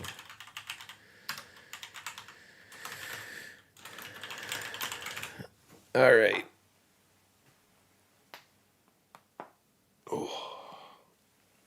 So I'm just chatting with Barry there, making sure he's starting up the stream and before I turn it off so no one gets kicked out. If you do ever get kicked out, just FYI, just refresh. Just means that our handoff was not perfectly done. So again, as always, there's this time every day is devoted to different traders. So there'll be someone else here tomorrow and someone else here the next day.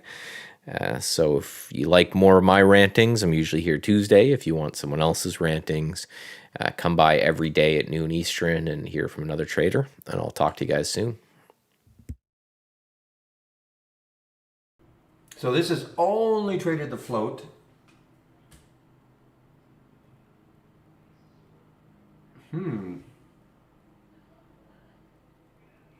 Yeah, 5.4 times. Sorry, I was looking at another number. Thought, oh, our math is off. So this is traded the float 5.4 times, almost 5.5 times. Just divide that number, the 10.3 into 56.5, and that's what you get, about 5.5.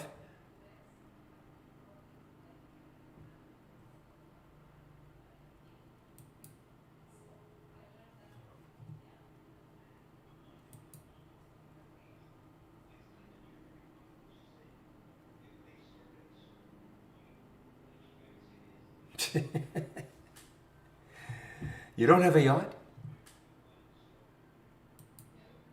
This one just got halted, guys.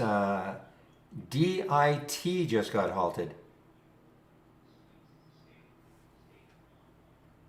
I don't think I've ever seen this one before. Now, it's hardly is traded. I do have a volume minimum of 20,000, so that's why it just snuck in. I don't know what's going on with this. I wouldn't trust this at all. Though it is shortable, but I wouldn't trust this at all.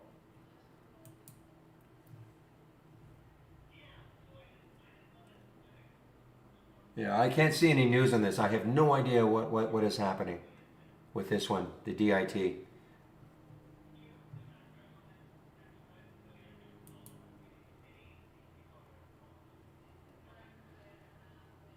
I did not see my post Pitbull, no. Oh, is that the, oh, you shorted at 239? Okay. Oh, good for you. What was the spread? Actually, the spread's not terrible that I see right here. Only, it's less, it's about $1.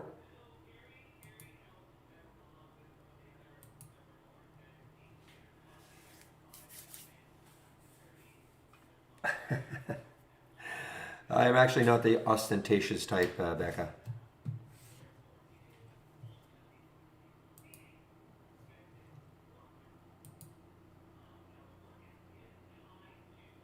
A Pitbull special.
All right, guys, I'm just kind of watching. No new alerts coming in for the last little while. I'm very eager to see what sort of we get any more from the option scanner.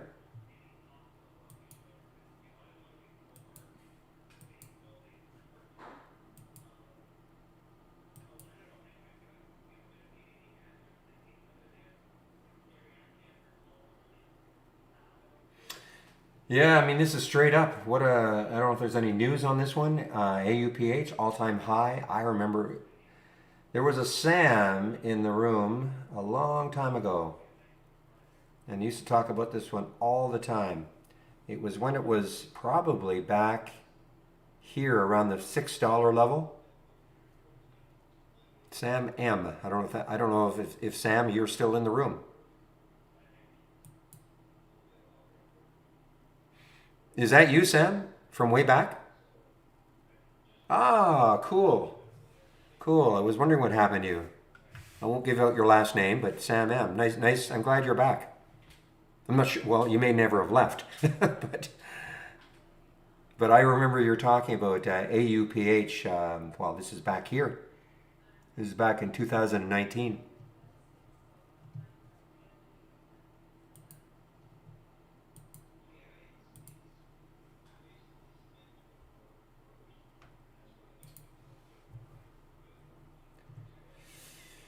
Yeah, I got a memory for some things.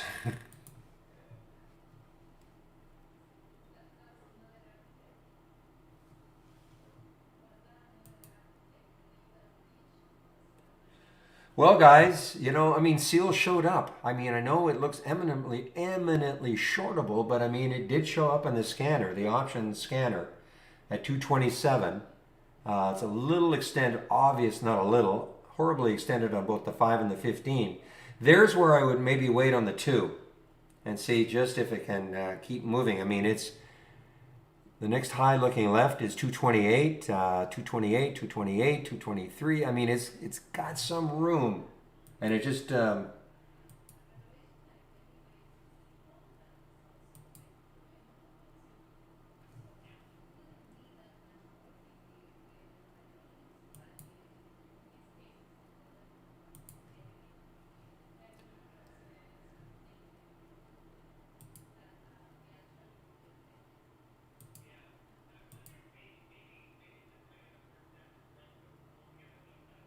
just like to see a bit of a rest. Just rest a little bit here and then get some volume and pop through, and who knows?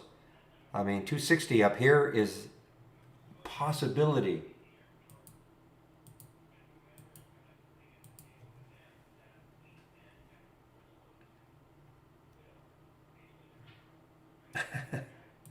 Glad you guys are having fun.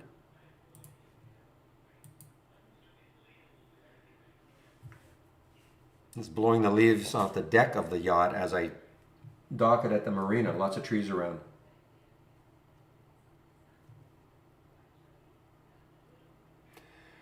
Well, I mean, if it does, if NNVC can somehow get up there, I mean, you just have to look left. I mean, then the next, I mean, look, the Fantasy Void way up here, $20.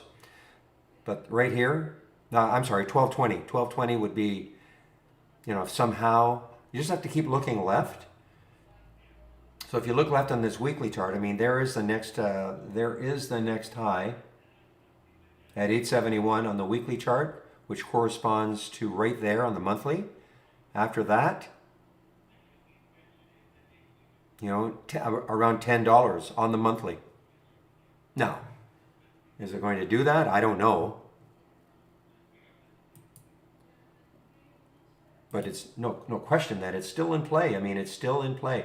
Now, the only thing is, looking at these, not shortable for me, but only thing is, looking at these these topping tails, you know, the buyers had it up, sellers knocked it down, buyers had it up, sellers knocked it down. But this is still a green candle, so I don't know, maybe the buyers are not done with it.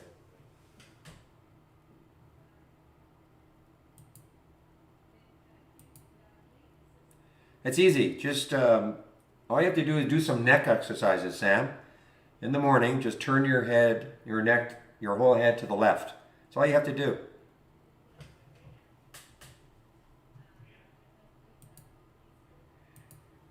Don't bother with turning your head to the right. Just turn your head to the left, and you got it. That's it. Reading. I mean, listen. This is not. I'm just looking at the next high, looking left. I mean, it's ridiculously simple. I'm not saying that's where a stock is going to stall, but it's all you have to do. So just have a daily, monthly, and a weekly up and running. If you don't see, for instance, you know, I'm looking left on the daily, right? I don't see anything. So yes, I could start to scroll back, but why do that? Why not just go to the weekly and see what I see? Now I see something. Okay, if I didn't see anything on the weekly, then I'll start looking at the monthly.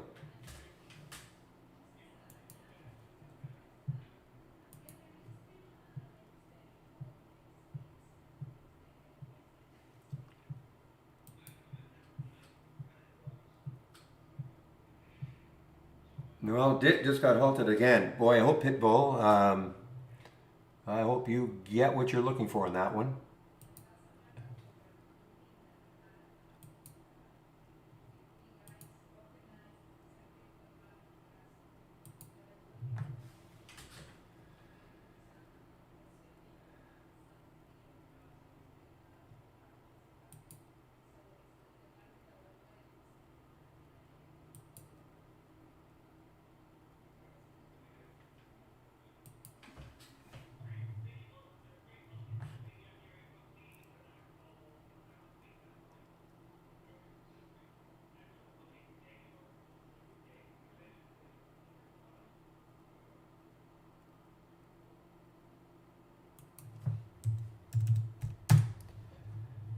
All right, guys, we'll seal. I mean,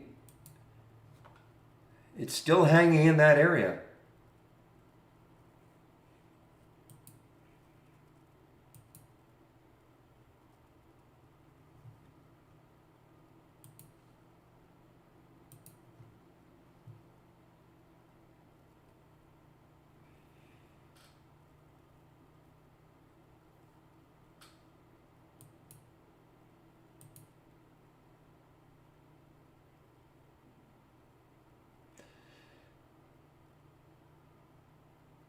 Look at the volume coming into seal, guys. I mean, this is the biggest volume bar now. Look at the volume. As long as that volume keeps going, maintaining.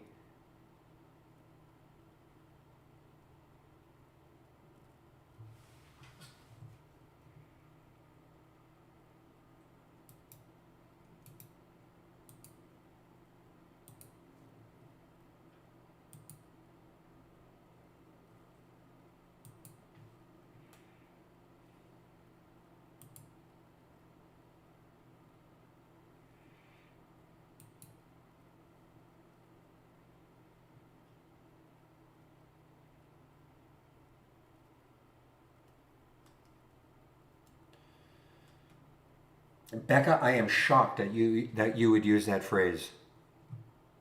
Shocked.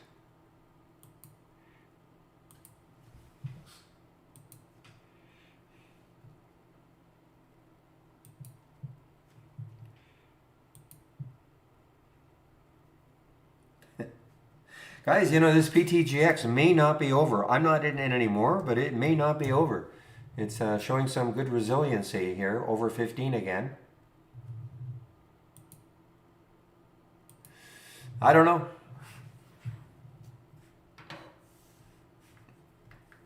I don't know. But I used to use it all the time, but not since I had cats.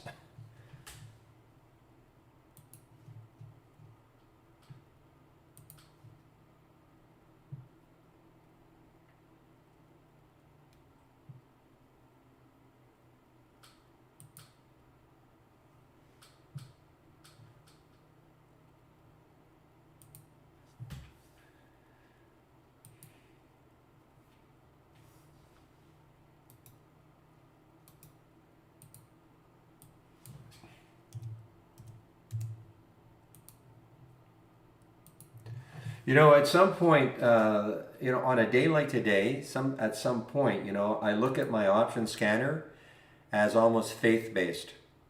I'm not talking religion. What I'm talking about is having, you know, supreme faith in it, because on a day like today, where virtually all of them have done extremely well, you just don't sort of second guess it.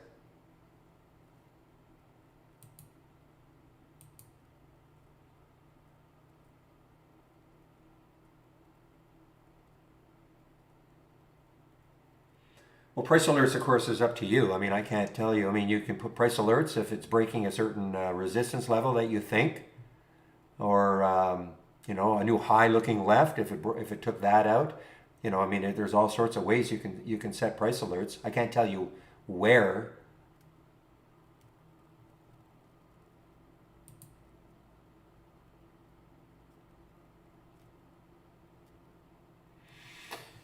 Yeah, unfortunately, William, actually, it is the same. Well, maybe fortunately, I don't know. I always wanted to have multiple price alert windows, but no, it's one price alert window for trade ideas. So if you went to another layout, it'd be the same price alert window. Okay. Um, if you well, you should. I mean, my opinion. Well, how are you exiting trade ideas every day? I mean, what are you actually doing when you exit trade ideas?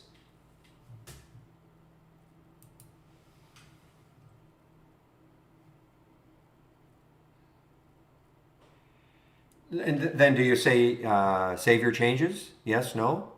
You just or you want. Okay. Well, if you make any changes, you should save. Yes.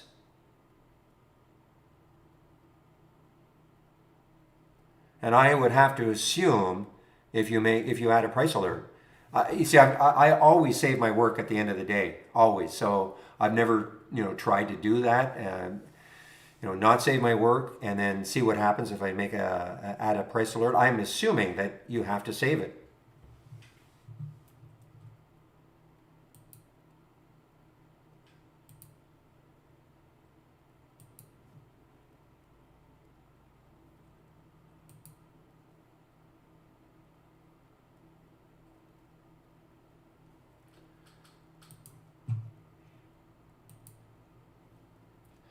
All right, now seal may be over now. See the volume, starting to drop, well, here, but it just started. We're only a minute and a half in, or 3 minutes in.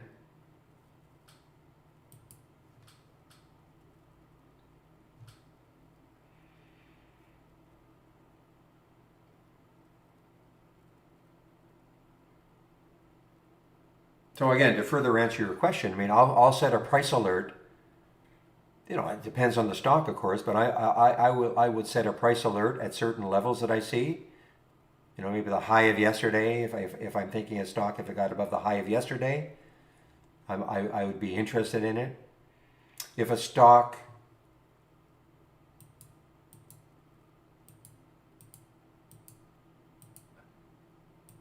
For instance, if a stock, let's just say I had this alert for Twinkie, right? TWNK from the option scanner, okay, at 1672. It hasn't done anything, so maybe what I do is I just set an alert there. You know, at 1671 or so, set an alert, see if it comes back to that alert price. That's all. So there's no, there's no right or wrong way or hard and fast rule about where you set price alerts.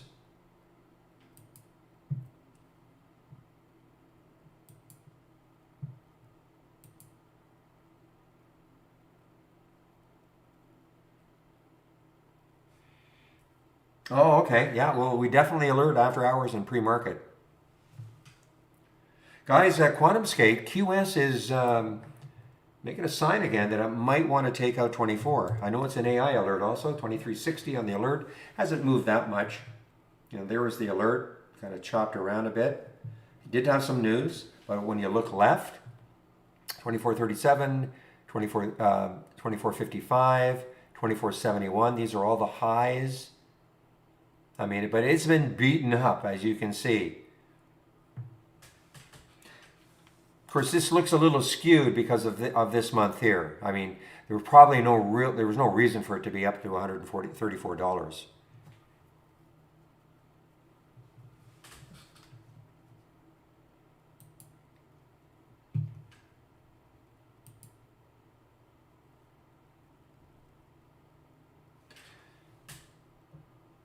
Yeah, this RKLY is actually interesting. I mean, there's the high right there, 1145.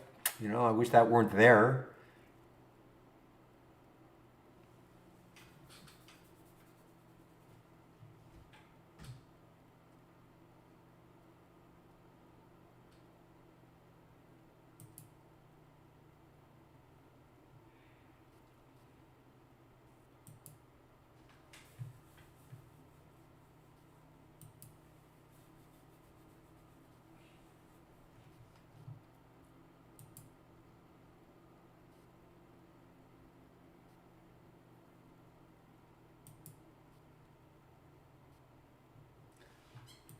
Law.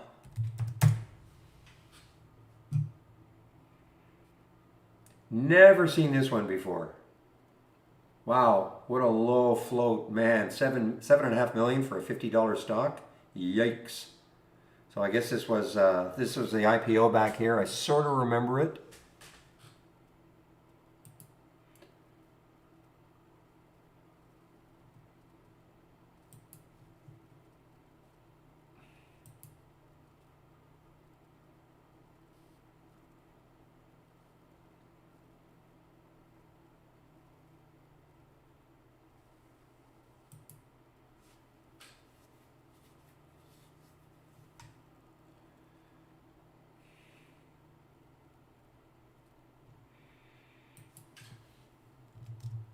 So if I were in this one, unfortunately did not take this one on the break because I just stepped away for about 1 minute and I missed the break.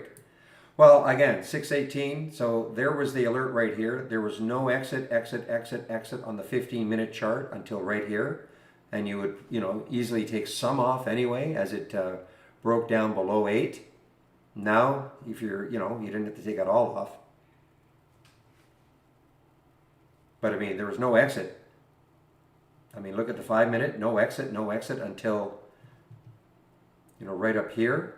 And then the minute you get that red candle, and especially down through the whole number, that's where I'd be taking some profit for sure. And then holding on just to see.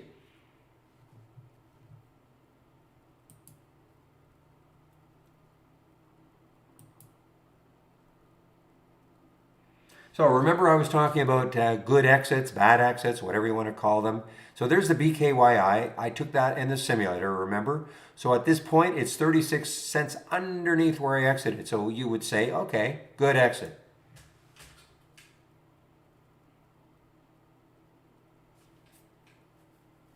I think these three columns are good. Good to have, your profit today, your max P&L, what you could have made if you got out right at the very top, and then the distance from your exit price. So if you're long a stock, of course you want to see a nice big negative number.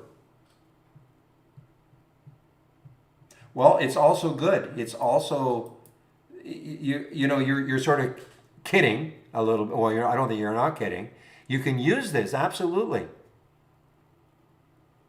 You start looking at a negative number and it starts getting bigger and bigger. And then you start looking at the stock and saying, okay, reverse.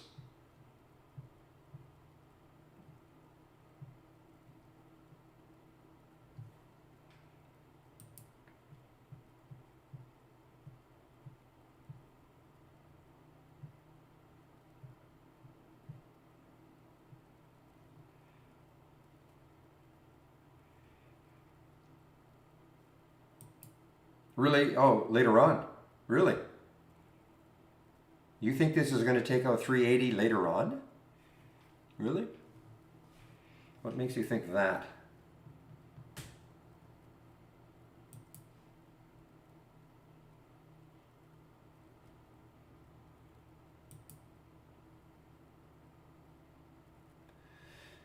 Oh, I see. Okay. Well, you may be right. It doesn't look good right now. I mean, that's definitely a pretty good downtrend right now. What was the news on it again?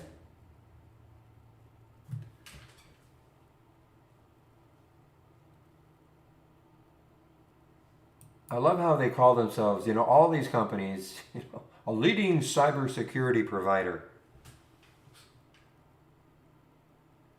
BioKey partners with Intelisys, expanding channel alliance partner program. I mean, that's news, but I love how they all these people, all these companies are leading in their field.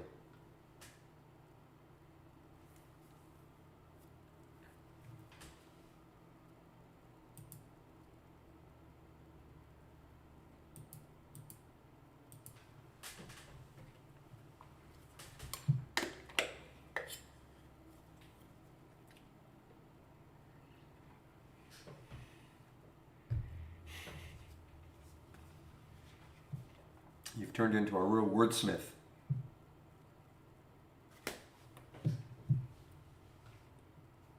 Of course.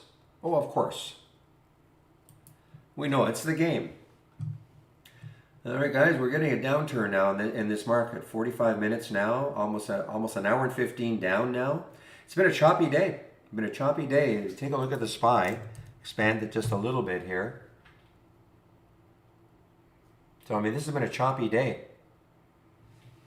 At the gap up, right here, pre-market. And then we had this, look at that bottoming tail. And from bottom tails, a little move up, move down. So it's been a choppy day. So a lot of things, what you think should trend, they're not going to because of what the overall market's doing. Now, we find the ones that we typically look at, and they're alpha stocks, not tracking the market that closely.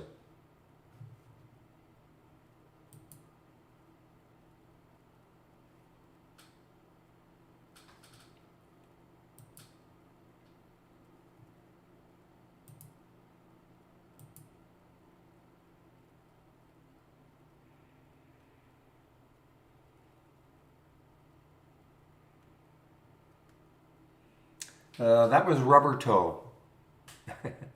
Not Roberto, but Rubber Toe. I think I'm sure I think he's still in the room, so he would probably post that link again.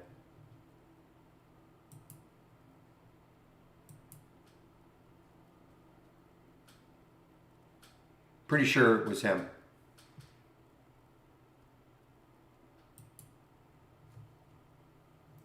There.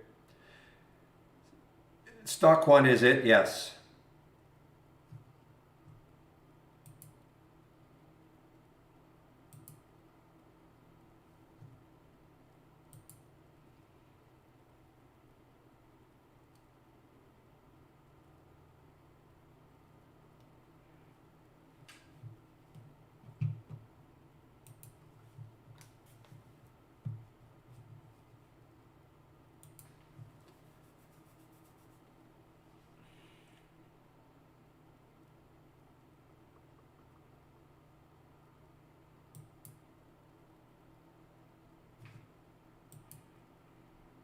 Another winner, guys, the Rickley.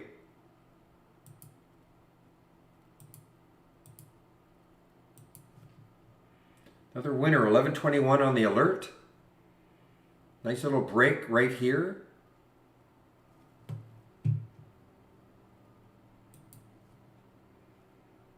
Well, you had plenty of time on the Rickley. The alert happened quite a while ago, 116, so.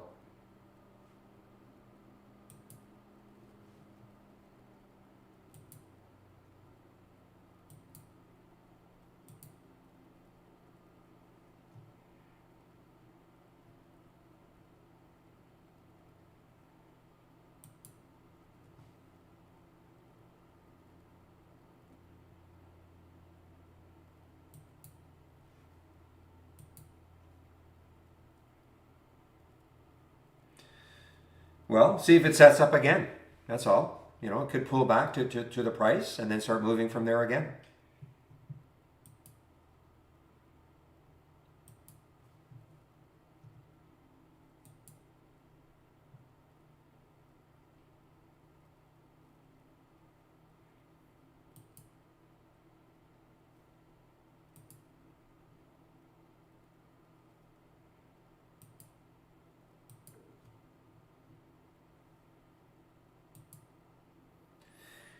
All right, guys, it is 1:30 and today is Tuesday, so it is marketing meeting day.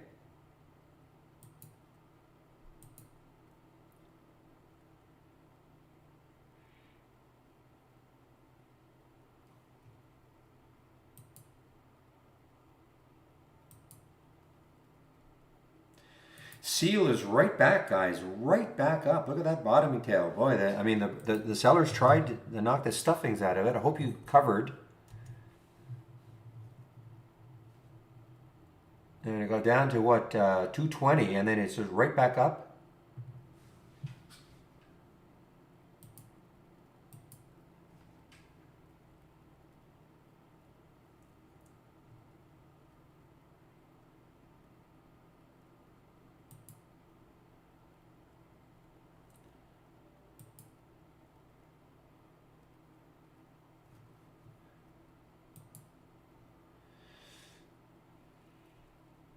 Apron, little by little.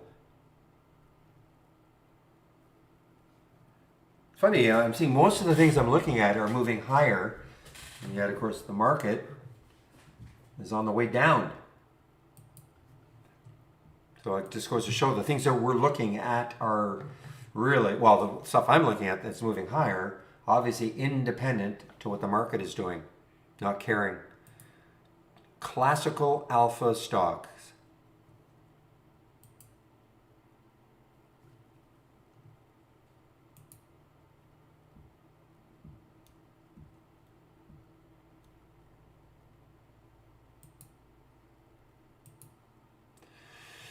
Yep, you got that, Sam.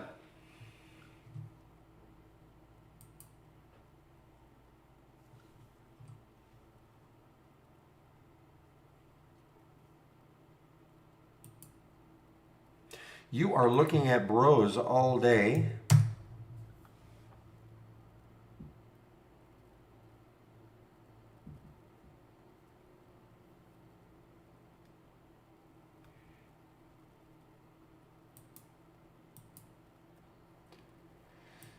Whoa, sealed with a kiss of $2.40. Look at this.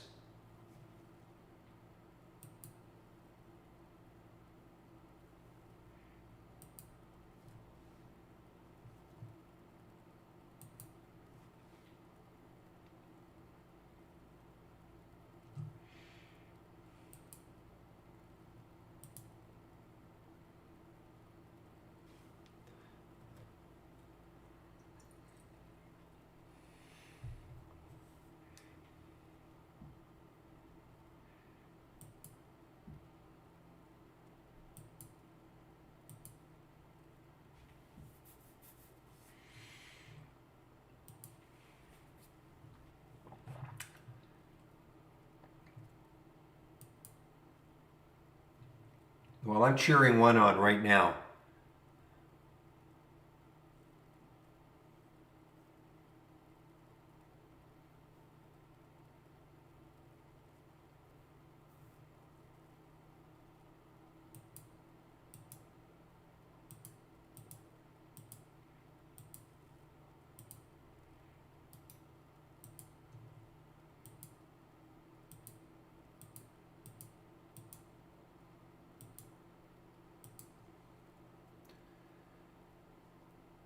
I'm just watching, guys. I'm having to watch. Probably know the one.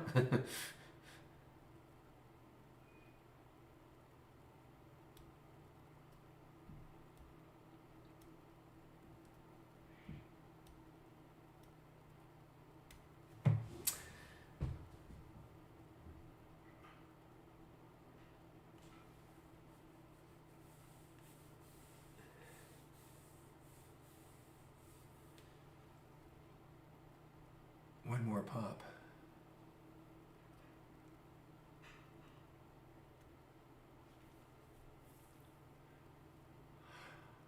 Well, it's interesting because you see this this green line right there. I had a price alert set for this RKLY at 10.18 or so. I left it. You know, I mean, I guess doing other things, but man, and now it came when it came into my option scanner 11.21.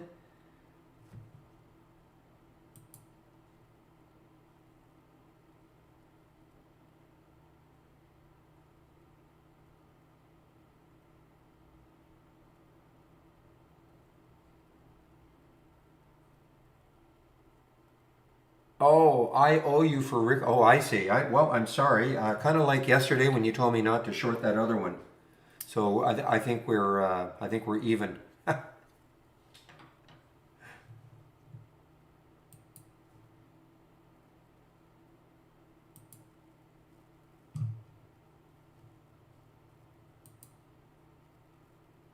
Well, I've taken some of this out. I mean, this RKLY. The only issue I had with it, you know, was it got a little spready at times. But right now, it's only 2 cent spread, 11.75, 11.77. So, man, what a day in the scanner. Seriously, I mean, this is a seriously good day in the option scanner.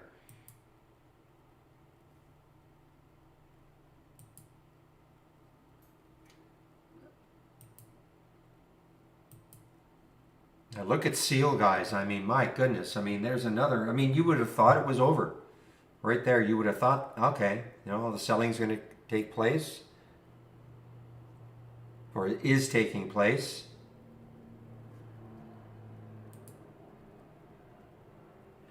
You too, tank.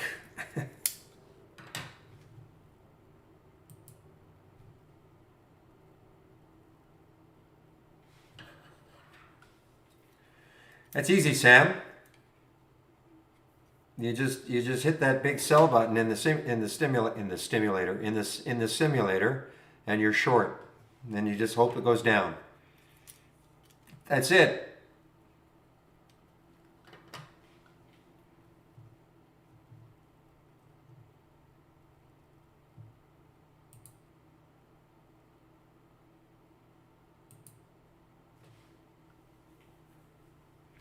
Nothing to it.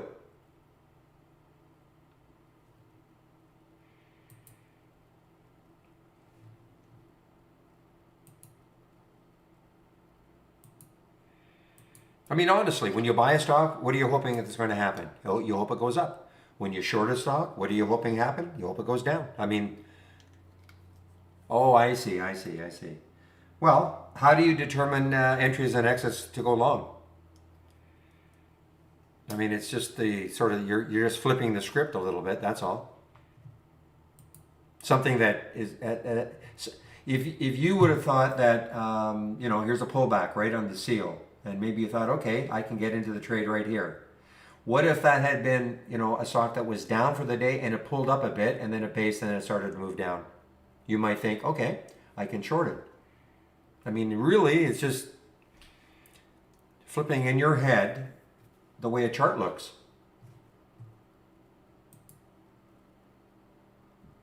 Whoa, from RSI and MACD, I don't use any of them. I mean, obviously, from an RSI perspective, you know, there are some who will say, well, high RSI, overbought. I don't, but I don't do that. You know, I'm not that great at shorting tops. I'm much better at finding trends moving down and then shorting something that continues the trend down. Look at Seal, guys. Holy smokes. But people like Real and Zach, I mean, they make a living shorting tops. There we go. Like, He's talking about SGOC. He, meaning real. Might be extended here. You know, I mean, eventually these things are parabolic. I'd be waiting for the volume to decrease, you know, because, you know, listen, all the volume means is that, you know, there's enthusiasm. So I'd be looking for maybe a volume decrease on the 2-minute chart before I would even attempt that, as an example.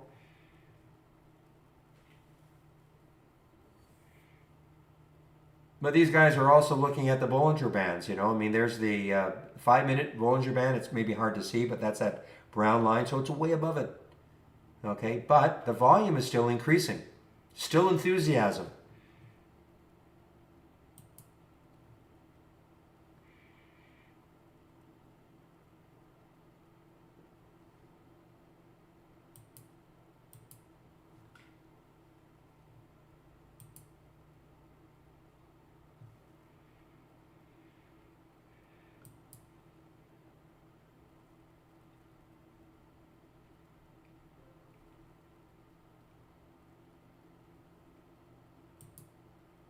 Other thing to watch for are topping tails. I mean, you know, you would think right now, to me, it looks like Corvus is running out of steam.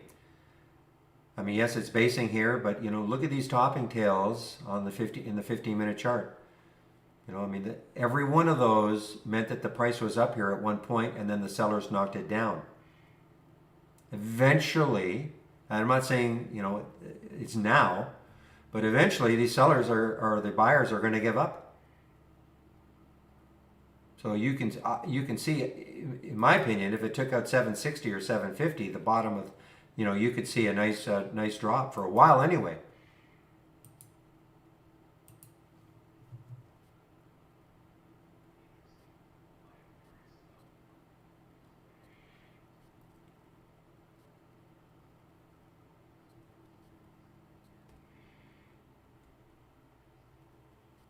How can the SPY be at yesterday's close?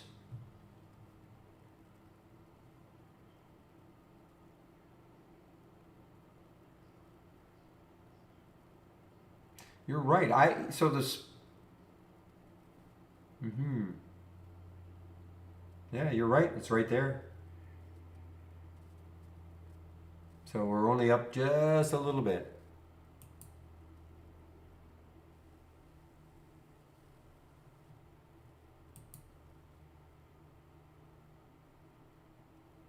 Well, not unless there's a signal.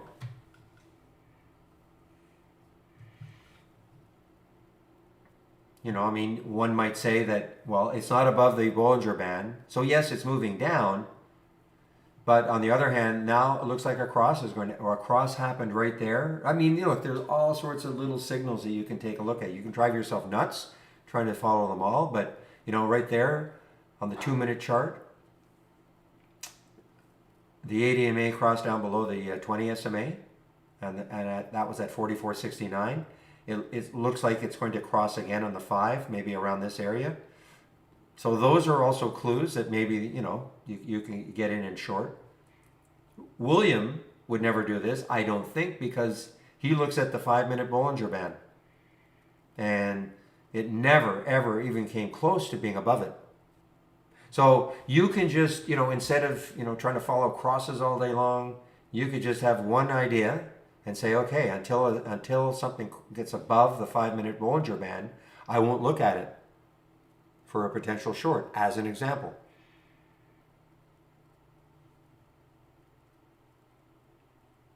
You know, you limit the number of things you're going to be looking at, but you have as William has. I mean, it's a pretty hard and fast rule that he's got.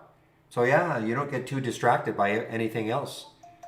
Am I right, William? I mean, that's not the only thing. I know it has to be up a certain amount too. But I mean, unless the stock is above the 5-minute Bollinger Band, you're not interested in shorting it. Would that be a pretty general rule that you have?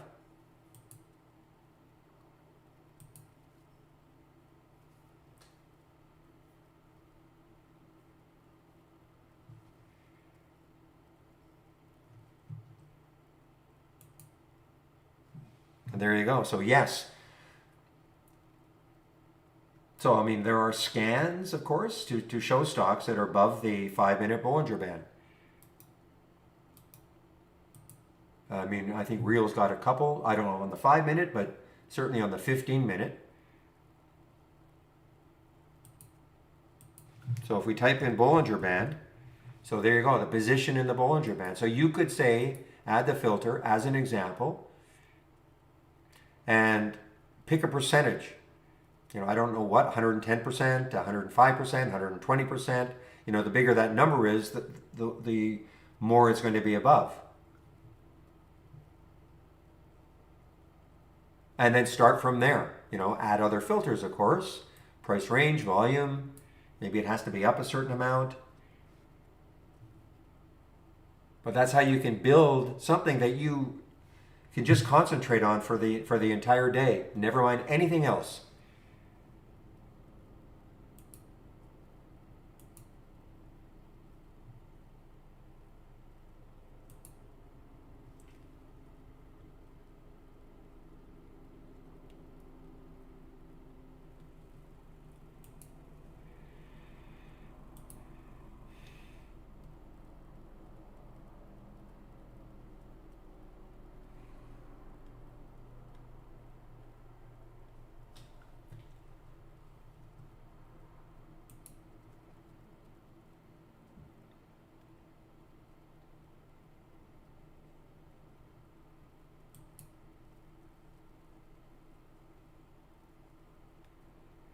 Well, you start looking. You'll at least see stocks. You can create a top list as an example, just to see the stocks that are a certain percentage, whatever that minimum percentage will be. Okay? With other, obviously, you need other filters. You need to have a price range, probably a minimum volume, and then you can start looking at them. Okay? It's not that you just because it is, 20% above that, okay, I'm just going to short it. But at least you start to narrow your focus. I mean, it is a strategy. You can narrow your focus. The same thing, though, if you're looking for bounces, I find that the shorts work better than the bounces. But if you were reluctant to short things, then you could look at stocks that are way below the Bollinger Band, and maybe they will bounce.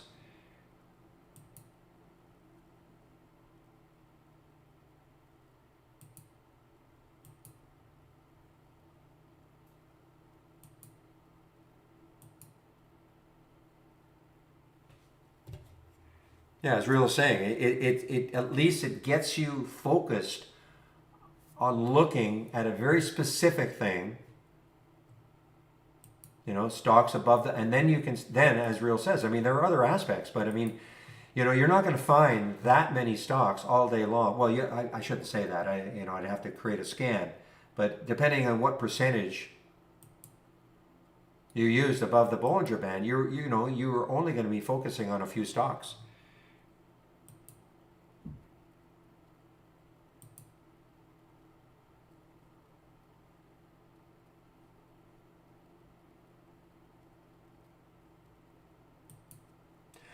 Well, whatever works for you. I mean, absolutely, whatever works for you. If you want to focus just on a few stocks, hint, hint, you want to focus on these,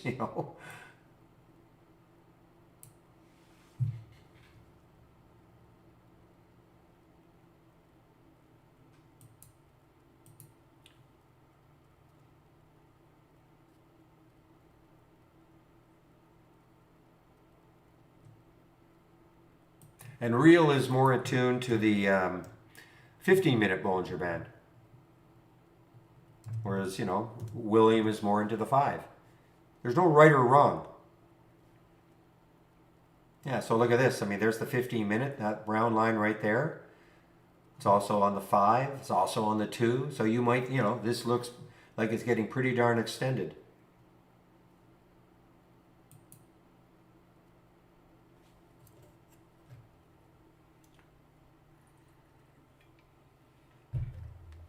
I'm not listening to you, Becca. You're going to say that Bollinger Bands are, well, there's hardly any activity pre-market, so I don't see.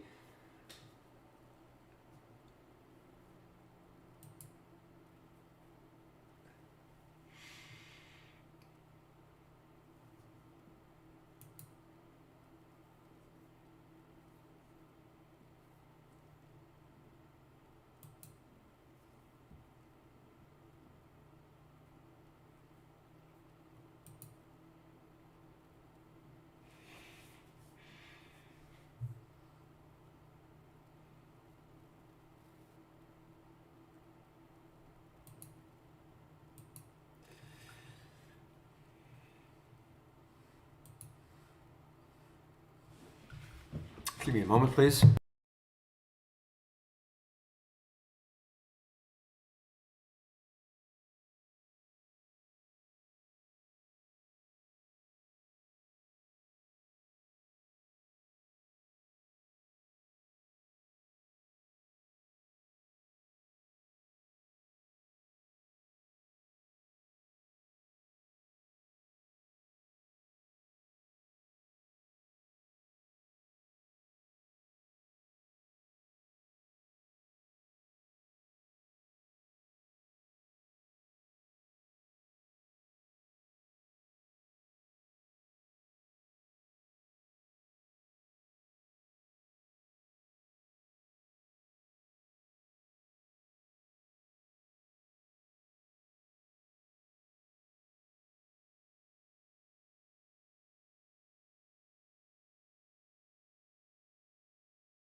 All right, guys, look at QS. QS is on the move now. QS, and it is an AI alert. It's taken a long time, but it is an AI alert. It's on the move,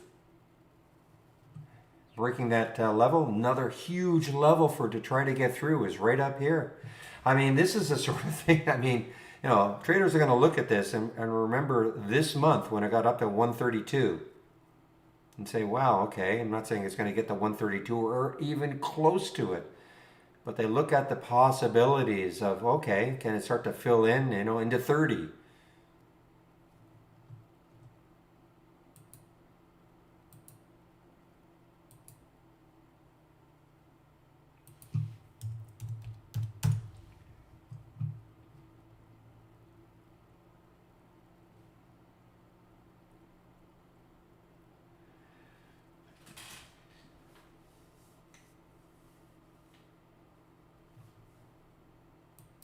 And in fact, QS even showed up in my option scanner. That must have just snuck in. I think I have a max price of 25, maybe? Can't even remember. Yeah, 25. So it just snuck into my option scanner. Even.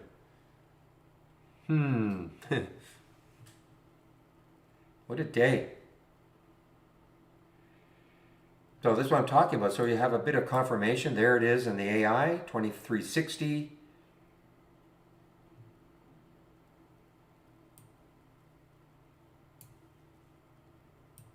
And showing up in the option scanner now also.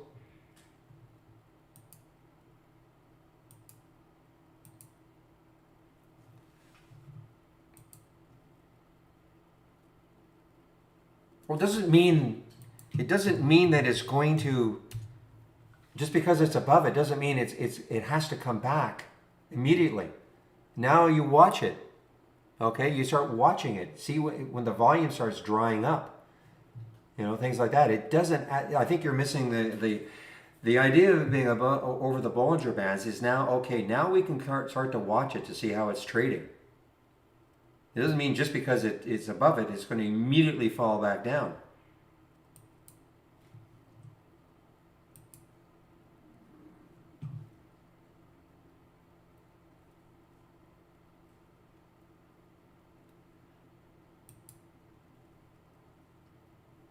All right, now I want to, okay, now I'm going to put an alert around 2413 for QS and see if it takes back that 24 level.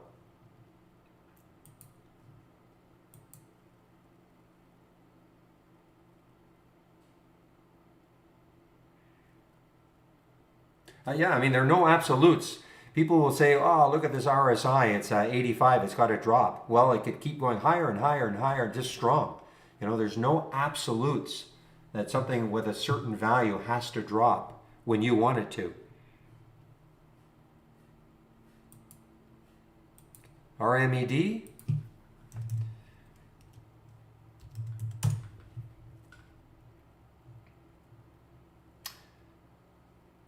I see why I missed it. Relative volume is not high enough for most of my scans, but yeah, wow. And another low float. We were low float mania today for sure.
All right, guys, I'm going to put my announcement in now. I'll be on not a break, I'll be in a meeting. And I'll be putting myself on mute.